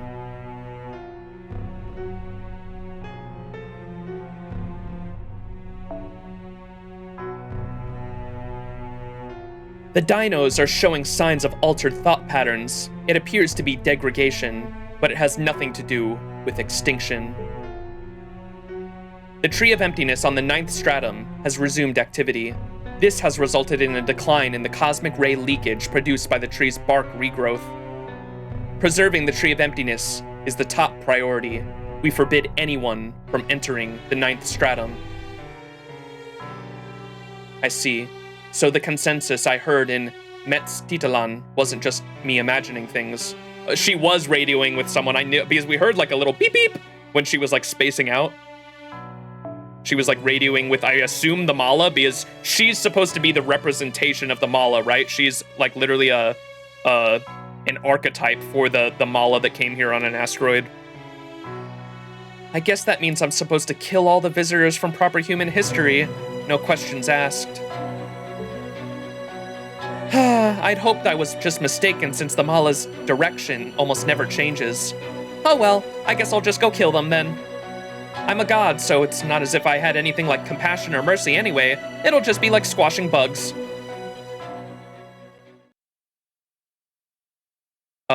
Gran Cabello is a statue IRL Da Vinci never finished in life, and they've been using it as a nickname for writer Da Vinci. Gotcha, okay. Thank you.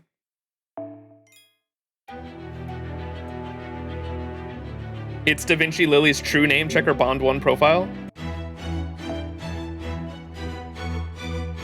Da Vinci.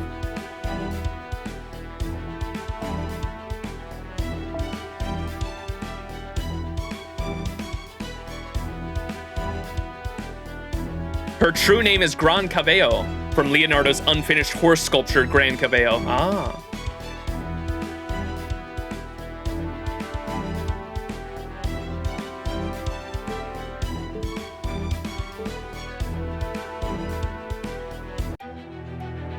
All right, section 16, epilogue. What a way to end it.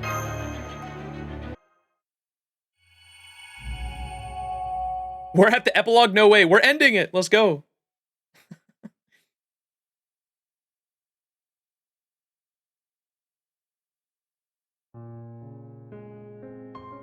Everyone's at a loss for words.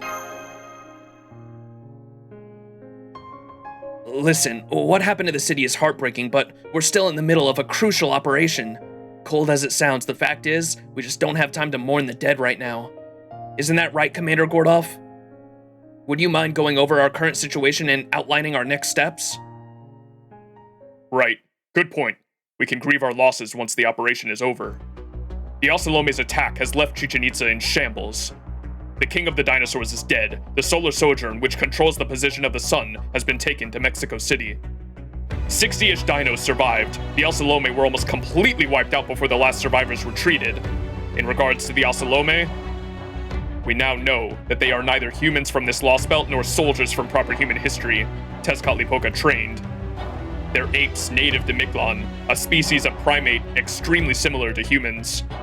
So the war between the Osalome and the dinos was not a proxy war between proper human history and this Lostbelt. Rather, it was a competition between two species trying to survive within the confines of Mictlān. Vicious though the Osalome may be, they are not directly opposed to human history. Well, I suppose his collie is the exception there. He clearly has it out for us. Still. I think his collie's probably... But never mind that murderous lot for now. Here's the real problem we face. We too have suffered many losses as a result of the battle. Koyanskaya thought she would show off by heading out to defend Chichen Itza alone, then found herself completely outmatched in a fight against Tezcatlipoca. Luckily, Max rescued her and brought her to the ICU where she's currently licking her wounds. Who did we grab? Oh, Koyanskaya. Oh! I think it's at this point that I should remind you that I'm supplying all my own magical energy. If I'd have a master to help with that, things would have gone very differently. If she says so. Granted, there's no one in Chaldea foolish enough to provide such a dangerous servant with magical energy. I trust you all agree? Good. Moving on. The Dinochus who went out to defend the border from the Osalome are missing. However, Seventh did give me a message for Max and Kirlight before he left. Don't worry about us. We'll turn things around in overtime. That is all. As for you, Olga Mary, who reappeared during Max's battle with Tezcatlipoca, she has regained her memories and left Chichen Itza. We've been worried about this happening, and unfortunately, it seems like the time has come. She may have been helpful so far, but I doubt we'll be able to count on that going forward. Up until now, our enemies have been David and Tezcatlipoca. However, the foreign god remains the greatest threat to successfully carrying out the Grand Order. Is that clear? But she was still the same Olga Mary we knew. I know her memories have returned, but if we can just talk to her... Get it through your head. Regardless of how closely she resembles the Olga Mary you know, it does not matter. Hell, she might even be Olga Mary Animosphere, but that doesn't change the fact that she is the foreign god. Did you fail to notice her spirit origin in the scale of the star? Monster doesn't even begin to cover her. You understand that in a single second, the sun puts out more energy than the entirety of humanity has used. You understand that in a single second, the sun puts out more energy than the entirety of humanity has used in all of history, right? We can't risk her blowing up on us. She's too dangerous. Damn it. Can you two worry about yourselves for even a second for a change? That goes for you too, Kadok. I want you to keep a close eye on Max and Kirillite. Gordy's right. At this point, we have to treat Yulka Mary as an enemy. Unfortunately, she's not the only dangerous entity we need to worry about right now. Kukulkan is the representative of the extraterrestrials that made this Lostbelt, the archetype of Mictlān. Remember when Tezcatlipoca said she'd eventually turn on us? I think he's right. So far, we haven't demonstrated any hostility towards Mictlān or its people, nor made any attempt to attack. But that won't remain true. We need to cut down the Tree of Emptiness at the same time. The Cryptor is trying to destroy Earth by waking up Ort. As far as Mictlān is concerned, that makes us both enemies. So from Kukulkan's perspective, anything not originally from Mictlān is an enemy right now. That is almost certainly part of why she attacked the Storm Border on the surface. She did ally with us for a time thanks to Max having reached an understanding with the dinos. But now that there is no more need to keep the dinos safe, she will almost certainly try to eliminate us on behalf of Mictlān's collective will. Yeah, if I were on the side of Mictlān, I'd want to kill David and Tezcatlipoca first, then us. Still, I wonder, is Kukulkan really an agent of Mala? Some of what she's done lines up with their intentions, but it seems to me like she's also gone her own way at times. I see. Then we had better start thinking of Kukulkan as an enemy from here on out. It's not all bad, though. If we play our cards right, we can pit our enemies against each other and swoop in to claim the spoils in the aftermath. At any rate, that's the long and short of our current situation. Now that we understand this situation, it's time to plan our next steps. Max, Mash, Kadok, I want you three to get some rest over the next few hours. Go outside and get some fresh air. Take a nap, whatever you feel like. We will meet back here in 2 hours' time. Do not be late.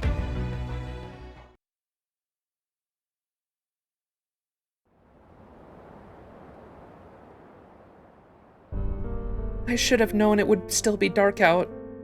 It would have been evening in Chichen Itza about now. Guess you two aren't the only ones who wanted to go outside. You two gonna do anything in particular? I want to go check on the dinos. I'm hoping we can find some dinos we know. Wakchan! Oh, hey, are you all done with your talk? Wakchan, you're okay? Oh, I don't suppose you know where the Dinochus brothers and Tepu are, do you? I haven't seen the Dinochus bros, but Tepu said that he was going back to his wife, his house for a while. The other dinos are all gathered at the Shakta shrine. Maybe you'll find the Dinochus bros there? Hey, yeah, thanks, Wakchan. Thank you. Come on, Mash, let's head to the shrine.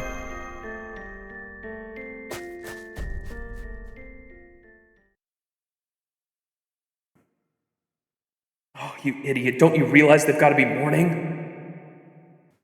Hey, wait up a minute. Outsiders like us shouldn't...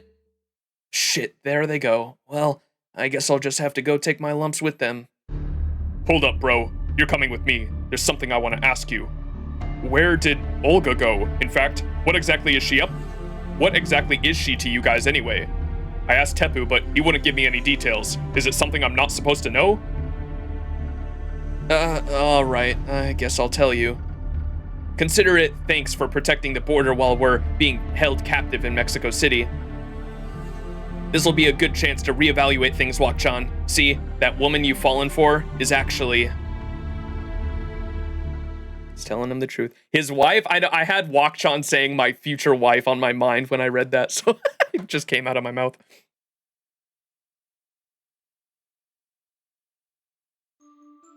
I don't see the Dinochus brothers anywhere. All of Chichen Itza's remaining dinos are gathered here, and it looks like they're discussing something. Oh, hello, Max and Mash. Have you come to tell us more stories of proper human history?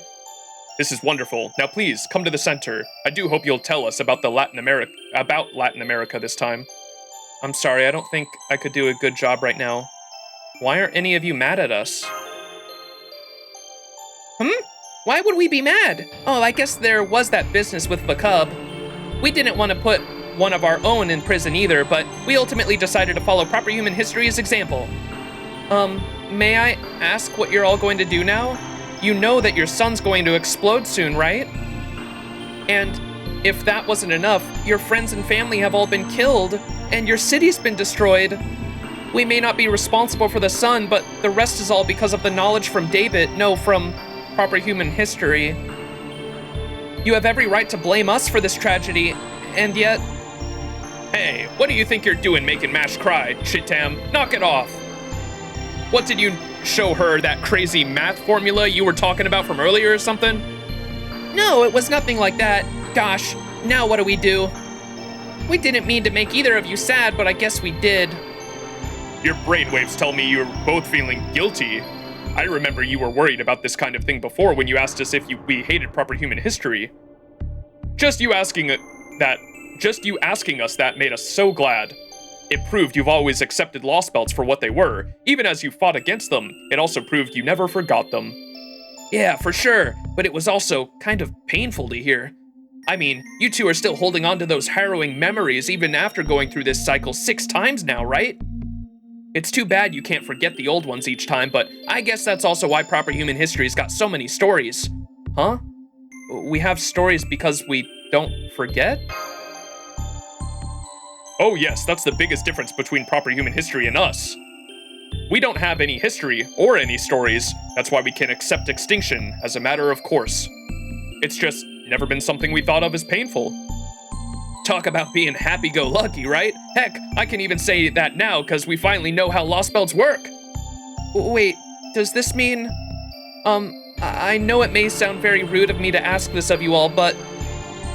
could it be that Tepu isn't uniquely understanding, but rather that all dinos are, well... You mean, do we share similar brain structures and levels of intelligence? Yes, I suppose we do. There have never been any dinos who are exceptional as... There are never any dinos who are so exceptional as to be described as geniuses or brilliant. So no, Tepu's mind doesn't work any differently from ours. He just sees things differently thanks to his unusual eyesight. Oh. The death perception. He can see when everyone's going to die. Once we heard your stories, every dinos understood that Mictlān is a Lostbelt, a place of cosmic fantasy. Even knowing that, we still love your stories, though admittedly, you do make us feel lonesome as well. Not me, I just had a great time hearing them. I still wish I could have gone swimming in Atlantis. All the more reason for us to keep going for another generation. That way, there will be a whole world for aquatic dinos. There's no way you could become a plesiosaur, Kukumo. You're way too impatient for that evolution. Anyway, it's about time now.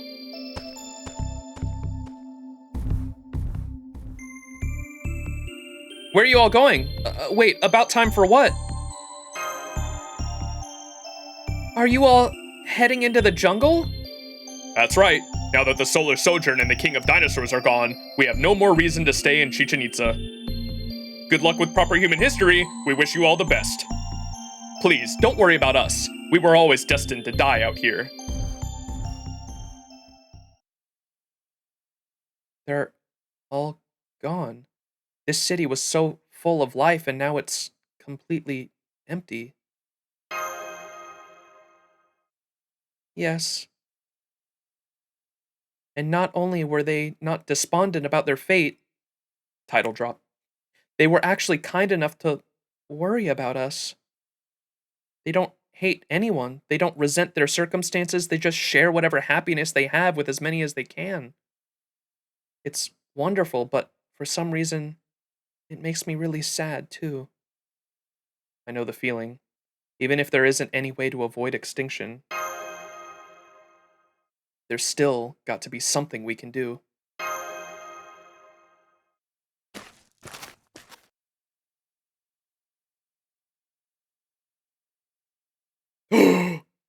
The priestess.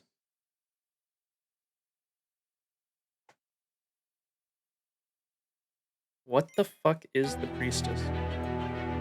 My best... Or I guess that wouldn't make sense either. I don't know. My guess, like, way earlier was that the priestess was, like, the soul of the alien priestess that, like, was supposed to be in...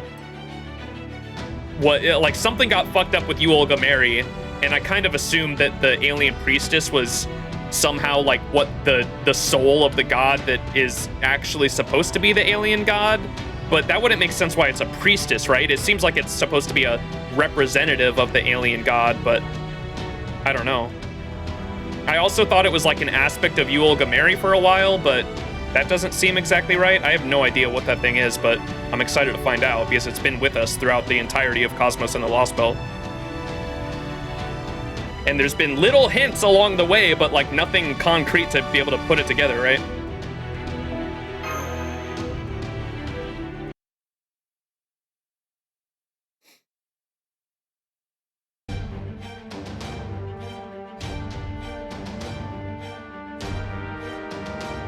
Good. You're all here right on time.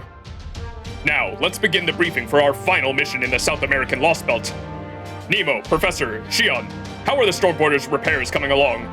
We have finished mending everything except for the onboard facilities and the engine room. At the moment, we're getting ready to restart the Triton engines. Yes, sir. We've been counting down the moments until we begin repairing the armor plating's electromagnetic barrier that Kukulkan destroyed. And we have begun reapplying our anti-spirit and anti-curse membrane coatings. We should be back to combat readiness in about 10 hours. Once that's done, we'll restart the engines, generate new Spiritron torpedoes, and charge the main cannons. We expect it'll be a total of 20 hours before the ship is ready for both flight and combat. I see. Excellent work. To be honest, I was secretly besides myself when the border was nearly split in two, as I didn't see how we could possibly come back from damage like that. But you've actually succeeded in restoring the whole thing. Thank goodness for Mictlān's abundant resources. I've got a report to make too. The density in the toxic gas in the 8th stratum is falling rapidly. According to Trismegistus 2, the 8th and 9th strata will be breathable atmospheres in about 10 hours, which means the time for the underworld pilgrimage is finally upon us. The only catch is, like Nemo said, we can't move the border just yet. If we try to fly without barriers, we'll easily be prey for Kukulkan if she decides to finish the job she started when we arrived. Unfortunately, David is almost certainly preparing for his own underworld pilgrimage, even as we speak. By the time we finish rebooting the border, he could well have already reached the bottom stratum and revived Ort. So once again, we have no choice but to send our battlefield team ahead. Master Max and his servant Mash Kirillite, Nitocris Koyanskaya, and Loth. And loath though I am to let you go, technical advisor. You have two options to choose from. Plan A, Operation David Assault. Locate and neutralize David Semvoid on his way to the bottom stratum. You should aim to get him somewhere between the 6th and 8th stratum. This should resolve the immediate threat without needing to go all the way to the bottom strata. The important thing is that Ort remains dead. Plan B, Operation Tree of Emptiness Felling. Reach the bottom of the stratum before David finds the Tree of Emptiness and cut it down. No matter how powerful Ort is, it's still part of this Lostbelt, so getting rid of the latter should remove the former too. According to Trismegistus 2's calculations, each plan has a 50-50 chance of succeeding. Now, just for the record, let me say this to you, Master Max. Do you feel one of these plans has a better shot than the other? Don't be shy. Give us your best opinion. Operation David Assault, I guess. Operation Tree of Emptiness Felling, I guess. The Tree of Emptiness one sounds more interesting. No, we should go with both A and B at the same time. Both of them? Does that mean, Kadok, you're saying there's no reason for us to stick with just one choice. We should split up into Team A.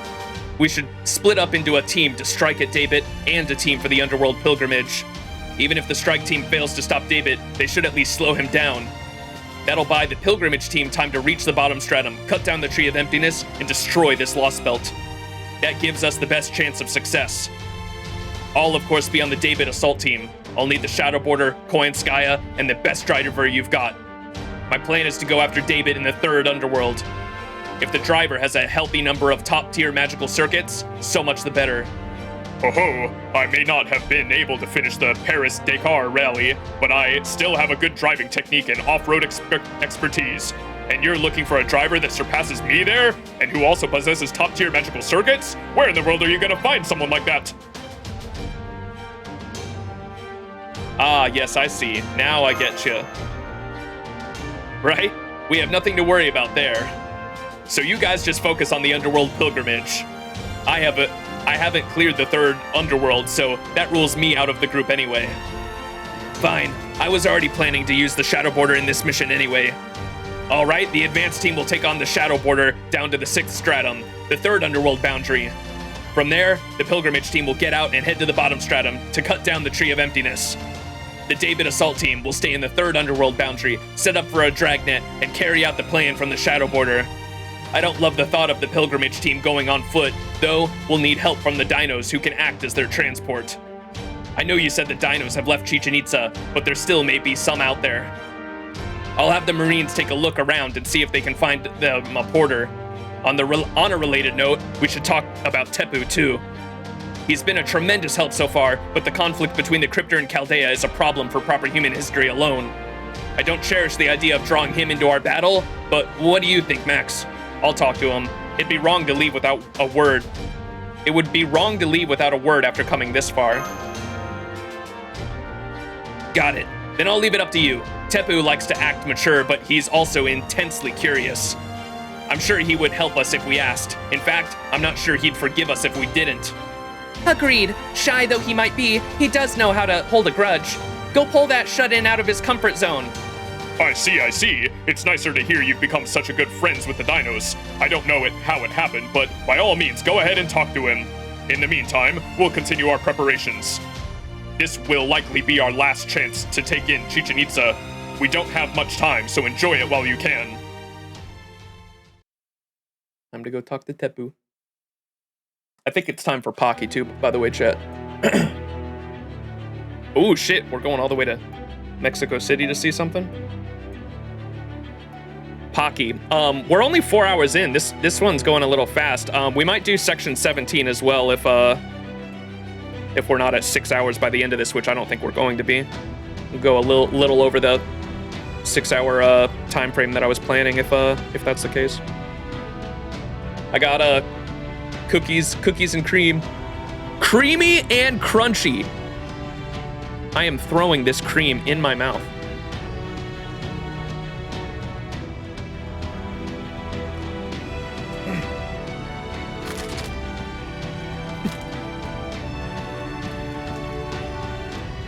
All right.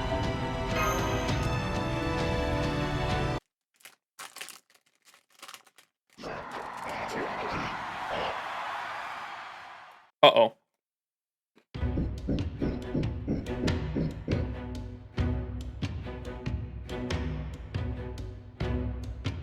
Son, ours. Sing is Mictlān! Mictlān! Ooh, who's that? Oh! Wakati. It's all right, go ahead. I can report to Tezcatlipoca alone. What's up, CZ? How you doing? Uh-oh.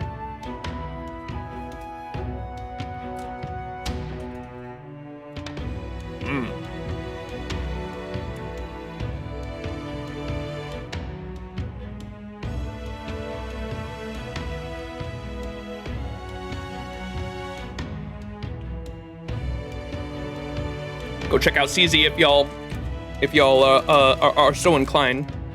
Chat. Another FGO streamer. And plays other gacha games as well.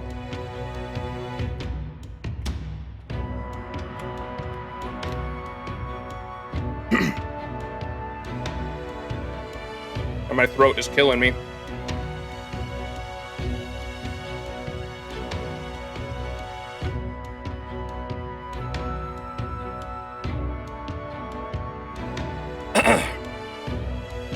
So those were women and children that they were just looking at. Does he play our favorite game, ZZZ? Possibly. CZ, do you play ZZZ? I know I've watched you play a couple different gacha games, but I'm not sure if ZZZ was one of them. Yes? Oh shit, there you go.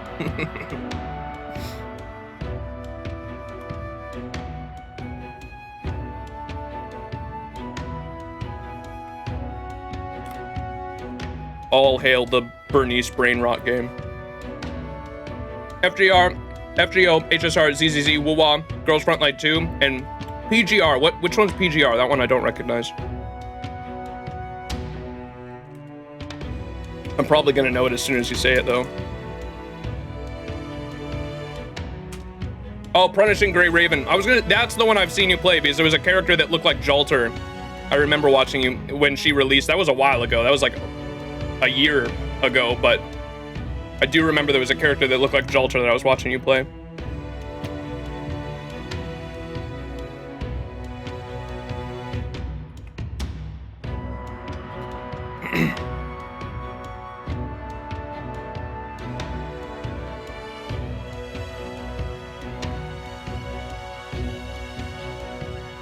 All right.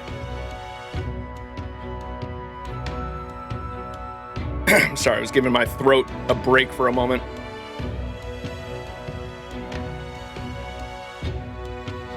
So, the women and children who were living in the jungle have come to the city.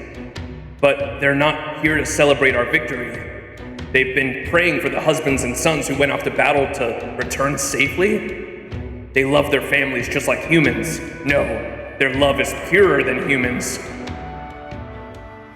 Only a handful of soldiers came back. The ones who lost their partners must think I'm a terrible king.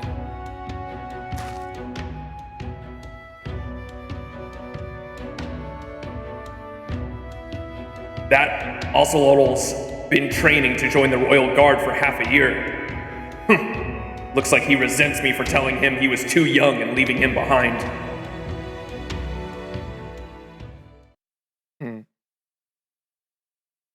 We still don't know so these are all, now we understand that these are apes. But I don't understand is Kali and why he's like he looks much more human, right? And he has some history because Blue Tezcatlipoca, before he was killed, gave us a little bit of a hint or insight into his history, saying that he has a different name that he was born with. And so obviously there's some interesting stuff going on there that we don't know just yet.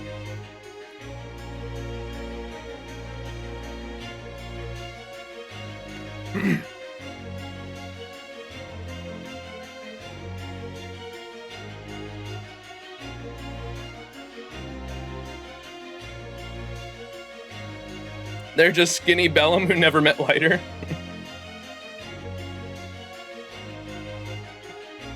Fucking Bellum. Familial love. Familial bonds. The affection which develops naturally from the moment one is born, where there is no need for words. I have nothing like that. I was already fully formed the first time I opened my eyes. My body was made here in Mictlān. It is molded on the people of proper human history. My human mind was shaped to be the king of the Ocelome. That is who I am. I have no family. There are no others like me. All I had were the impulses I wore on my sleeve. He has a mark on his head, too. Whenever he takes off his mask, you can see a clear scar on his head. I wonder if he's either someone that was already here in Mictlān that was its protector, or if he was a servant that was summoned, and somehow they fucking knocked him on his head. That's what that scar is.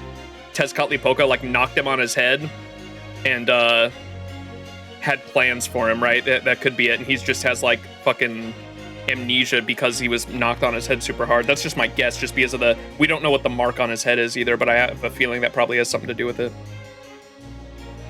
All I had were impulses I wore on my sleeve.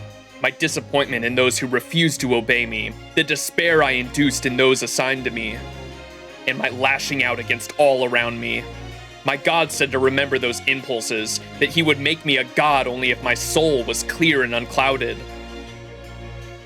Great Tezcatlipoca, despite being a god of proper human history, he discovered the Osalome. Oh wait, this is him talking, whoops.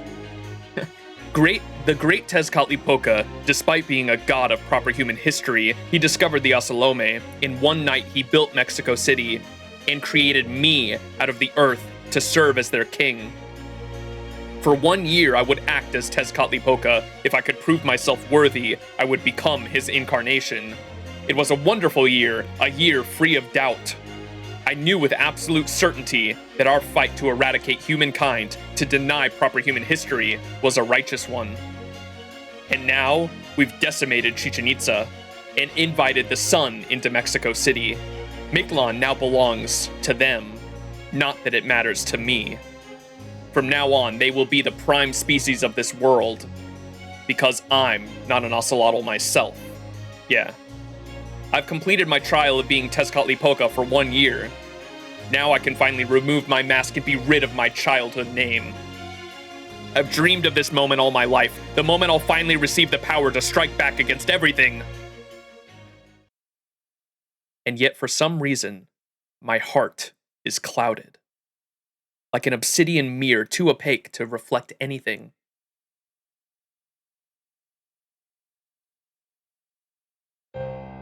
Behold, the sun has moved from the Maya to the Aztec. Now we have the minimum viable model of proper human history in place. Oh, the triumphant king returns! Welcome back, Iskali. Did you kill the other me?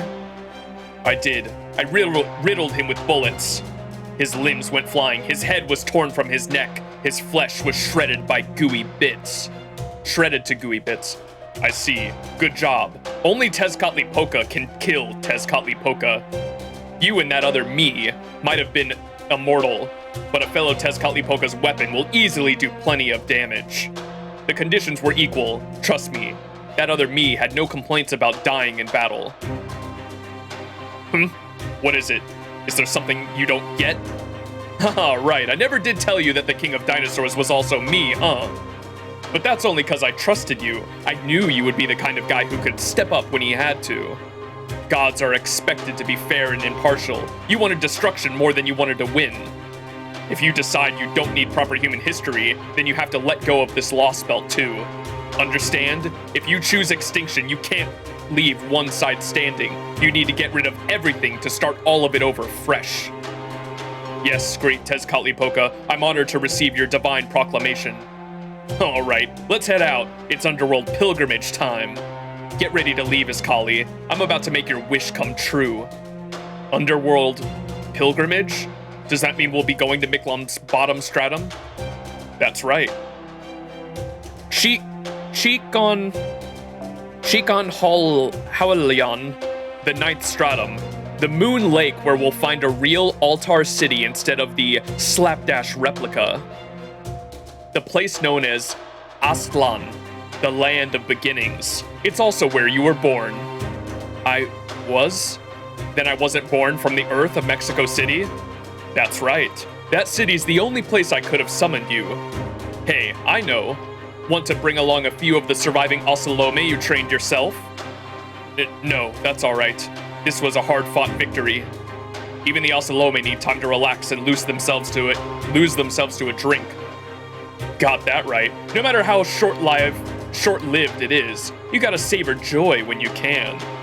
Okay, time for the finishing touch. David's waiting in the jungle. Let's go pay our respects to Ort's coffin. Yeah, there's something really interesting going on with this collie. I couldn't even guess at what it is. I wonder if he's like supposed to be the final sacrifice for Ort. I could definitely see Tezcatlipoca being fucked up enough to do that, to literally like groom this fucking guy that he's bashed on the head, given some sort of like fucked up memory loss, and then like he's the final sacrifice for Ort to be reawakened or some shit.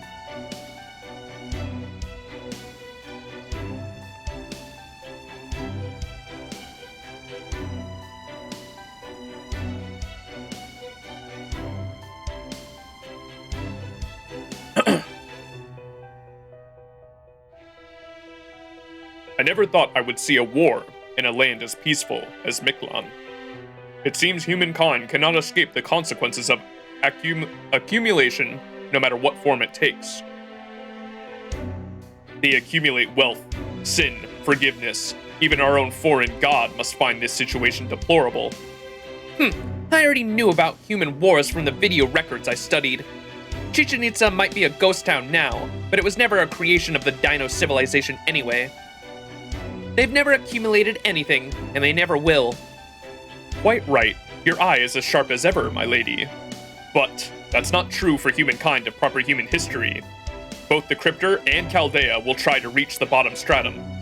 The former will do so hoping to revive Ort, while the latter will do so to erase this Lostbelt, and Ort with it. So, what will you do, my lady?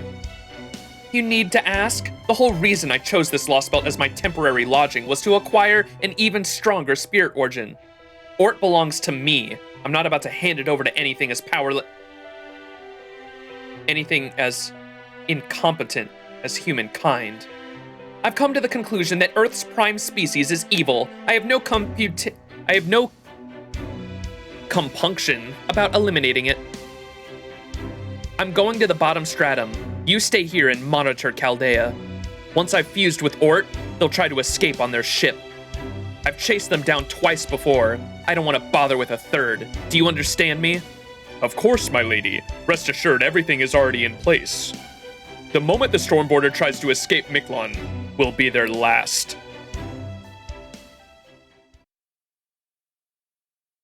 Oh shit, shit's getting juicy.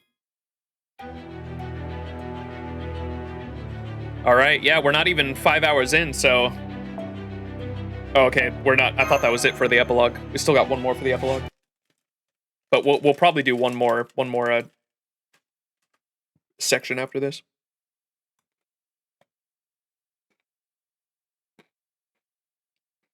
These three sections flew by way faster than the last couple streams have been.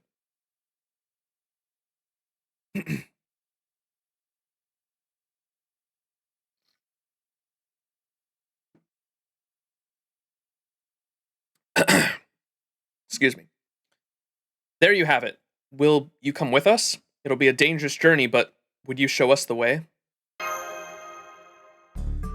Yes, of course. I'm relieved you came to talk to me. Thank you, Max. Oh no, I should be thanking you. You're welcome, but why? All the other dinos left Chichen Itza, right? Whether the sun exploding is what destroys Mictlān, or it is a causality of Ort's destruction of the whole world, the dinos will accept what happens without a fight. That response could be called rational or even noble. But knowing what you fought so far, I thought you might find that response cold and heartless. So I was steeling myself for the likelihood that you would leave without a word. In the end, the dinos are Mictlān's prime species. We are, at heart, very different creatures from yourselves. That's not true at all. We might have our differences, but we can still resolve them peacefully. I still have some preparations to make, so please go back to the border without me. I'll meet you at the castle gate. Even I've never been past the 7th stratum, so I'm looking forward to an adventure that lies ahead. Oh, and one more thing. I have something of a favor to ask of you. Oh, come on, we don't get to know what it is.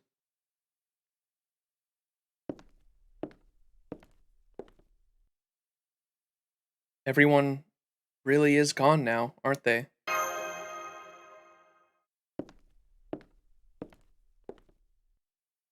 Yep, they sure are. At this point, the sun might never come back. Then again, even if it did, it's just going to explode anyway, so maybe that's actually for the best? That being said, don't think you should be more careful walking around alone at night? You're the master of Chaldea. As far as Mictlān is concerned, as far as I'm concerned, you're just a rare and unusual interloper. But the novelty of that has worn off.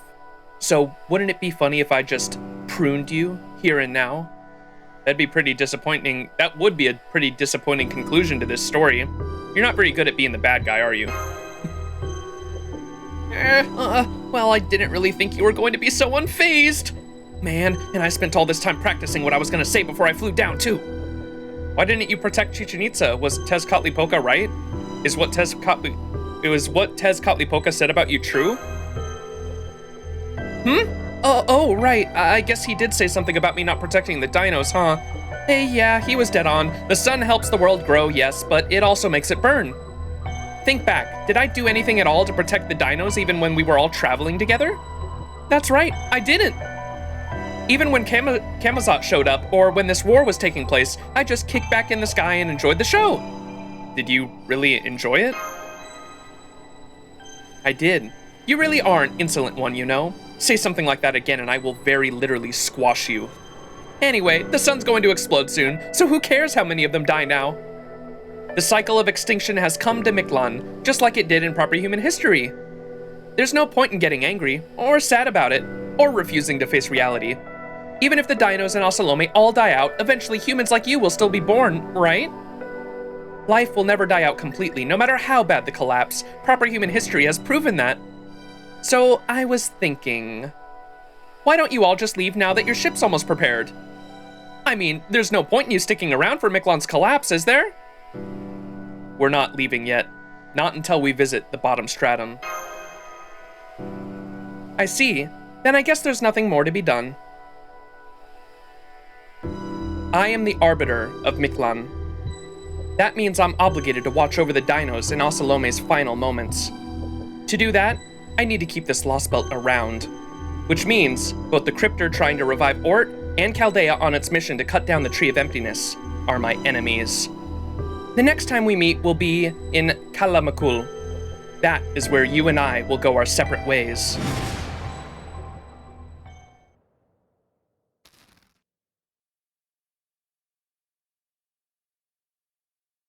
Damn. Is that the end of the epilogue? It is. Oh shit. Alright, one more section.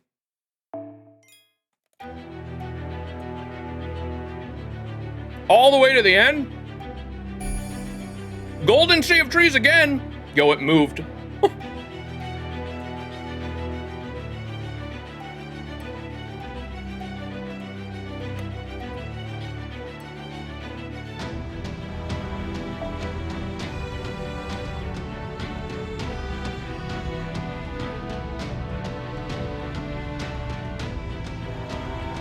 Fourth Underworld.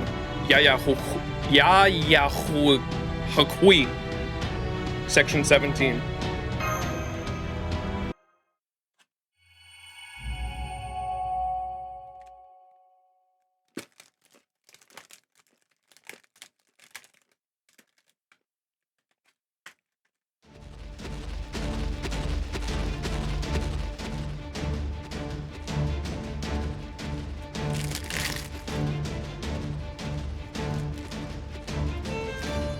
Are we riding dinos?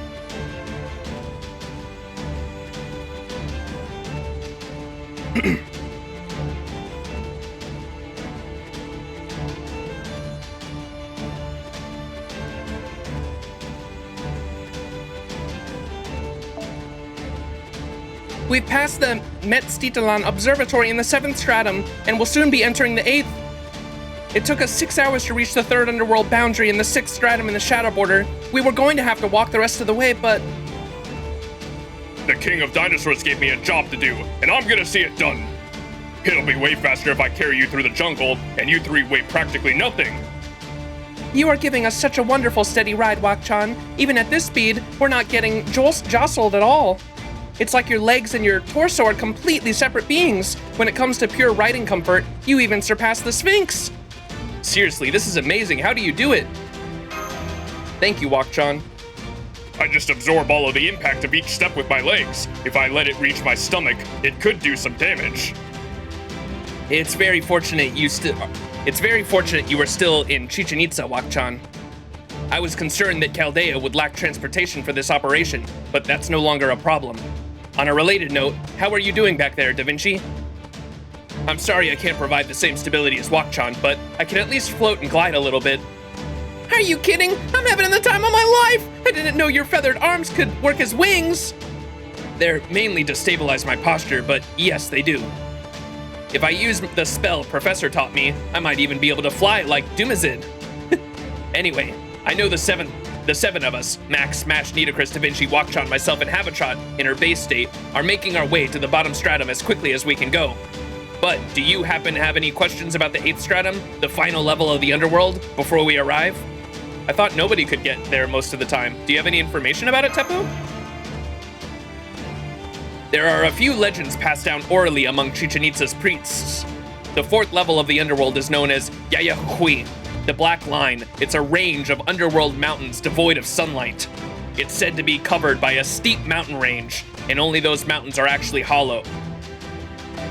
But those mountains are actually hollow, and there's another mountain range inside of them.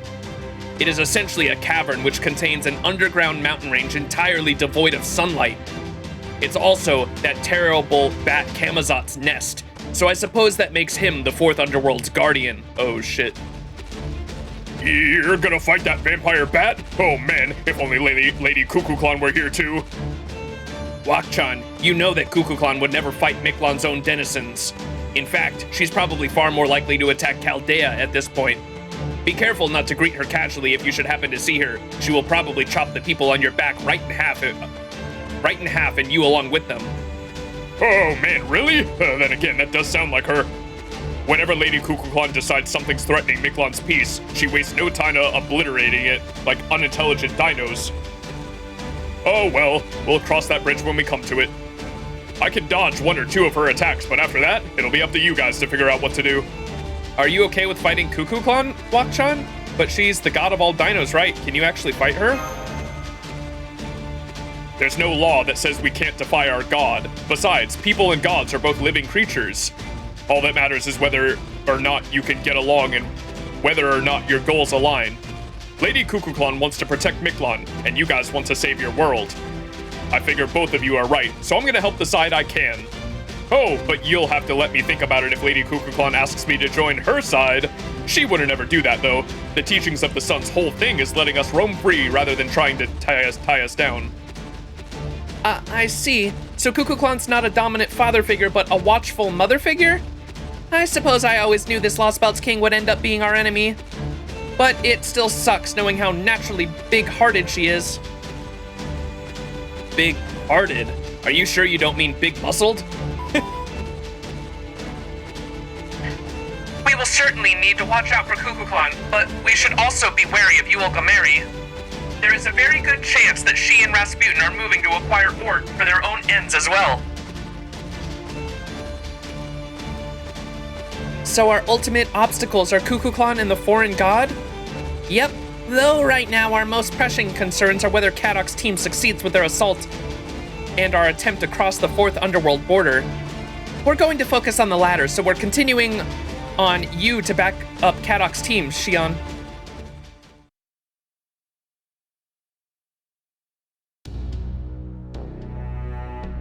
Sorry, but I can't help you.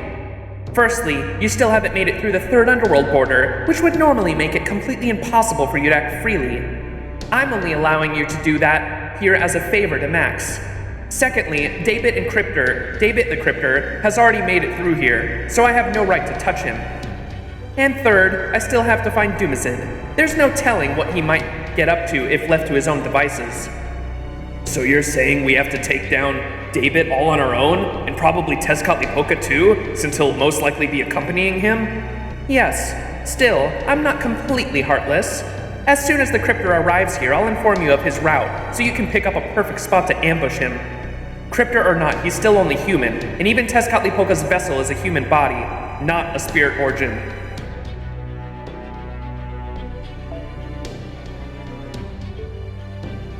You should be able to win as long as you go in properly prepared. Good luck!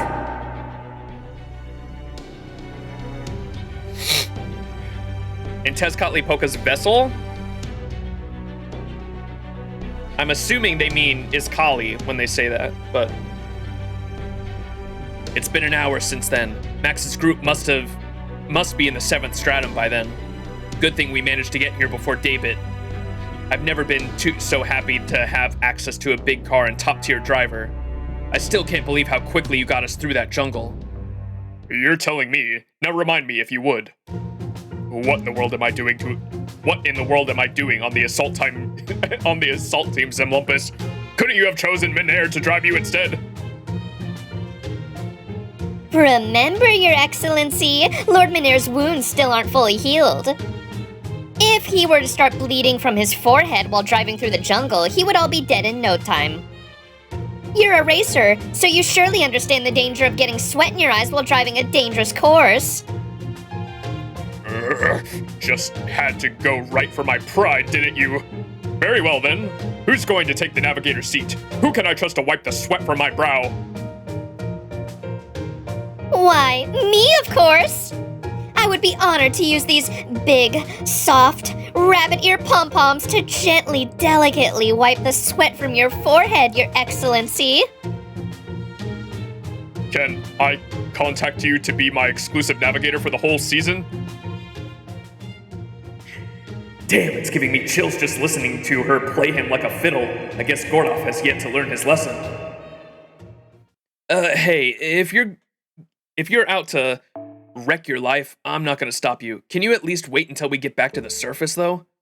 Koyanskaya, Koyanskaya, have you heard from Ereshkigal yet? And just now, in fact, Lord David is proceeding along the route we expected. Here you go. Cripes! They're moving damn quickly, too. We'll never catch them here. Still, it seems your time is finally up, David Semvoid. We're about 20 kilometers from our intercept point. I can get us there as quick as a wink. Prepare to eat the dust from my record-breaking lap time. Hang on, I want to shift the intercept point to here. We should wait to ambush them in the middle of the desert. You can get us there in 10 minutes, right, Koyanskaya? Or you can get us there in 10 minutes, right? Koyanskaya and I will take it from there. I'm going to set up as many explosives and beast traps as possible, so I'll need your merchandise. Of course, just leave it to me. With all these claymores and C2 explosives, not even a rat, no, not so much as a bug will get past us.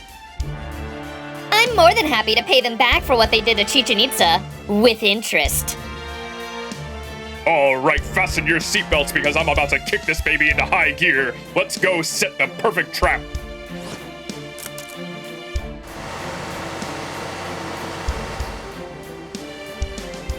By the way, Kadok, I noticed you were researching something in the Stormborders library. Did you find what you were looking for? Yeah, I tracked down a record that I think has to do with David's past. You did? Damn it, man, why didn't you say so sooner? I can't focus on what you're saying while I'm driving. It's no big deal. Knowing this information earlier wouldn't have made any difference.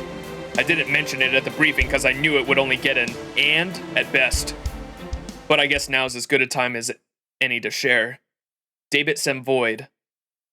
If you've ever wanted to know how he became the Maverick at the clock tower, today's your lucky day.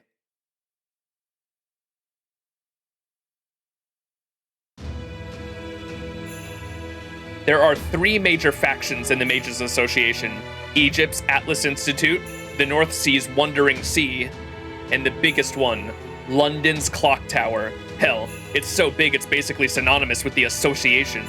Anyway, the clock tower is divided into 13 departments. Mistile, Solnia, Evocation, Kisher, Chimera, Brishon, Eumina, Astromancy, Volay, Jigmeri, Melitstia, Policies, and the newest one established 200 years ago, Norwich. Chaldea was founded by the Lord of Astromancy, Marisbury Animosphere. Naturally, that means most of Chaldea's mages, and about 80% of them came from Astromancy. The other 20% were scouted. Kishtaria, Time's leader, was obviously a young Astromancy genius, but David, who was said to be just as brilliant as Kishtaria, came from the Brishan department. Brishan? The department which... Brishan, the department which studies mythology and performs reconstructions? I bet they have a lot of dealings with servants, too. Don't make me laugh. It makes my mustache quiver. Do you have something to say, driver? I used to think the same thing at first. I swear this is the whole problem with amateurs. Listen, servants are familiars with spirit bodies, which puts them under evocation's jurisdiction. Meanwhile, the clock tower's dean, who's also the Lord of Brishan, categorized Brishan as the department which studies non-human creatures like angels and demons. Obviously, neither of those have anything to do with mythology or heroes.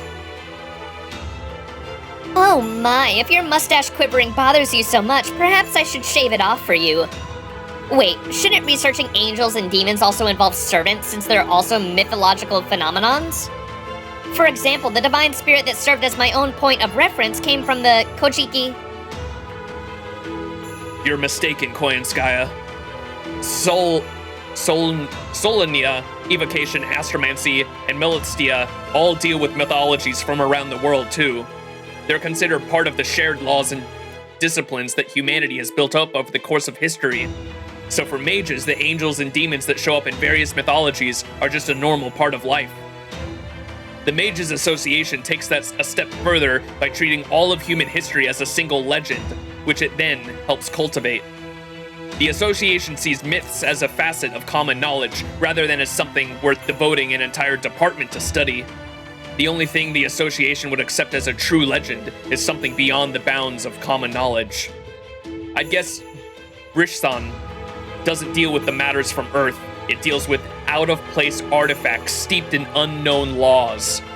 The kind found scattered all over Earth since ancient times, but never spoke of in any mythology. Even in the Magecraft world, where angels and demons are a fact of life, there are some that are considered taboo because they're threats to all of humankind. It's Brishsan's job to discover, study, and store these kinds of threats. The other departments contribute to humankind in different ways, but Brishsan is focused on keeping inhuman things away from us. Part of that is because the Lord of Brishsan is also the Dean of the Clock Tower. No mage born in the AD era who knows anything about modern civilization could handle it. Indeed, the Dean has a select group of elites that report directly to him. Well, I say elites, but in truth, they're anything but. Any who join can never move up. They're little more than slaves who spend their lives working to understand extraterrestrial threats. Suffice to say, it's not easy to quit that department, which is why we can assume that Animisphere recruited David directly. With another lord negotiating personally, I'm sure even the Dean couldn't have denied the request. Actually, Animisphere had nothing to do with it. They made it sound like he had been banished, but the truth is he left voluntarily. I'm sure Director Marisbury did personally invite him, but it was ultimately his choice to leave Brishsan and join Chaldea. I see, so he essentially sold himself to Chaldea. I assume he went back over his records before he left Brishsan? Then they were in the database, right? Yeah, all 8 years he spent in Brishsan, but there's not a single record of him before that. There's no mention of him in Brishsan or the Astromancy. Whenever a new student enrolls in the Clock Tower, there's always an entry made for them in Mistyle's database, but there wasn't anything for him in that one either. All we know is that David was a genius who suddenly showed up at the Clock Tower when he was 10 years old. I might have been able to find out more if Policy's database hadn't been shared with the Border. Or had been shared with the Border. That would never ever happen. Policies is also the Clock Tower Internal Investigations Agency. Giving outsiders such sensitive information could lead to the Clock Tower scandals becoming public knowledge. Oh my, so that's what you were up to back when you were in Policies, Your Excellency? So you held your fellow mages' pasts over their heads in ways that more skirted the laws than followed it. Am I correct? You were saying, Kadok? Right. At that point, I stopped trying to investigate David's past and started looking through all of Brishsan's records. It wasn't easy, since each day's records were individually locked down. Normally, I'd never been able to sift through them all on my own. But luckily, I knew exactly which year to check. With all of Shion's help, I eventually found it. There was a file from July 2006 that was just titled, Record 5 Minutes. Unfortunately, I wasn't able to decrypt the file's contents. Actually, it'd be more accurate to say that the file contained nothing noteworthy at all. But on that same day, a strange and inexplicable accident happened in London and a neighboring college town. Is 2006 the year that Maresbury's Holy Grail War happened? Or was that 2004?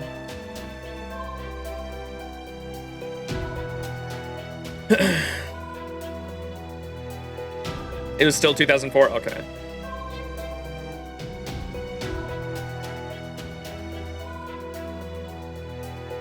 Tez made his own body and was summoned in the, like the Greek gods and their terminals. It's been mentioned a couple times, but in order for Tez to be summoned, he created a human vessel. It's a lot like Ishtar's situation, the Babylonia situation. Okay, and what was the fucking blue... Have they said what blue Tezcatlipoca is yet then? Because my ass was still confused on that part. Because it was the same, it's clearly the same artist that drew both of them, so it was kind of confusing me. And I guess we don't know exactly what's going on with Iskali yet, but he's like clearly human, and Tezcatlipoca's obviously trying to use him for something. Got a new vessel or something? Blue Tez is a rogue servant. It was in their chain summoning. Blue Tez is just Blue Tez.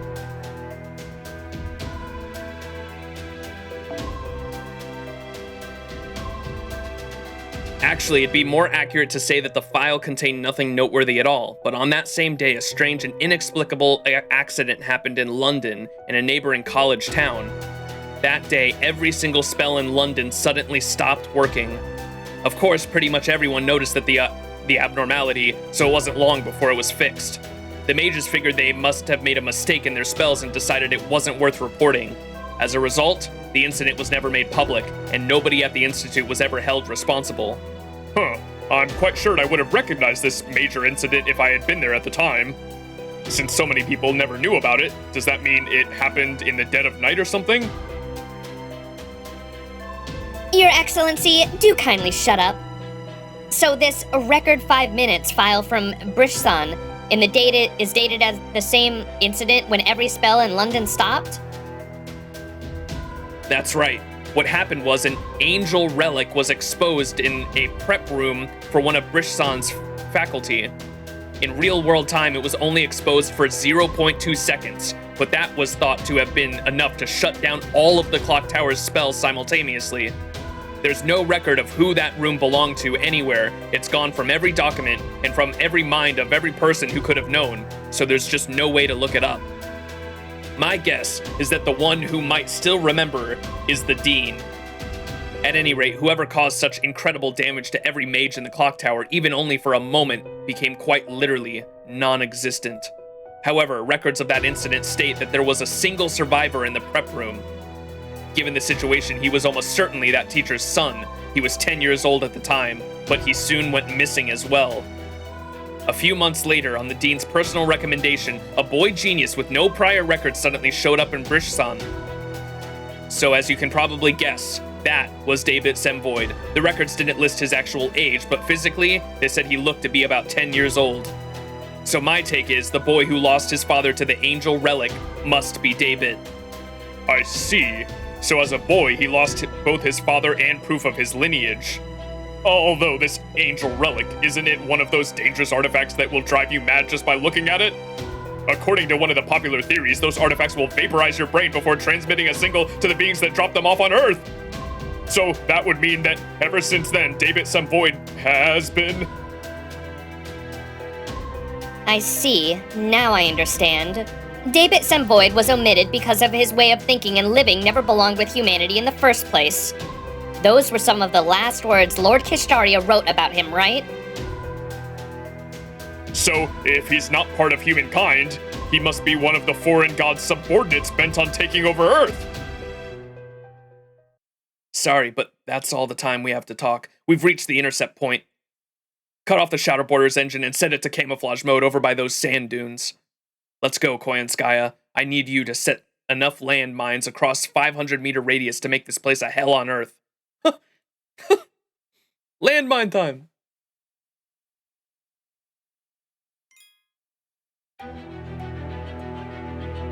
Sorry to ask again, but what section are we in? Just got back. I will tell you right now. Section 17. Fourth Underworld.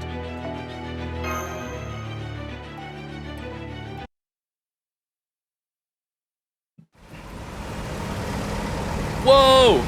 Humvee. Ooh. A sandstorm. That wasn't there before. Is this your doing, Tezcatlipoca? The hell's that supposed to mean? Do you think I'm behind every bad situation we find ourselves in? This is Camazot. That Bats bastard been using command spells on servants like they were going out of style. Yeah, fine, I sold him the command spells in the first place since he wanted them so badly. How was I supposed to know he was gonna play pretend master like an idiot, though? Maybe next time you'll think twice before giving every Tomos Rico and Javier that comes your way a trial. Is that supposed to be a reference to something? So, what do you make of Camazot? He's great. I might be the strongest god of the Aztecs, but in this Lostbelt, the title of strongest goes to him. Playing with the command spells has placated him for now, but once he runs out of toys, he'll show his true colors. I see. Then we should have no trouble getting past Chaldea. Now we just have to hope we don't run into Kukulkan. Don't worry about her. If we do encounter her, it just means one of us will have to sacrifice himself. Oh wait, if we're dealing with Kukulkan, I guess it'll have to be me. She's a Lostbelt god for the Mala or whatever copied off of proper human history, right? Then I'm a good match for her. She's an inexperienced. Her brute force approach won't be able to hold a candle to my expert evasion. What's wrong, Iskali? You've been glum for a while now. Getting motion sick or something? Since this is your first time in a car? No, I'm fine. I was just a little dizzy from taking in such unfamiliar surroundings. But please, never mind me. I didn't see any sign of Tlaloc when we left Mexico City. Great Tezcatlipoca, do you know where she is? She hasn't come back, so she must have lost. You hate to see it, but sometimes that's just how it goes. Besides, I really only summoned her to rebuild your city, so her job's been done for a while now. Huh? You mean you didn't make Mexico City yourself, Great Tezcatlipoca? I could've, but she was a lot better fit for that terrain. Mexico City's a true blue, proper human history style town. Even the name comes from its modern incarnation. It was originally a beautiful place called Mixtitlapan, or the Lake of the Moon. It was a water-top, floating city that served as the Aztecs' kingdom capital, where they worshipped two gods. It's nothing like the Chichen Itza the dinos built based on the old Ka'an ruins. The Aztec capital, beautiful Mixtitlapan. Yeah, he's remembering. What? Still feeling dizzy? Hang in there. It's not much longer to the bottom stratum. You've already made it this far, Iskali. Don't let that time, effort, and fighting go to waste now. Yes, I know. My life exists solely for the anger rooted in my soul.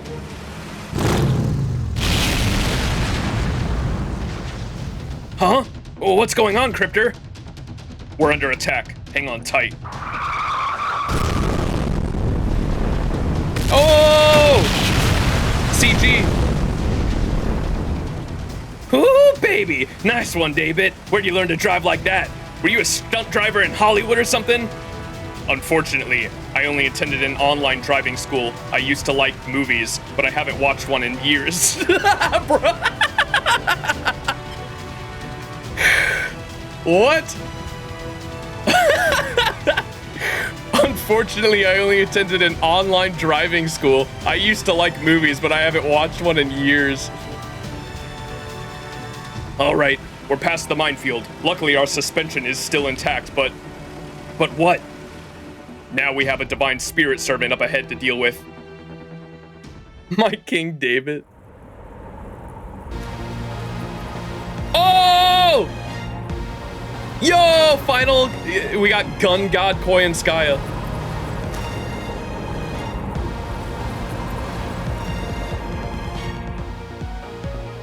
Welcome to my humble domain, God of War. The minefield was just the tip of the iceberg. I've got plenty more explosives where that came from. Now that I've formed a magical energy connection with both Kadok and Gordov, there are no limits to what I can do. Behold, I have become an almighty god of weaponry. This desert will be your grave. You've been warned. Looks like we've got a weapon goddess. She a friend of yours? Never seen her before. This sucks though. I don't see any way I can win. I see. Then take his collie and get out of here. As long as you make it there, nothing else matters. Got it. Later, Master.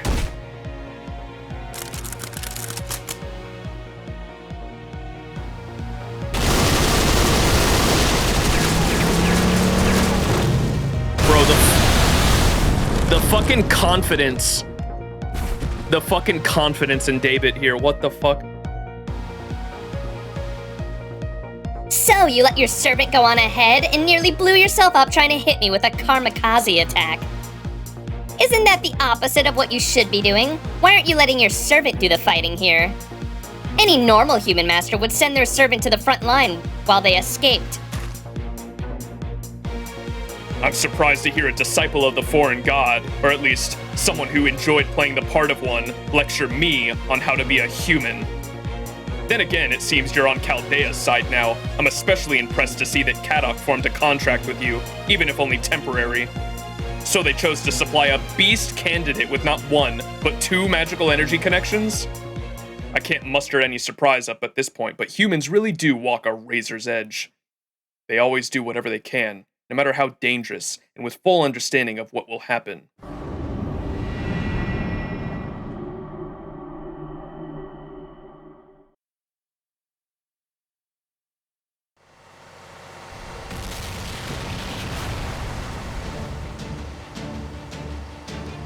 Damn it, they passed the 400-meter mark. I think he's better at off-road driving than I am. We need to do something before they break through our traps. Hold on, I'm going to go after them. No, wait, I didn't expect the minefield would be enough to stop them. I'm counting on Koyanskaya to finish the job. Between our contracts and the Shadow Border's reserves, she's got a ton of magical energy to work with. Right now, she's as strong as a divine spirit can get. We're better off staying out of her way. Fair point. She's not the sort to feel bad about a bit of friendly fire. In fact, I dare say she'd even relish it. 2 people just got out of the car. It looks like Tezcatlipoca and his collie. David staying? No way. Is he actually planning to ram Koyanskaya? Ho-ho! Look at her go. She just blew up that car to smithereens without even batting an eye. David got out by the skin of his teeth, but we've got this thing in the bag. No lone mage could handle that demonic mix alone, without a servant's help, of course. I'm bringing the Shadow Border out, Zenlumpus. First, we'll take care of David. We'll take David captive, and then it'll be Tezcatlipoca's turn. Yeah, sounds good. We've got anti-beast spells laid in place behind Koyanskaya. We shouldn't have any trouble tracking Tezcatlipoca down, but... Did we really do it? Just like that? I was expecting them to put up more of a fight. What's with these readings? The foundation of humanity value doesn't usually fluctuate like this. Kadok, sit down and strap in. You need to enhance your body and protect yourself with everything you've got.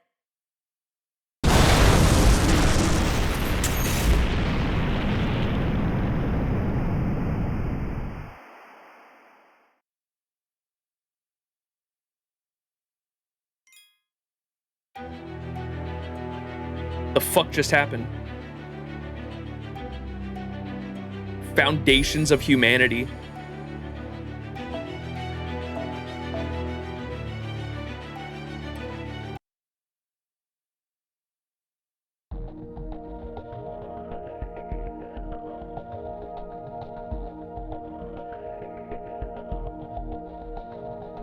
We're actually in the Batcave.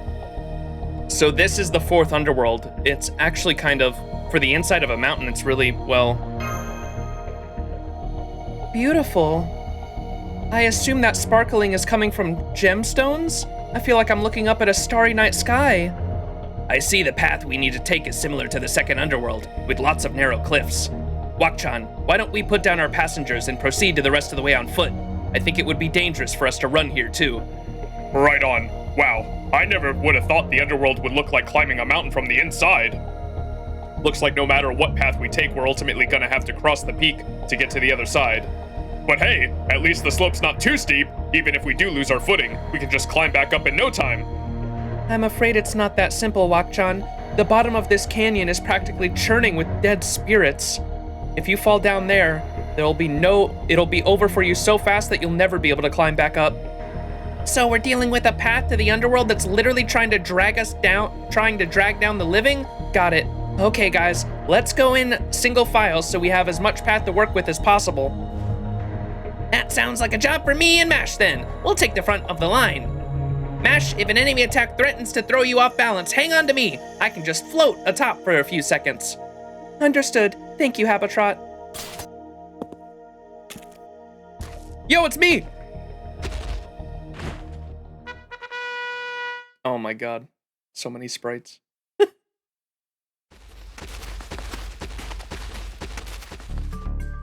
Having Wakchun bring up the rear was smart. He won't let any enemies get to us. So, Da Vinci, which part of proper human history's Mictlān would this fourth underworld correspond to? Well, unlike the others, nothing else really screams, it's totally this as far as I can tell. But if I were to guess, I'd probably say it's proper human history Mictlān's seventh later, Teokoilon.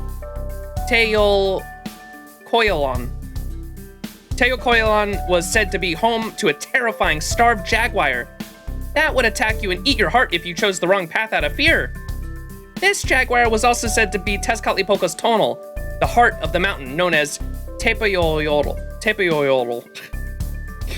I apologize for butchering all the words. Heart of the mountain. I believe it refers to a jaguar, which is literally the size of a mountain. That's the trial of Teolokolion, getting past a terrifying monster. Since the fourth underworld is where Camazot lives, we're probably going to have to face a similar monster here. I see. So the condition for us to travel through this underworld is fighting a monster? Master, let's discuss our current combat capability. Are you able to summon normally? All good, I can summon, no problem. It's fine. It looks like a Rush Google was the only one stopping me from using it before. Good. Let's stay alert as we go and make sure we're ready for an attack at any time. By the way, Senpai, do you have any other convenient underworld items? I mean, you were so well prepared for the others that I thought you might have something for this one too. All I've got is mint, incense, bat repellent, and a sheer raincoat. What? A sheer raincoat? Let me take a look at that. This is made of anodized aluminum oxide membrane. It's the same material they use in spacesuits. Why would you need something like... That's right, I just remembered. It wasn't too long ago that the 8th and 9th strata were awash with cosmic rays. Max, put on that raincoat now. The radiation levels here won't affect servants or dinos, but prolonged exposure would definitely harm humans. Mash's fucking face. Hurrah! No way! She changed his outfit in barely more than half a second. Thanks, Mash. Now I know how dress-up dolls feel. I'm sorry, I just kind of acted before I even realized what I was doing. Don't apologize, that was a perfect reaction. You were like a mother who's perfected the art of putting a jacket on her kid right before going out. It's a good thing you were so quick, Mash. Max should be fine since we're still at the entrance, but it would have been really bad if we kept going. Nice job thinking ahead, Max. If you hadn't thought to bring this along, we would have had to go back to the border for materials to make our own. The mint incense bat repellent is a good addition as well. It explains why we haven't run into any bats since we set foot in here. Bats here are 10 times faster and hungrier than the carnivorous insects, and they're quite vicious too. They're easily the most dangerous bloodsuckers in all of Mictlān. Even a Dinos wouldn't stand a chance against a large cloud of bats. Their fangs can easily puncture our biowave membranes, and they make us feel intoxicated even while they suck out our blood. That intoxication numbs our brains and makes us feel completely euphoric to the point where we no longer care what happens to us. If there is an apex predator in this world, it's certainly them. We have a name for the condition called bat impairment. Isn't that just bypassing booze and going straight to drunk? I don't suppose it... No, it wouldn't work on Camazot. An unpleasant scent wouldn't be enough to drive him from us. Doubtful, yes. If we're going to try for the peak, we're bound to run into him eventually.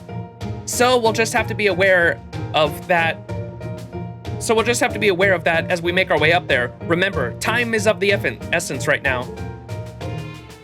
We have to make it through here and reach the bottom stratum before David and Tezcatlipoca. He's already here. Well, well, well. Racing the cryptor to the 9th stratum, are we? I understand. Better hurry. I can be reasonable if you're going after Ort. I won't stop you. Wow, thanks. Hey everyone, did you hear what Kamazot just said? He's right behind me, so I bet you did. I was worried about what might happen when we ran into him, but it turns out he's a really nice guy. Huh? Did you just say he's behind you, Wakchan? Who did you just say was behind you? Hostile readings at maximum. The pattern is identical to what we've seen before. It's Kamazot. Oh gosh, oh gosh, oh gosh!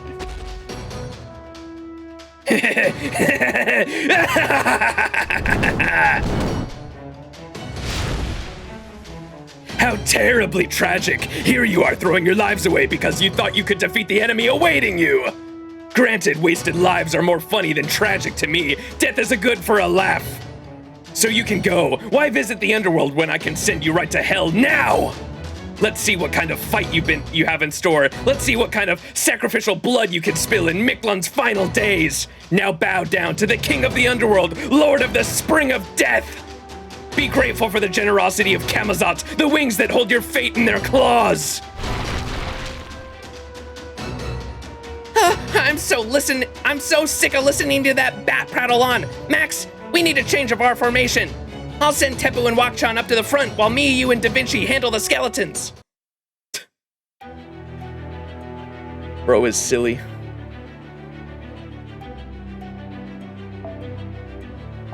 Alright, surely this works again, right?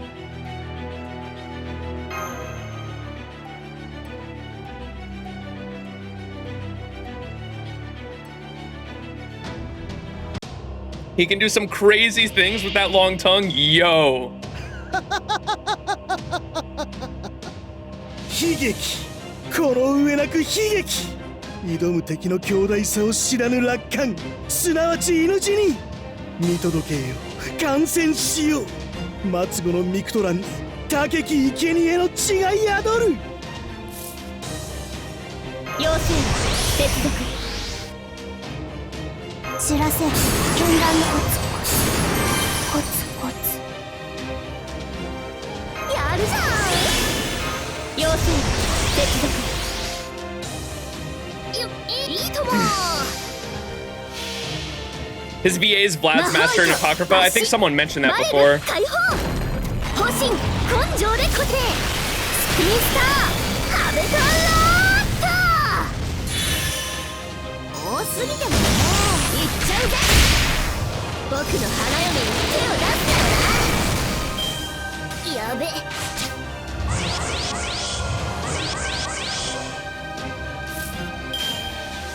腕の見せどきいいとも魔法糸バシバレル解放方針根性で固定スピンスターハベトローッといやほらみんな服ボロボロになってる仕方ないな Oh, that was it? I thought we were gonna have to fight a whole fucking army again. Like we did last time.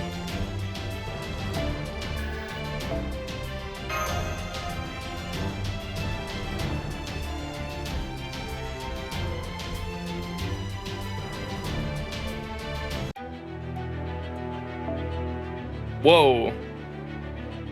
Question mark. Question mark enemy we're fighting here. We getting another ghost?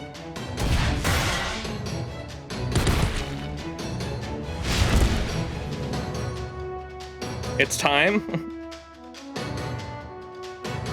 I'm expecting a fucking ghost. So you triumphed over my warriors in Ka'an. Not bad. Makes me want to taste your blood that much more. But, things being that they are, I'm willing to tell you about a shortcut. Can't have that cryptor catching up to you, can you? I'm oath-bound not to attack David, and the more time you waste fighting me, the more likely you are to lose to him. So, what do you say? Want to give my shortcut a shot? Well, sure, we'd rather not fight if we don't have to, but what's the catch? There's got to be more to it than that. What do you want in exchange? I want you to hand that woman over to me. Nita, Chris?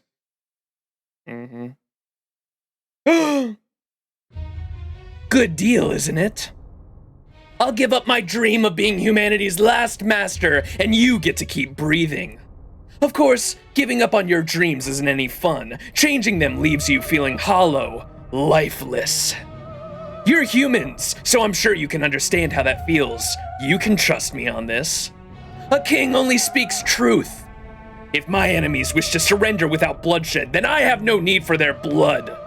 What will it be then? Will you hand over her and prevent bloodshed, or keep her and let the blood flow? She's not going anywhere. We'll fight you here and now then. Well, now I'm just going to kill you, drain your blood, and take the woman anyway. Honestly, I don't know what I was thinking. This is by far the fastest, surest way to do it. Suits me much better. You'll never lay eyes on Ort's coffin. You're going to spend your final moments tumbling into a canyon and taking a dip in my spring of death. Before we get started, I want to ask you something. Oh, and what is it? My favorite color? Dark purple, also dark red, also dark brown. What of it? Is it true that you defeated Ort? He's the last of the original civilization, right? Ooh. Who told you that? The Mala? Kukulkan? That useless Shikui? No matter. Whoever told you it changes nothing! That question is a personal challenge to me and an insult to the Ka'an. And so, I will meet your insult with violence. I trust you knew what you were getting into when you spoke up. Holy shit, this OST, what the fuck?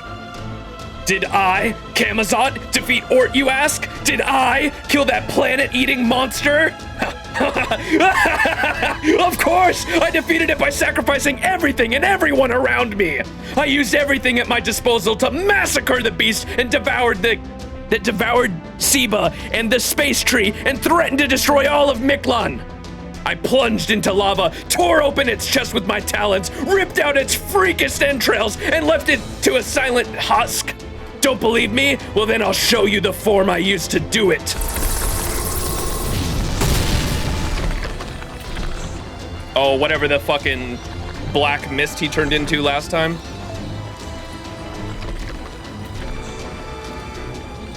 His spirit origin output, no, the number of spirit origin readings are growing like crazy. 100,000, 1 million, 10 million, 100 million? This goes way beyond having multiple spirit origins. He has over 100 million of them mixed together within him. Priest of Chaldea, forget your name. I don't care what it is. Once I felt a sort of kinship with you. I've heard you're humanity's last master. I now know how that feels. Wait, no, I don't. I've long since forgotten. Feelings are as useless in battle as they are to a king.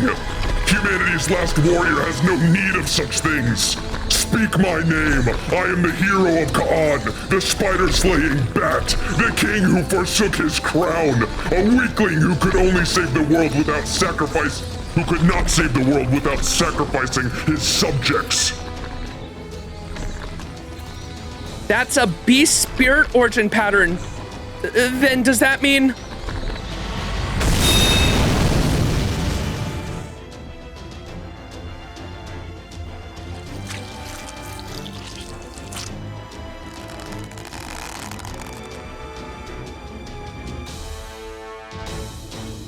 Holy fuck.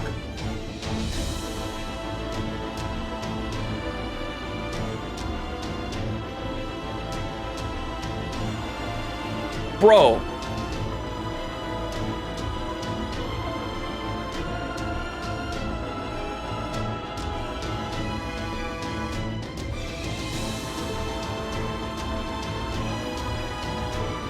Now I will show you the blood of Camazot.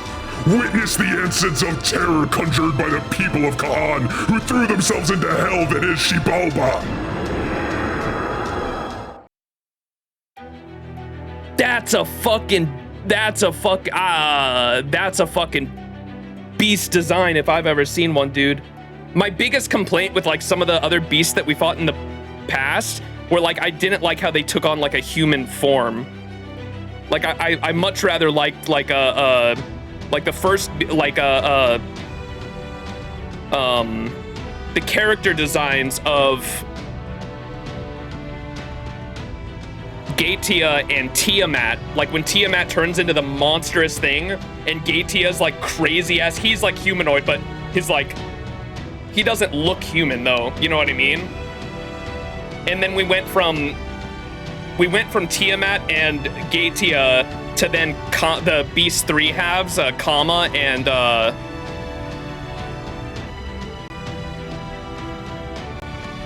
spacing on her name. They're just halves. Yeah, I know they were immature. I understand they were immature, but I remember being disappointed because they didn't like they were nowhere near as epic as fucking Gaetia and Tiamat were. Kiara, yeah. So holy fuck, dude.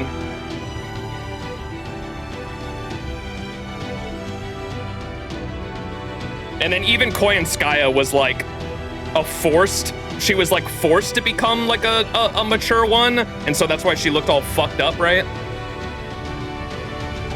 Or she was like trying to become, but she was forcing herself to try to accelerate the maturity. Had to be in smashable designs for their traits specifically, I guess.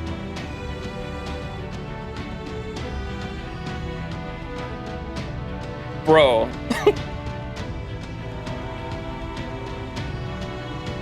This is crazy.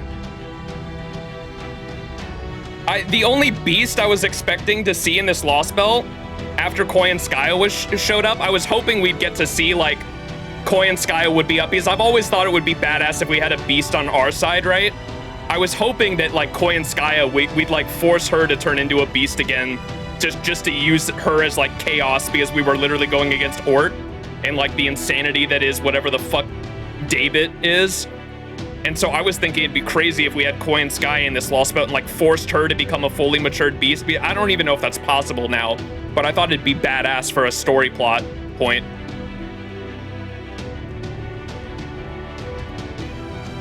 This is fucking crazy. Koyan Beast at Olympus was the best beast design for me. The one with all the shadow, that was pretty cool too. Oh, we do have, Madam President's technically, what, Beast 7, right? 2 beasts, a Lostbelt King, and a Grand against Ort would go crazy.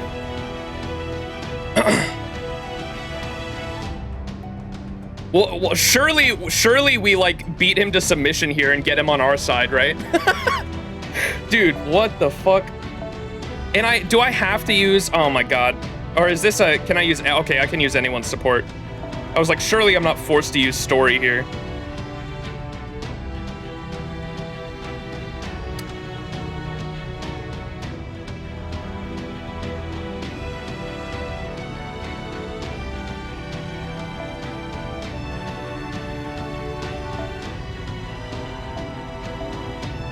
I feel this shit's definitely not gonna work, but we're gonna have to go in and see what's what. Remember, no spoilers on mechanics, please. Let me suffer.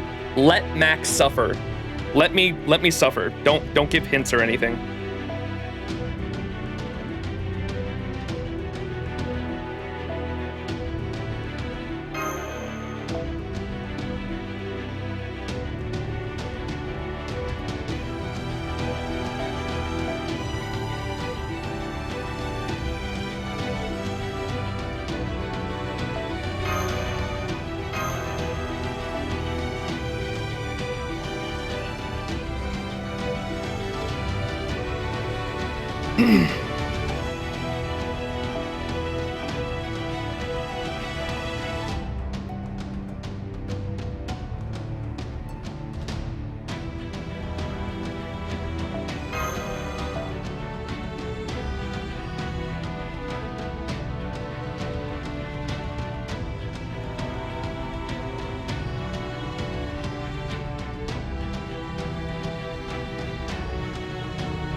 Oh, he's 100. I was like, where the fuck's Herc?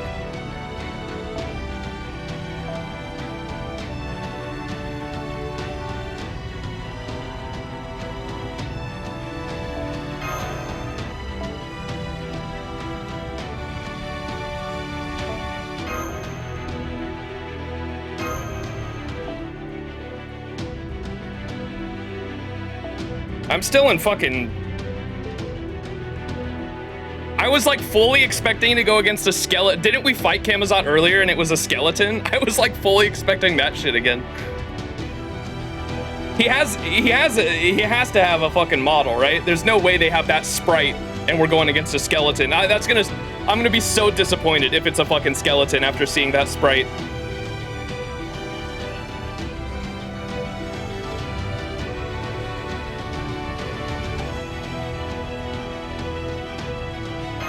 All right, it's gotta be a ghost. Oh yeah, he was trying to summon himself. That's the ghost we fought, that's right. Ares situation all over again. Oh, fuck. Oh shit, that's cinema. Holy shit, the glitch. Evil of humanity. Oh yes, what the fuck? 雲殺しのコウモリ王冠を捨てしよう臣民すべてを生贄にしなければ世界も救えなかった弱き者いざ試せカマソスその鮮血をカーンの民が身を投げた縛ればその恐怖の真髄よな Cinema. Yo, bro! 露骨あまりにも露骨 Holy shit. And look, it's like glitched out for what beast he is, isn't it? Like you can't see what beast he is. Or is that one? Is it one? Or is it like glitched out? I can't even tell.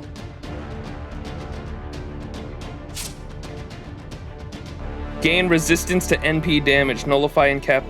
Ooh, okay. 3 turns of that.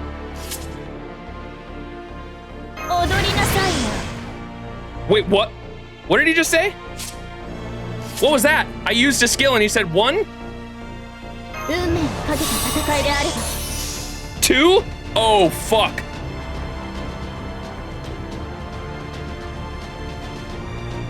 Why is he counting?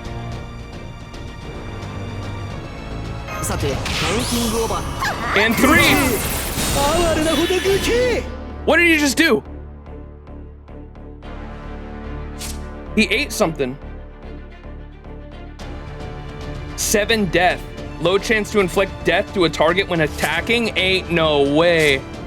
Buff success rate down. Bro, what? So it's interesting. So the mechanics are like, don't use skills then? It punishes you for using skills? That's interesting.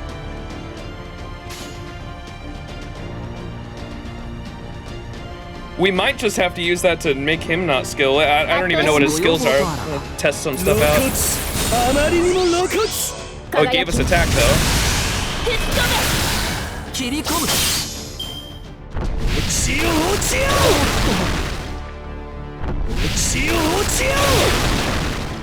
No!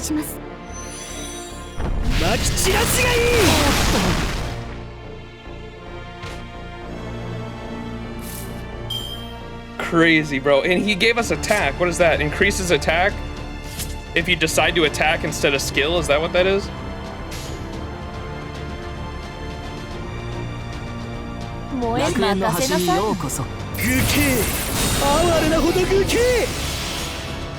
And if you NP, okay.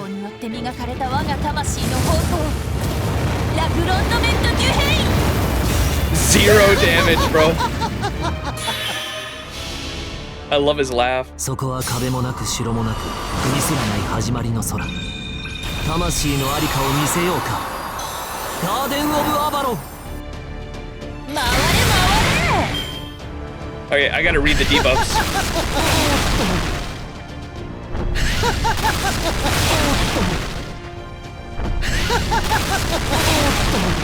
I was trying to think of who we could bring that has death resistance. King Hassan, right? Surely. Have a Grand versus the Beast. Immune to defense up, immune to damage cut? Ah.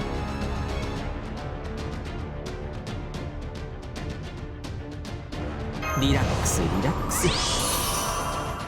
And he still counts, okay. Can you get like 2 off and then like skill the next turn and it resets? I can test that out.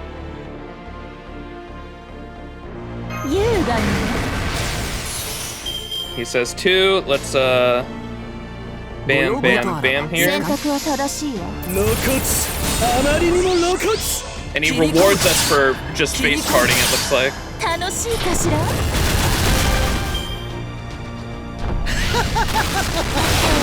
Oh, there goes Merlin.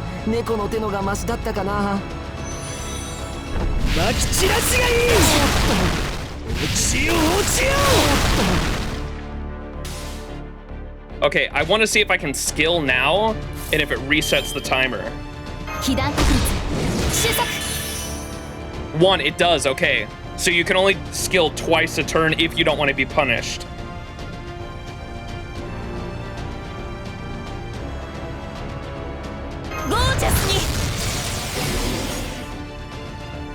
Can I use one of these?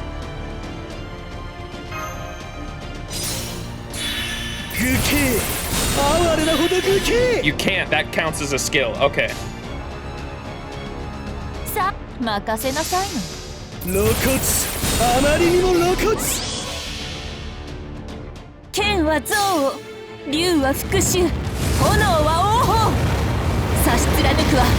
Oh my god.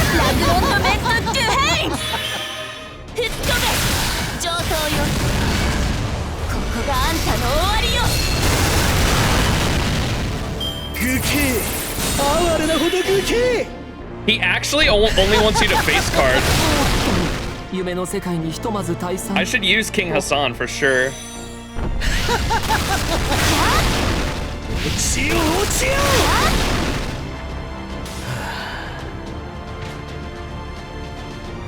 When in doubt, herk it out. When in doubt, herk it out.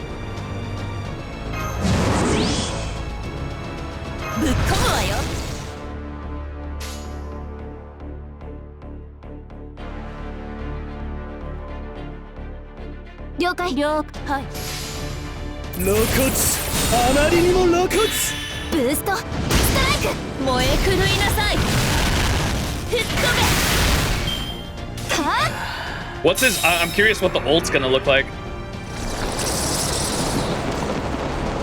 No! God damn it. I kind of wanted to see what the ult was gonna look like.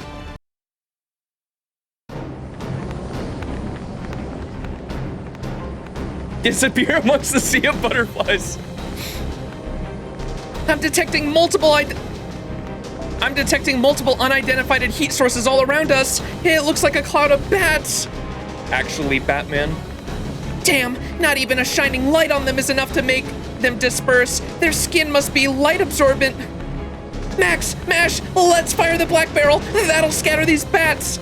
Do it, but not too strong. Okay, but make sure not to bring down the whole cave on us. Of course, I'm just gonna scatter these bats off. Here goes.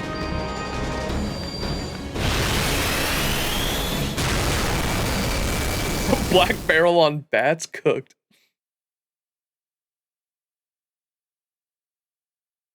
Oh, it worked. You did it! The bats just scattered around the cave, and Camazon is gone too! I heard him flapping towards the sky. He must have flown off to the peak. I don't understand. Why would he retreat when he was so clearly winning? He didn't. He took Nitocris. Oh crap, Nitocris is gone. You're right. I don't see her anywhere. He must have made off with her under the cover of the darkness. Nitocris!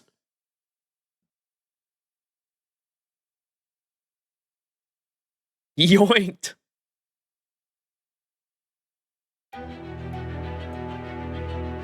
Oh, we're fighting him again. Another question mark.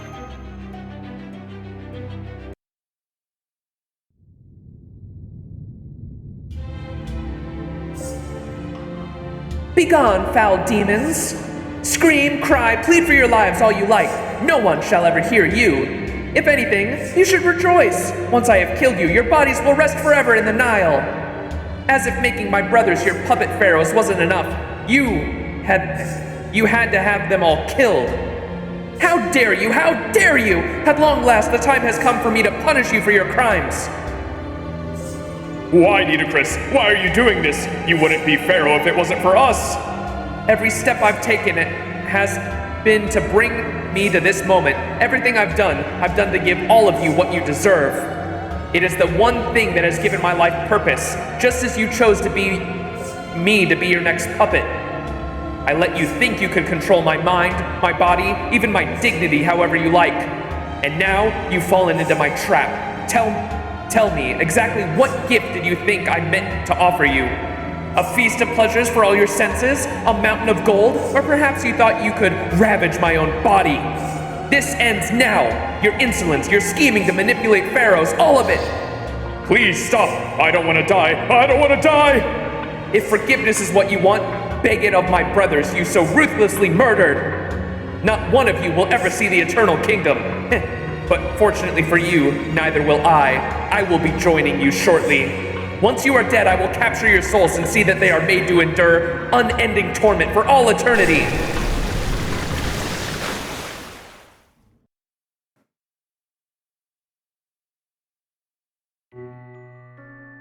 That's right. I have no regrets. I took my revenge, restored the pharaoh's glory, and then took my own life. When a pharaoh dies, they set off for paradise, free of pain and suffering. They have the right to do so, and the authority to exercise that right. But I wasn't prepared. I assumed I would never have such a right. I never forgot that anger, never forgot that hatred. And, as much as I wished otherwise, I could never forget what I had done. Deep down, I believed doing so would be wrong, regardless of just how my reasons may have been.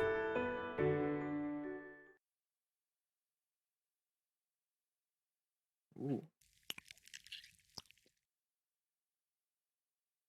So, Bright, what happened to me? I was fighting that monster, that bat, and then, wait, what's that sound?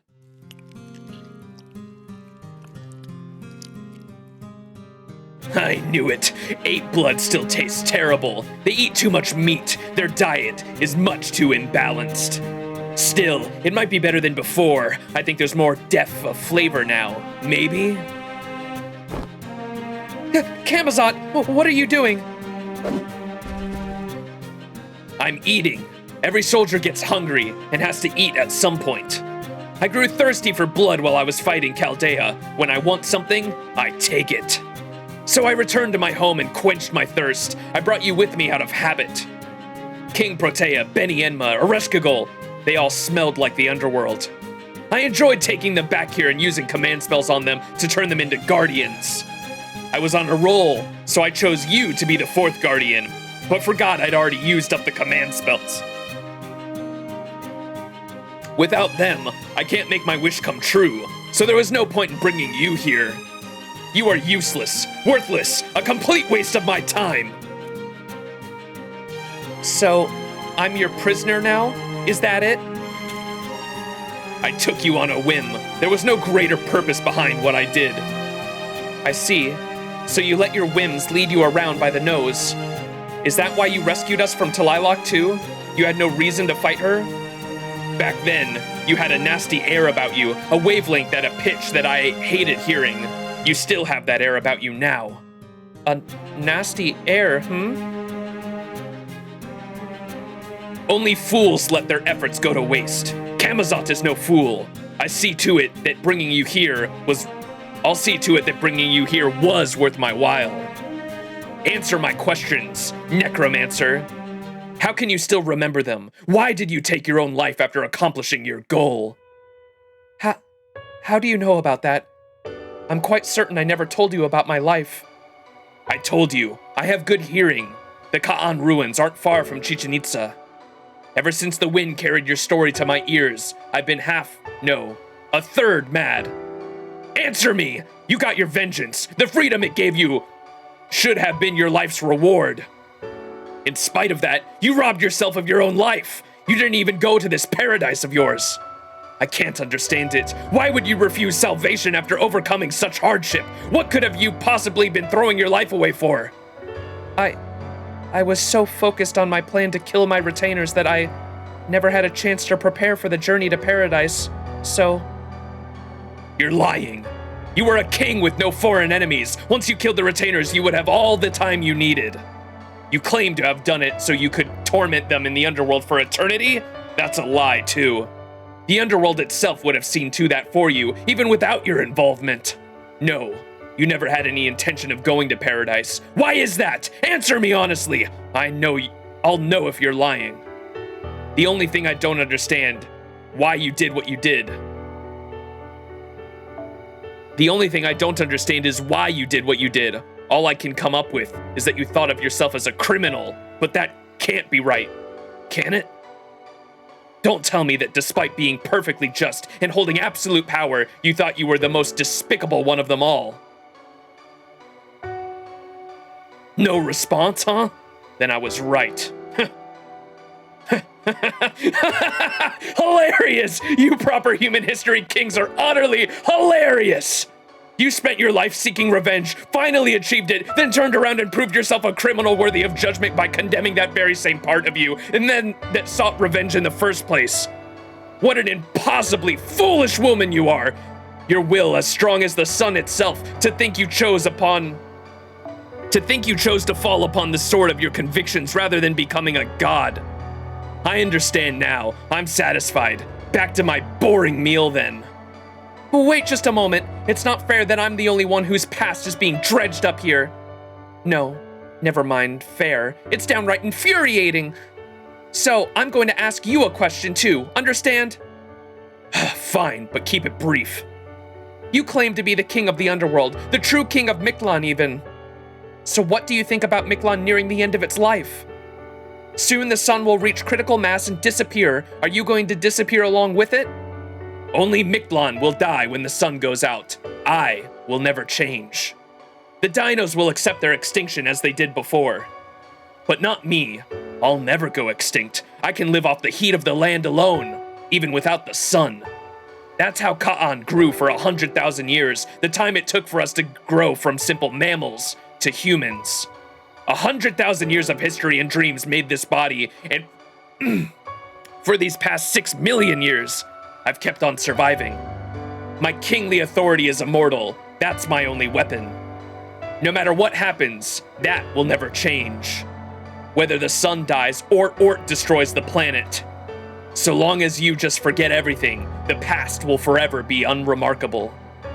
In this way, the present continues forever, free of pain and sadness. Not even my shadow lasts beyond this moment.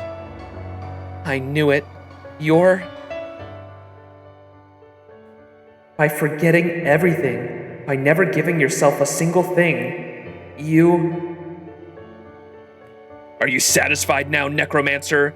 Try to leave this peak and I will kill you. Stay, and I will spare you. I won't tie you down. I won't demand anything of you. You're free to do as you please. But whatever you do, don't become an altar. That would be revolting. I have no desire to see you. I have no desire to see a you that isn't you. That's awfully naive of you. It won't be long before my allies come for me. If you let me go free, you'll only be adding another name to your list of enemies. If you let me go free, you'll only be adding another name to your list of enemies. Don't be ridiculous. They're not coming here. Even if they were complete morons, they would have figured out by now that they don't have a prayer against me. No halfway decent warrior would dare challenge King Kamazat, especially not over a single servant. He'll be here, even if I have to question the wisdom of his actions, but I'm absolutely certain he will come. Care to wager on it? It can't be said to be a wager when the outcome is not in question, but okay, what the hell. Chances like this don't come every day. Once your companions have fled Mictlān, you're going to tell me your name. You're going to offer yourself to your king. But if they should happen to come here and challenge me, I'll give you this whole underworld, and you'll have a second chance to be a queen. We have a deal. Get ready to hand it over. His face. So he was a moron after all. I swear. Humanoids never know when to give up.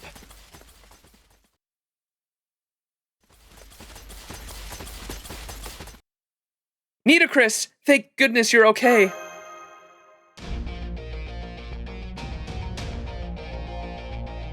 Oh, did my RGB turn off? It did. Was it like flickering in the background? Or is it working? Oh, no, it's working.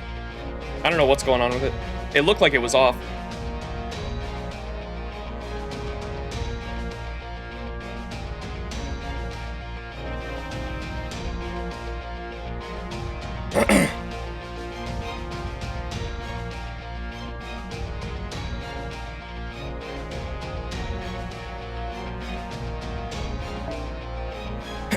Even unyielding spirits can become irreverent when taken too far. Nothing is more pitiful than a hero without anyone to admonish them.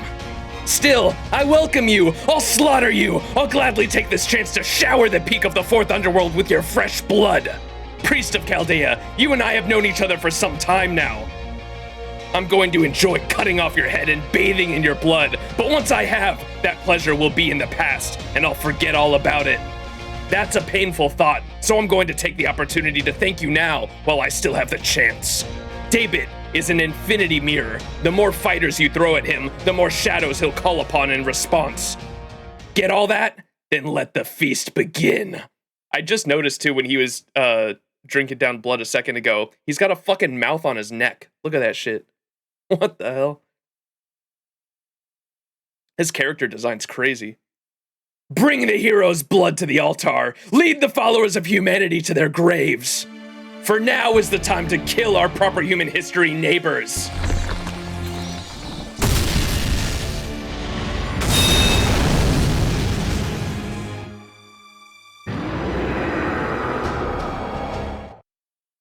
Sick tats, though. It's got a crazy character design, dude.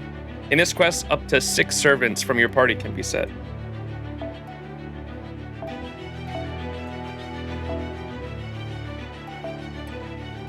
Okay, what did I want to do? We need face card, so surely King Hassan, right? Because he's immune to death as well. Yo, I still have him 666.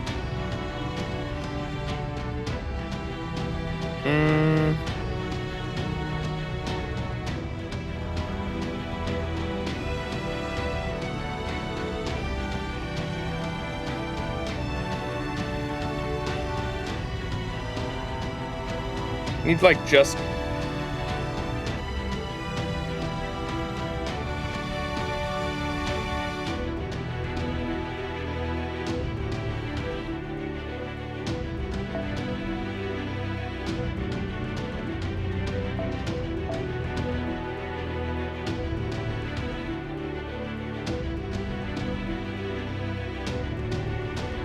maybe we'll go with this just because of the attack bonus.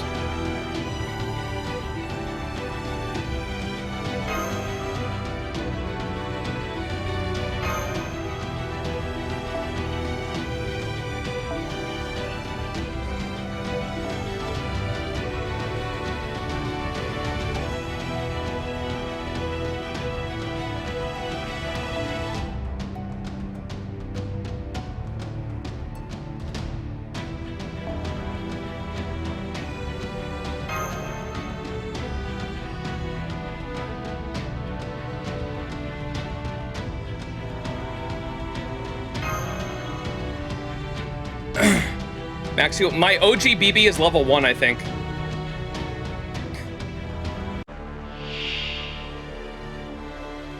Yosh, 戦いだ。グケー苦手だけど全力でいこうか。グケお任せ。夢のように片付けよう。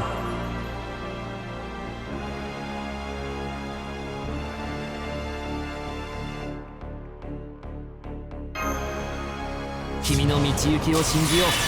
さあ、行きなさい。 What's in the background there? Is that like the remnants of his civilization, I assume? Like the remnants of his like original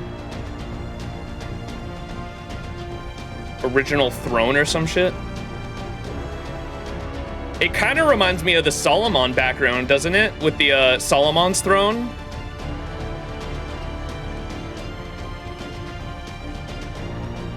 Full Busta, yeah. Got a good hand to start out.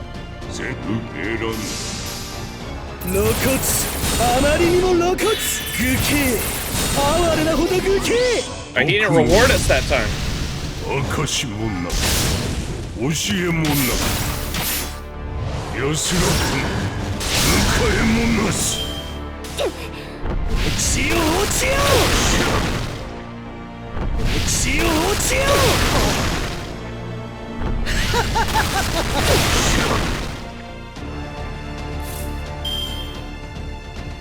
I was gonna say, because I literally have the, if I can go to background images here, the,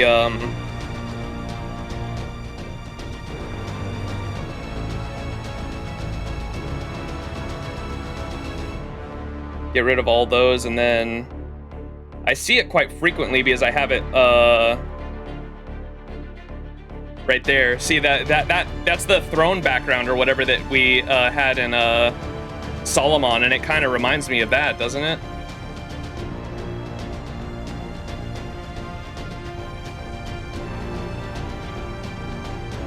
It looks similar.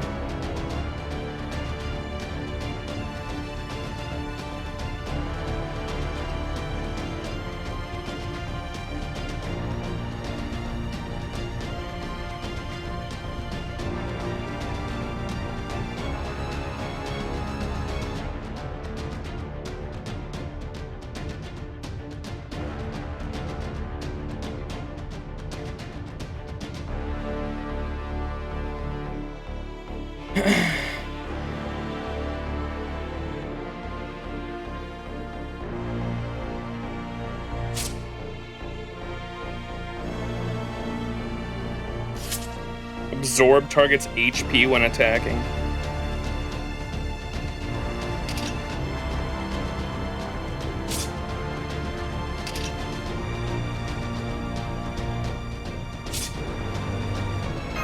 Oh, nice.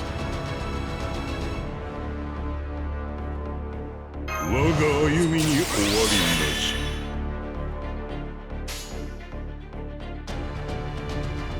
圧倒します。選んだ露骨あまりにも露骨受けるがいい。徳もなく証もなく I was so dead. Merlin survived with 1 HP? That's crazy. 落ちよ落ちよ So many 戦線を attacks. 離脱します。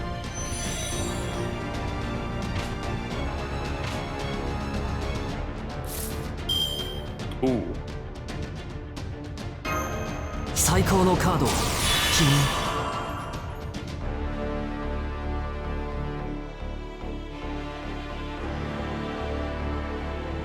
さてカウンティングオーバー。 Holy fucking hand, bro. 受け負った 愚形哀れなほど愚形露骨あまりにも露骨教えもなくどこだどこだでは死ねは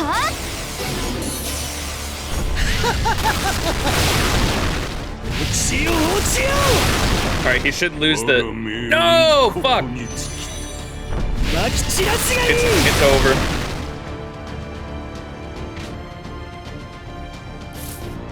Unless, when in doubt, herk it out.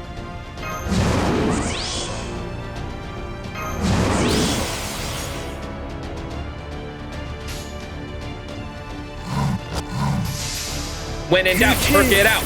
哀れなほど愚形 Fuck. Oh, crit! は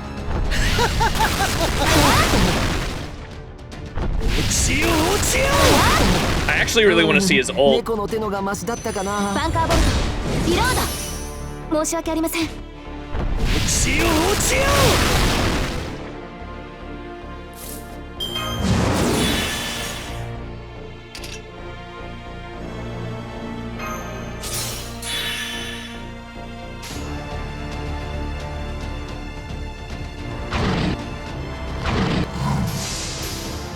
露骨あまりにも露骨愚形哀れなほどくけ。 Ah, damn it.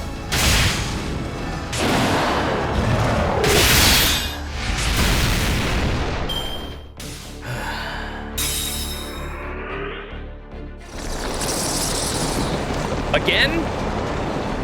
Brother.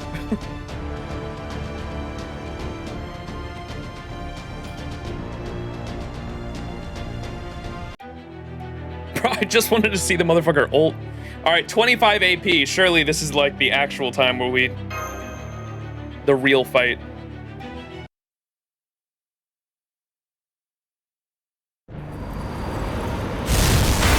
Whoa.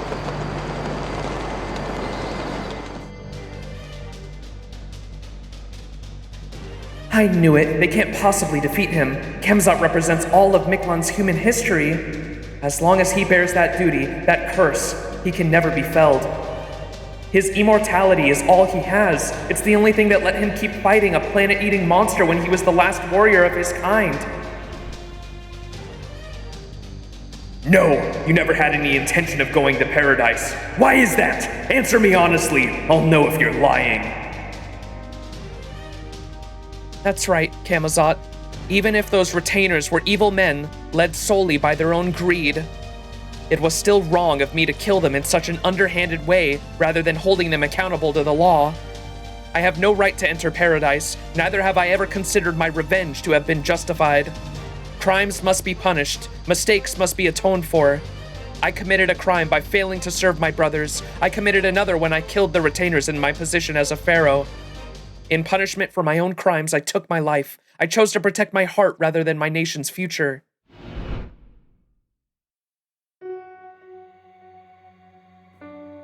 Very well then. I'll tell you everything I saw, exactly as I saw it.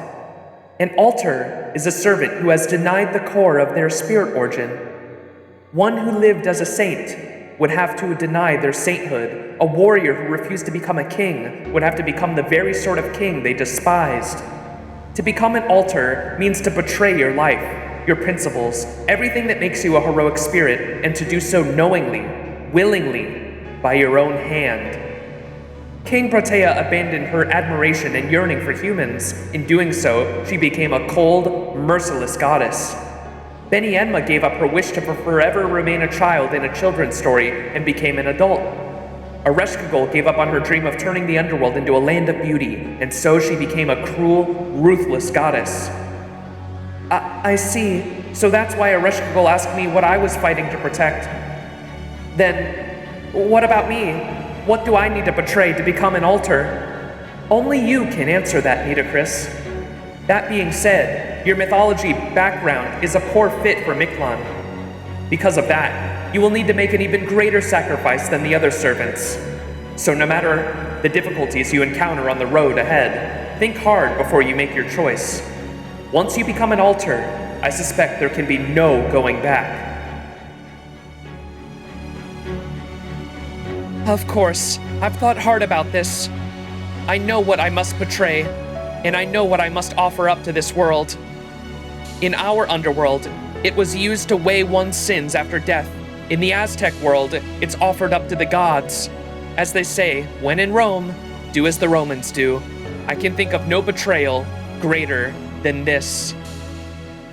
So great is this betrayal that I don't think I'll be able to show my face around the other pharaohs for quite some time.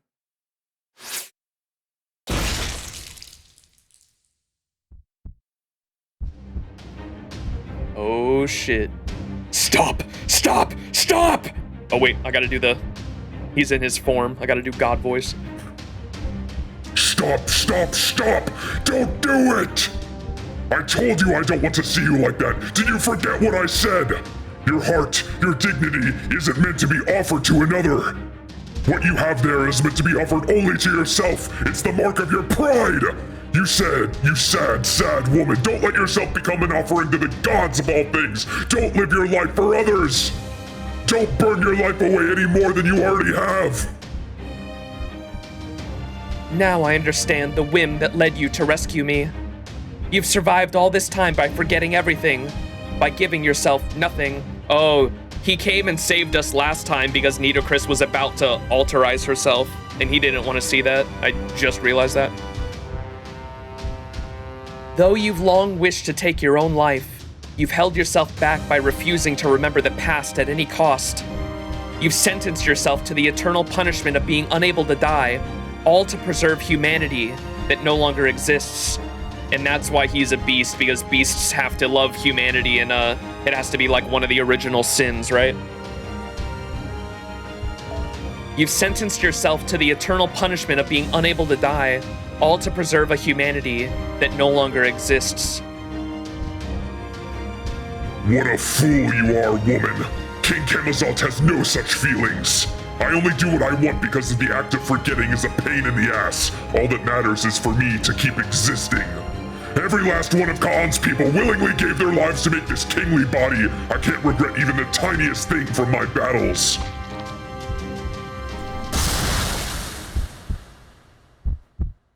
Then I, too, shall make a sacrifice. Now that I am dead, I have no need for a heart to weigh my sins. Anubis, I implore you to pass judgment on my soul. From this moment, I am no longer the incarnation of the sky god. Now and forevermore, I shall be the manifestation of the god of the underworld, avatar of vengeance and divine punishment. Neferu Swen Anubis, the altar of Queen Nitocris.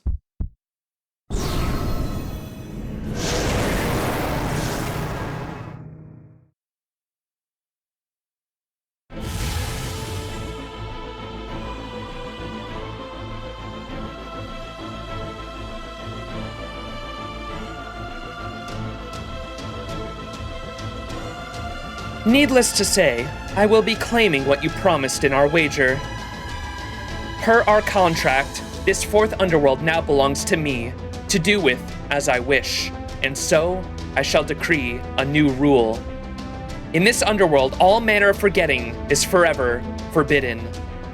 Now let us fight Bat King, immortal ruler who has fled his punishment for 6 million years. As your atonement, I shall grant you a fitting end. Oh, shit.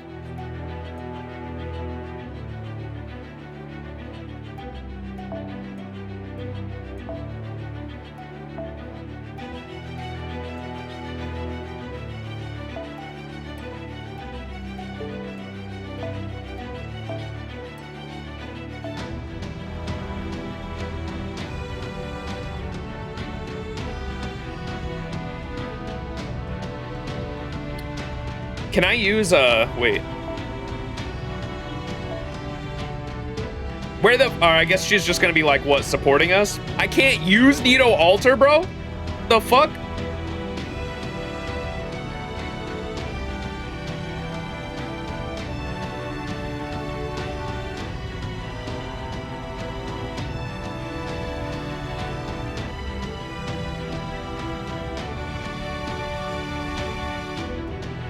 I might just say fuck it and use Jalter anyway, man. He might have death resistance, but she's gonna hit a lot harder.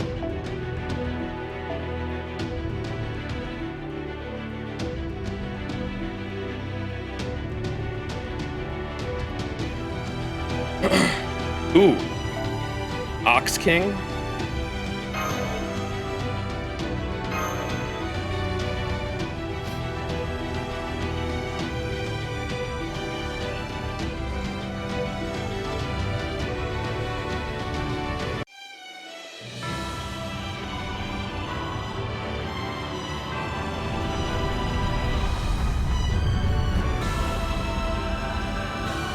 Evil of Humanity Oblivion? Is this a fucking... 客を禁じる忘れることを許さぬだと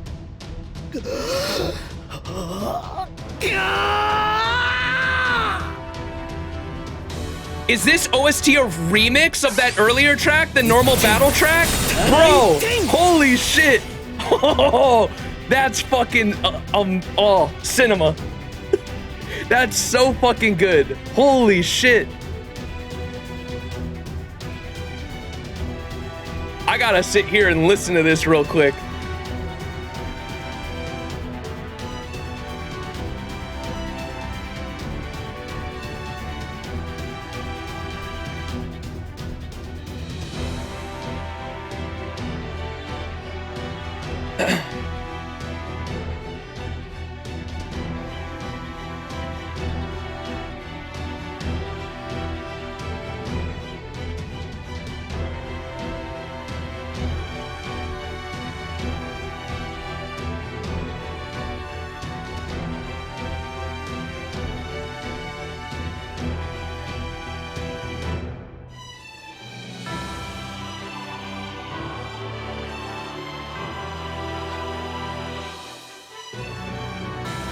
Bro, that motif is so fucking good. Oh my god. Actually creaming my pants right now because I was going off about how much I love that fucking motif earlier, the battle theme.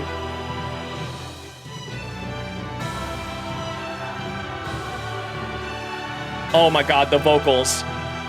That's so fucking good. Holy shit.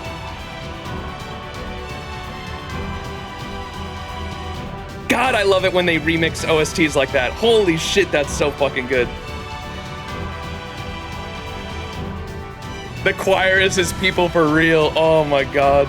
It's so good.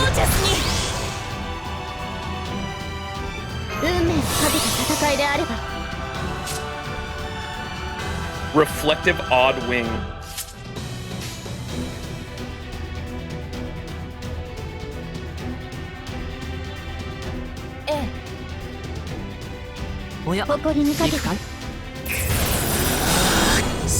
Oh! Wait, Nitocris is like floating there. That's so sick.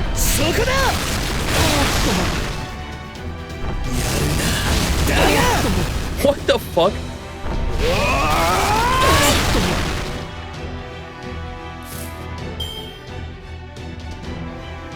Relax, relax. さて、カウンティングオーバー。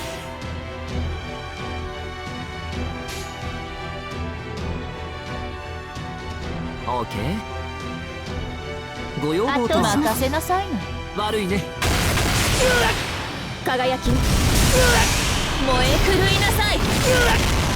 一点。ただ一点。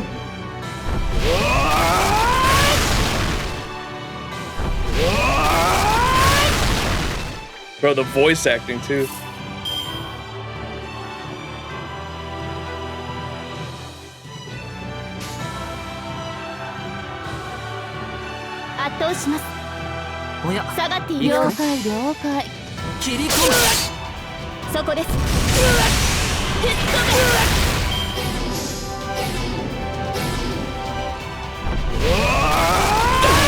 Oh god, he put a timer on us. What the fuck is this?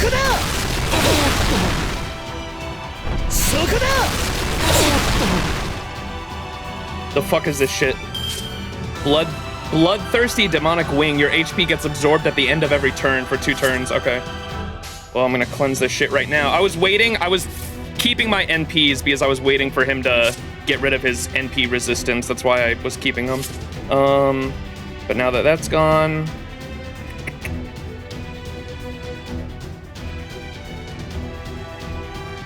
Don't know if I want to use that. I'll use this.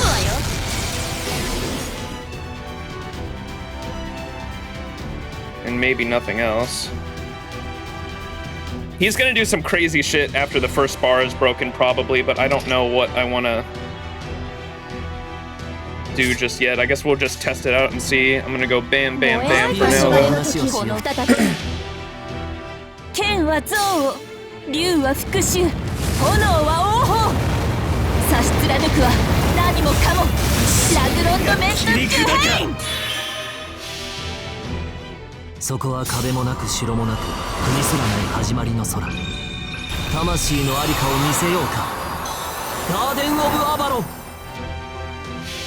Ain't no way it's bro. The NP didn't take it out.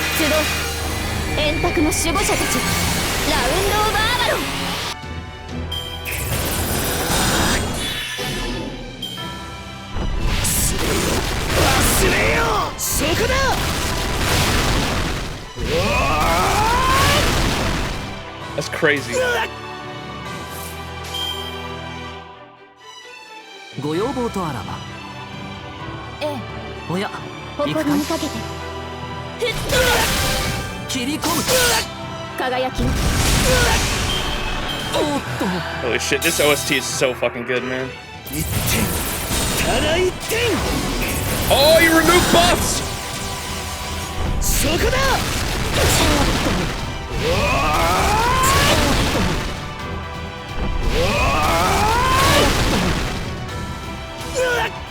I'm really curious to see what his Noble Phantasm looks like. I haven't seen that. He gets the, oh my god, every single round he gets that resistance to NP damage. That's rough. We can try to crit here, maybe. 君に全チップをかけよう。頼むぞ。ゴージャスに。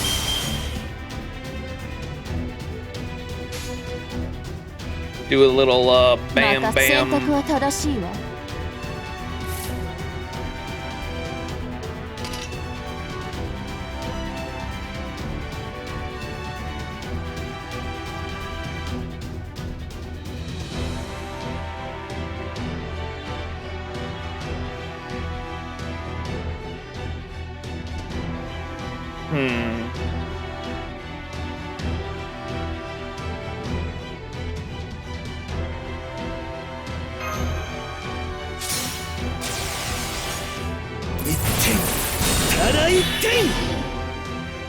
踊りなさいな。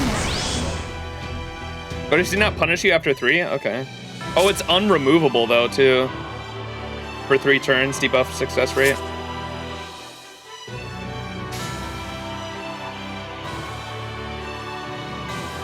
了解。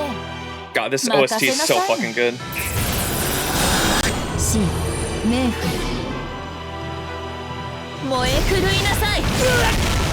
回れちょっと Crit! Oh my god, are you fucking kidding me? ここがあんたの終わりよ。 Unfortunate. 夢の世界にひとまず退散。 Alright, what's this? 戦線を離脱します。 That was very fast. そこだそこだ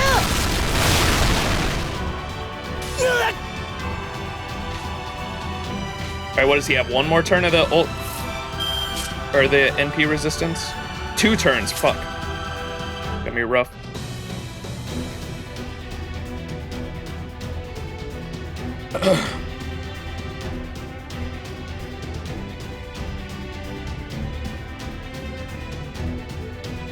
Bunker bolt, reload!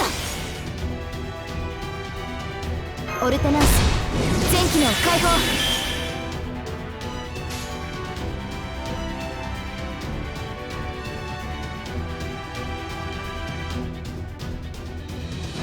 了解。時短、任せなさいな。はあ。楽しいかしら。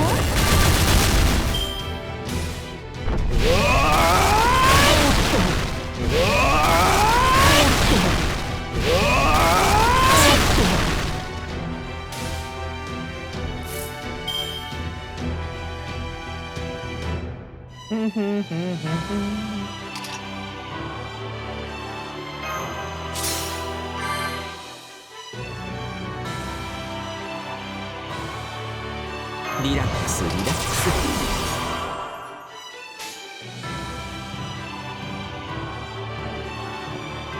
オーケー。選択は正しいわ。シメイフ切り込む。回れブーストストライク。ただ1点そこだ Can you just refresh that shit? 忘れよ忘れよ Oh my fucking god, he did. That sucks. I guess I could try to use it for buff block whenever it gets down.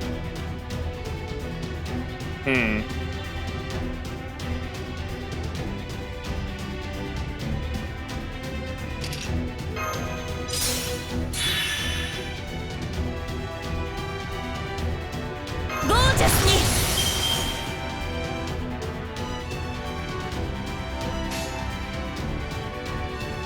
燃えないかしら。この服任せなさいな。はい。 So just do like 0 damage when he has that up? メイフ。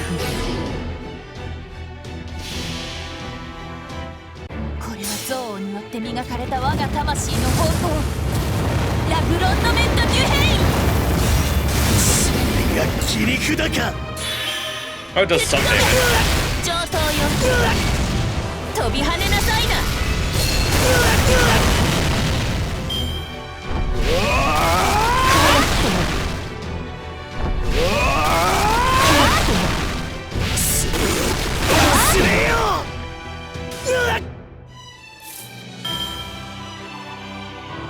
ぶっ込むわよ。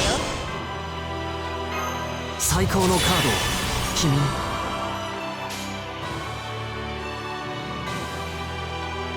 一歩楽園の端にようこそ。ブーストストライク。星の宇宙に物見の歌、楽園の端から君に聞かせよう。 Kamazada, 罪なき者 common の priest of Chaldea, is that the ガー best デン you オブ got? アバロン。燃え震いなさい。 I'm following the strategy of hit it till it's dead.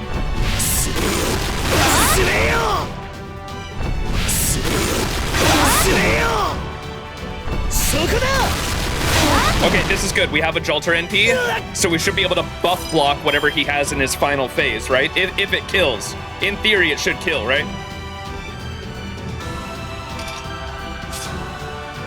And Jolter does have an immunity, so if he does launch anything, she should survive with this, 踊 right? りなさいな。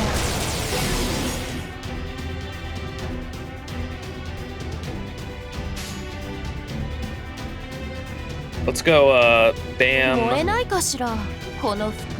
誰が bam, bam. 戦う心があるのに。すべて灰に。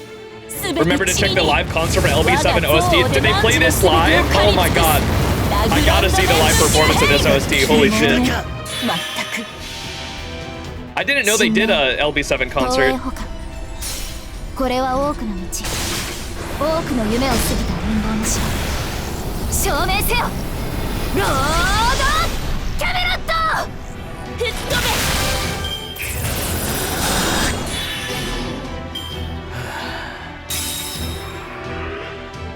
戦士たちよ My 司令た warriors, ちよ my citizens. 命を捧げるほどの王だったのか Was I a king 家族を worthy of the 捧 lives げ you るほどの offered? 国だったの Was か this nation worth the lives of your families? であれば Then, if it であ was, るのならば one strike, just one ただ strike. 一点 Oh shit! The buff block didn't work, but it's cinema. Holy 夢 shit! の世界にひとまず That was 退 sick. 散。ピンチよ。チャンスに。申し訳ありません。一旦後方に。忘れよ忘れよ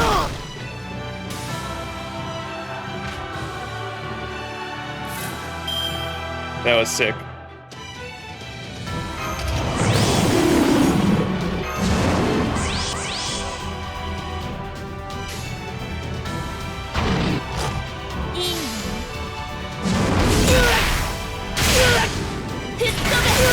Holy shit.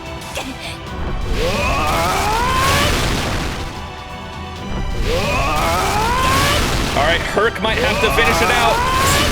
As always, my goat, Herc, that has carried me through this whole fucking game pretty much. Definitely gonna pop this. Nothing else to pop. When in doubt, Herc it out, am I right?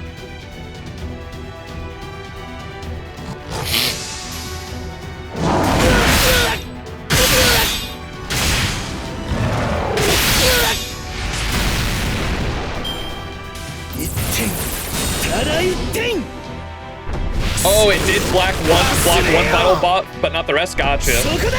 So the Jolter buff block did do something. Good to know.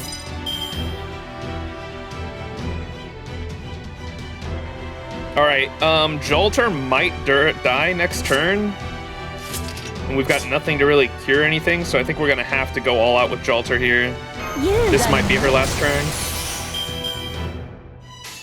So we'll do, or she can heal, actually. I've got the 2000 HP heal on that. Hang on, we'll go bam, bam, bam. She might survive, actually. これは憎悪によって磨かれた我が魂の方向。ラグロンドメントデュヘイン。が切り札か Oh, does he normally put a guts on the final stand?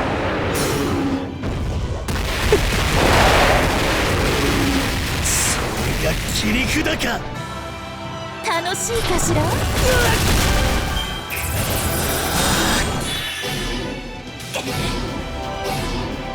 What the? Oh yeah, she might be dead. 7 HP. Goodbye, my love.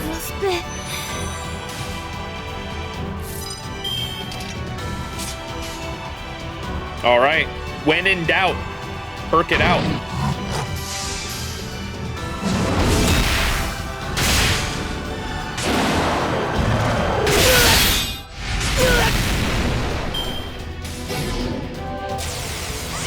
Oh god.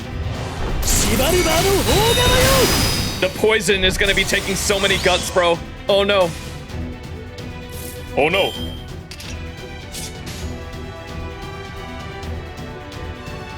Come on, Herc. Come on, Herc, do your thing. When in doubt, Herc it out. When in doubt, Herc it out. When in doubt, Herc it out.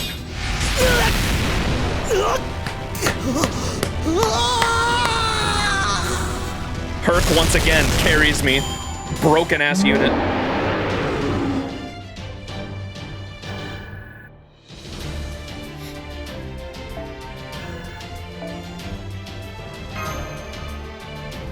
First try too, yeah. There's just fucking backline Herc with his bomb CE is crazy.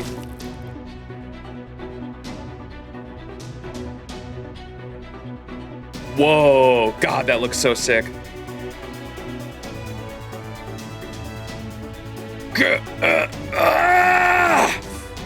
The beast is still alive. We haven't finished him off yet. We need to do it now, or we're all done for. Max! I know. Camazot!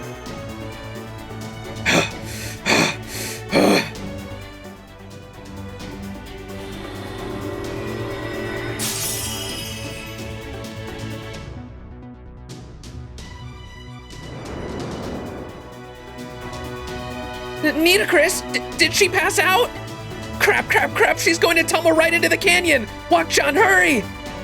I'll get her, even if it kills me.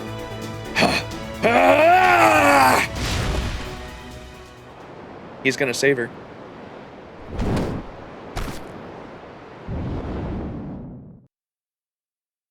Did Camazot just catch Nitocris and fall with her? It almost looked as though... Come on, let's hurry. It looked like he was protecting her.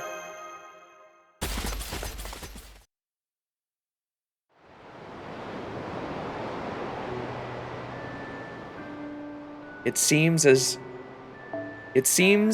I was hasty when I said you were beyond foolish. Now I can't reprimand you for being more of a fool than I thought. I can't believe you tore out your own heart. Even I wouldn't try something like that. I'm frightened of pain. You were wrong about the one thing, Queen. I never grieved anyone's death. Back when millions of subjects were facing extinction, there were tears of mourning, tears of joy, lamentations, trances.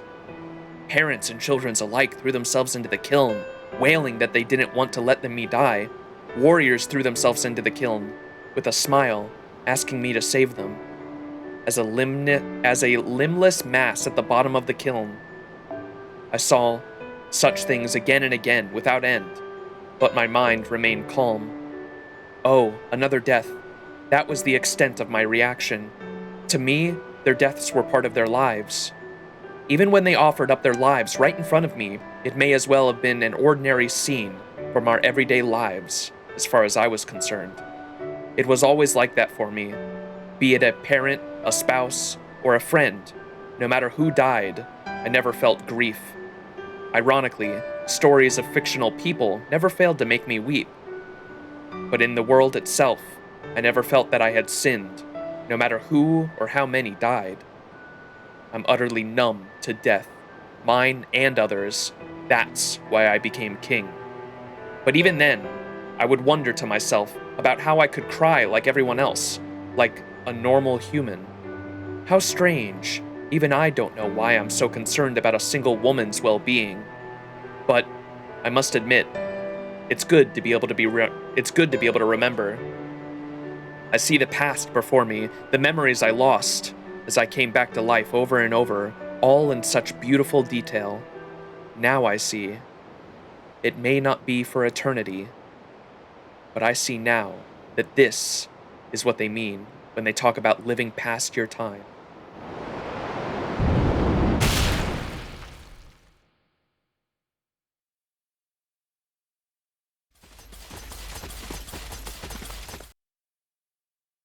This is the place. I just hope she came to while she was falling. I found her. Nitocris seems to be all right. I'm not seeing any injuries anywhere on her. Nitocris, thank goodness you're okay. I'm sorry I worried you all. I blacked out and began to fall after I ran out of magical energy. But I woke up before I hit the ground and managed to land safely. I must thank Osiris for his protection once again. That's great to hear, but where's Camazot? I'm glad you're all right, but where's Camazot? Camazot? What about him? When I woke up, he was nowhere to be seen. Besides, didn't you defeat him on the peak? That's all that matters. He will never again roam the darkness. It's true. I can't hear his wings flapping anymore, and all the bats that used to fill this cave are gone. Camazot was the most dangerous being in all of Mictlān, and you just defeated him.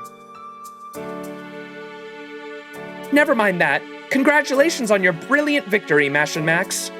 I couldn't be more proud than to have you as my allies. Yeah, even if it was just for the domain of humanity that developed in Mictlān, Camazot was still a beast. That we managed to defeat him by ourselves is a miracle. We couldn't have done so without you, Nitocris.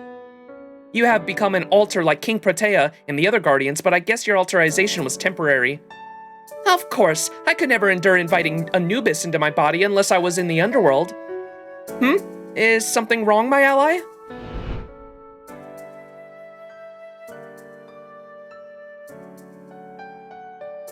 Honestly, I wish I hadn't done that, but I can't tell her that.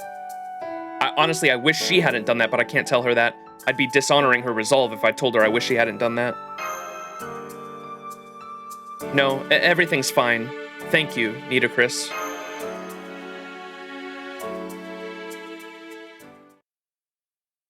Oh, 07. I was about to say there's no way he's dead. That he was a fucking beast, dude. Like, was he a fully mature beast or what? Like, there's no way he's dead. That was way too easy.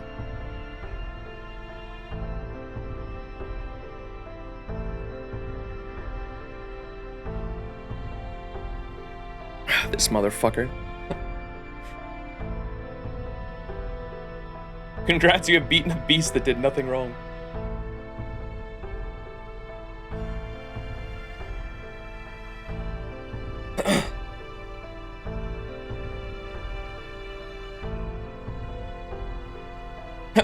That's why I love Camazot. His story is so interesting. He was a king whose people all died in order to strengthen him and forced him to forget his past for 6 million years. Yeah, and what was happening right there at the end, because, what's her name? Nitocris in her altered state in the underworld made it a rule in her domain that you had to remember your past. There was no forgetting allowed there. And so during that fight, Camazot was literally remembering his past. In his last stand, when you break his final bar, he called out to all the people that sacrificed themselves to him to, like, empower him one more time, right? That's crazy. No forgetty Camazot. He became an evil of humanity after putting Orton to hibernation. Yep, this is because he was registered as having destroyed Ka'an. Paradoxically, though, in doing so, he left Ka'an behind as being something that shan't be spoken of. Something for which no testimony of existence should be. The reason he perishes in Lostbelt 7 is because he was defeated by a humanoid kind of humanity, just like himself. He bore a will that would never yield anything to save humanity. Okay, I don't know if I get that, but are we gonna get his, you know how you usually get, like, for the other beasts, we got a card that goes in, like, the lore database? Are we gonna get one of those after this node, I hope, and we can read that? Even the dinos who were standing guard are gone. I suppose all those incompetent fools died off. Now the king of dinosaurs is dead, and the soldiers are all gone. Chichen Itza is finished. No, it's not just this city that's finished. We should never have let Chaldea or the Cryptor do as they pleased. Now we have now that we have, our extinction is imminent. The dinos don't understand that. No, that's not right. They understood fine and still refused to stop them. Their overwhelming strength left them with no desire to live and no sense of danger. Squawk! No matter how long they lived, that was never going to change. They never even thought to compare themselves to others. Of course, they would have never developed beyond this point. I'm the only short-lived dinosaur around. And so, I am the only one who understands the dread of watching the steady progress of time march on. Well, no matter. Squawk! Criticizing my fellow dinos won't help anything. What's important is that I survive and change how things are done around here. Iskali promised me a seat in Mexico City. Apparently, even the Osalome need priests. Fine then. If I have a use for those damn apes to be the only dinos to survive, then that's exactly what I'll do. Squawk! Fucking Vakub.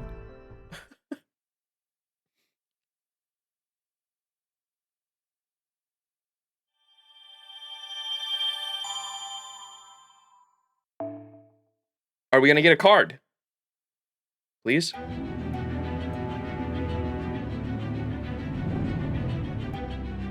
The tube.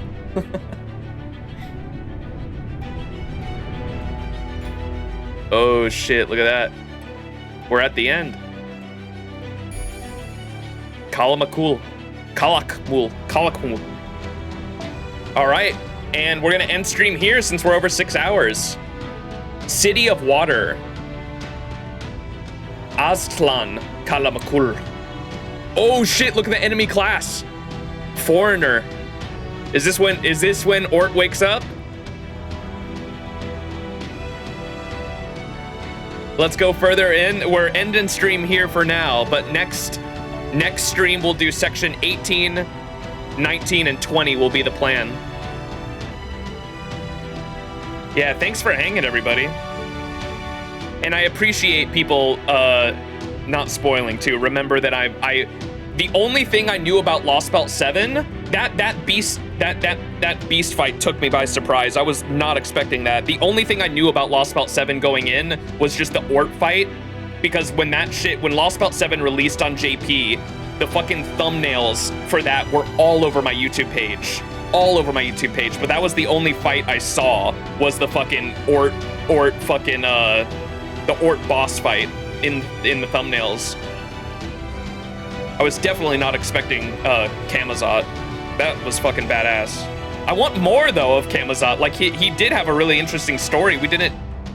I hope that's not the last of him, because we didn't get a card. Usually you get a... Where do you go for the cards? The database? Is it Spirit? It's not Spirit Origin List, right? Where do you go for that? Is it in my room?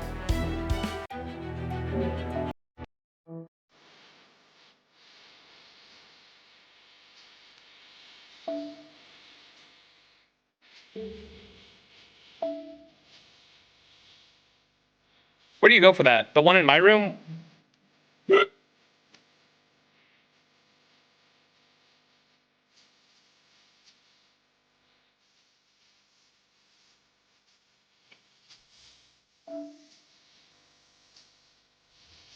It's not Servant Records, is it? No. Spirit Origin List. Here it is. Spirit Origin List. I found it. Yeah, you have all the numbers, right? And this is where you can find the beasts even. Can we filter by beasts?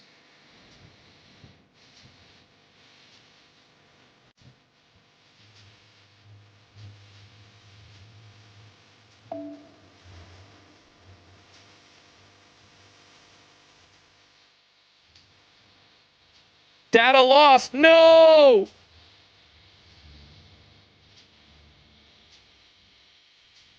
As the two Musashis, Summer Musashi and regular Musashi, data lost, Sag. Oh, there they are. Yeah, like we should have got a card for him, right? Look, we have a card for every beast. We didn't get a card for him. What's up with that?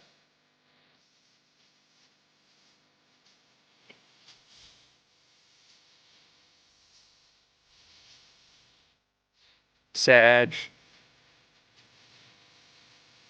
Dude. Kama's beast form with the horns is so badass.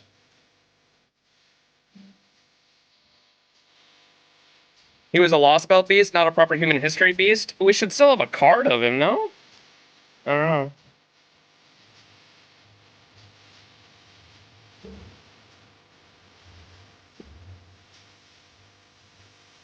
I guess we will see. You keep your secrets, chat. I'm on to you. I have a feeling like that's definitely not the last of him. No body, no death. That's what I say. No body, no death. I'm hoping he's still around and we actually get a proper explanation for it. Like I want the full. If we could get this is what I'm hoping. I hope we get a node, a section at some point in the future in this Lostbelt that literally gives us his entire backstory. That's what I'm hoping for. That would be really good. Because he seemed to have a really interesting backstory, and I want to hear more. All right. But yeah, that took me by. I'm glad, dude. We would have started off with that next stream if I would have actually ended it. I'm glad we went the extra fucking section. That was crazy. Crazy. I was about to end stream on section fucking, what was that, 17 we just did? I was about to end it because we did what, 14, 15, and 16. I was gonna end it on 16, but then I was like, no, we haven't even hit 6 hours yet. Let's do one more. And that one more ended up being fucking fighting a goddamn beast, dude. What the hell? Crazy. Holy shit. Beat the rest of this Lostbelt without Jalter and Herc and we'll talk? Alright, bet. Wait, what do you mean?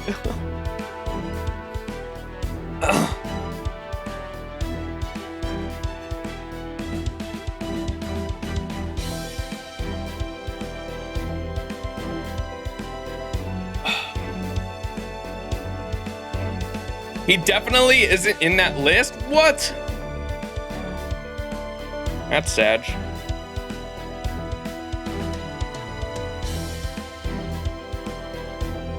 Wait, now that I think, is, you Olga Mary is, like, technically a beast, too, and she's not in there either, is she?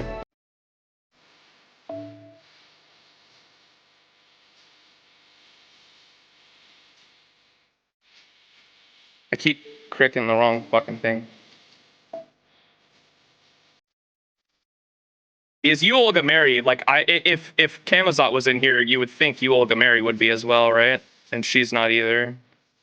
But maybe he just doesn't. That's sad. Sad! Damn it.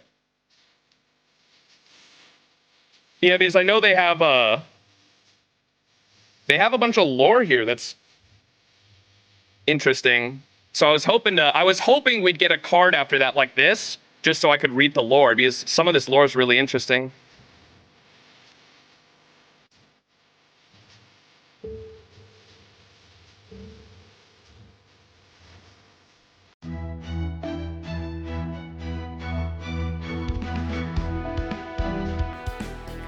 All right, well, thanks for hanging, everybody. I'm definitely, I know I've said this last time, but I'm trying to catch up. It's just slow. I think we've only got probably how long is how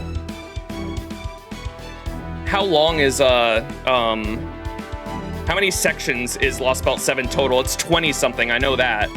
Is it like 24? I want to say. That's a guess.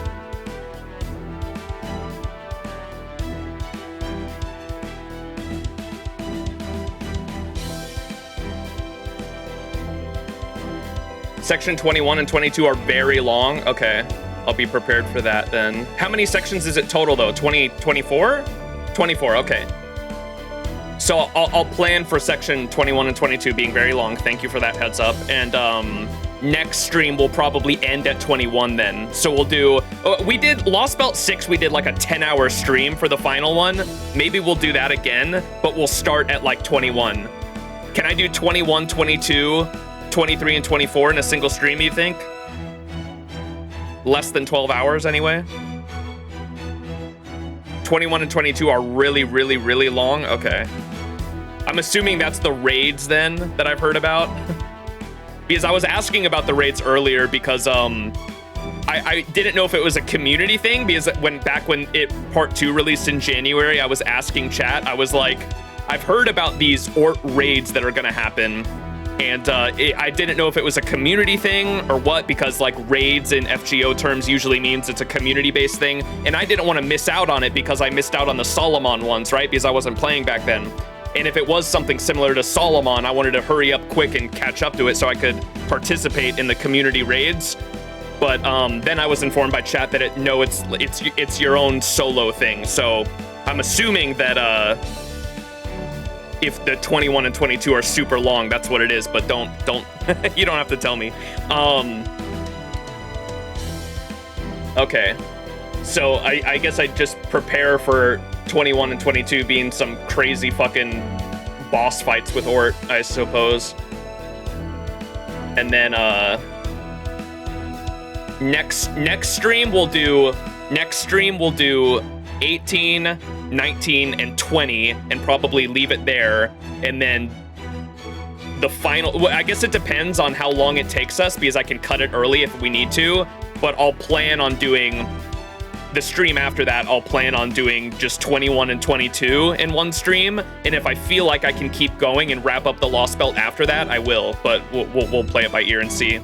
Any plans for Lilim Harlot? I'd like to catch up and stream it, but we'll see. I guess it depends on how busy I get, but I'm trying my best to catch up on the FGO story. Just life gets in the way sometimes and I get busy, but I'm trying to catch up to be able to stream the story of Lilim Harlot, because I heard it's a good one from the JP folk. LB7 isn't going anywhere. That's true. We could come back to LB7 as well, but I'd like to wrap it up if we can. And if I only need 2 more streams, that'd be perfect, but I might need 3. We'll see. Next stream will definitely be just 18, 19, and 20 sections. And then the stream after that, we'll do 21 and 22 and play it by ear to see if we can finish it up after that, depending on how I'm feeling. After what I assume is going to be some crazy boss fight. You can always just skip Honkai and ZZZ. I've been...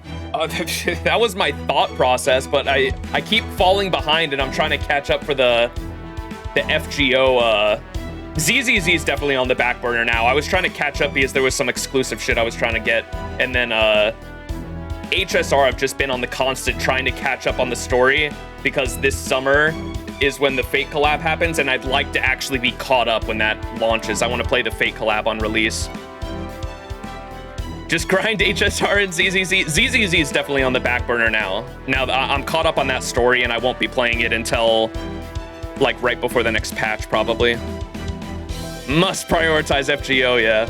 Is it collab later? It's this summer, but the story that's going on right now in 3.0, I'm still not caught up on that, and that shit is a fucking monster of a story.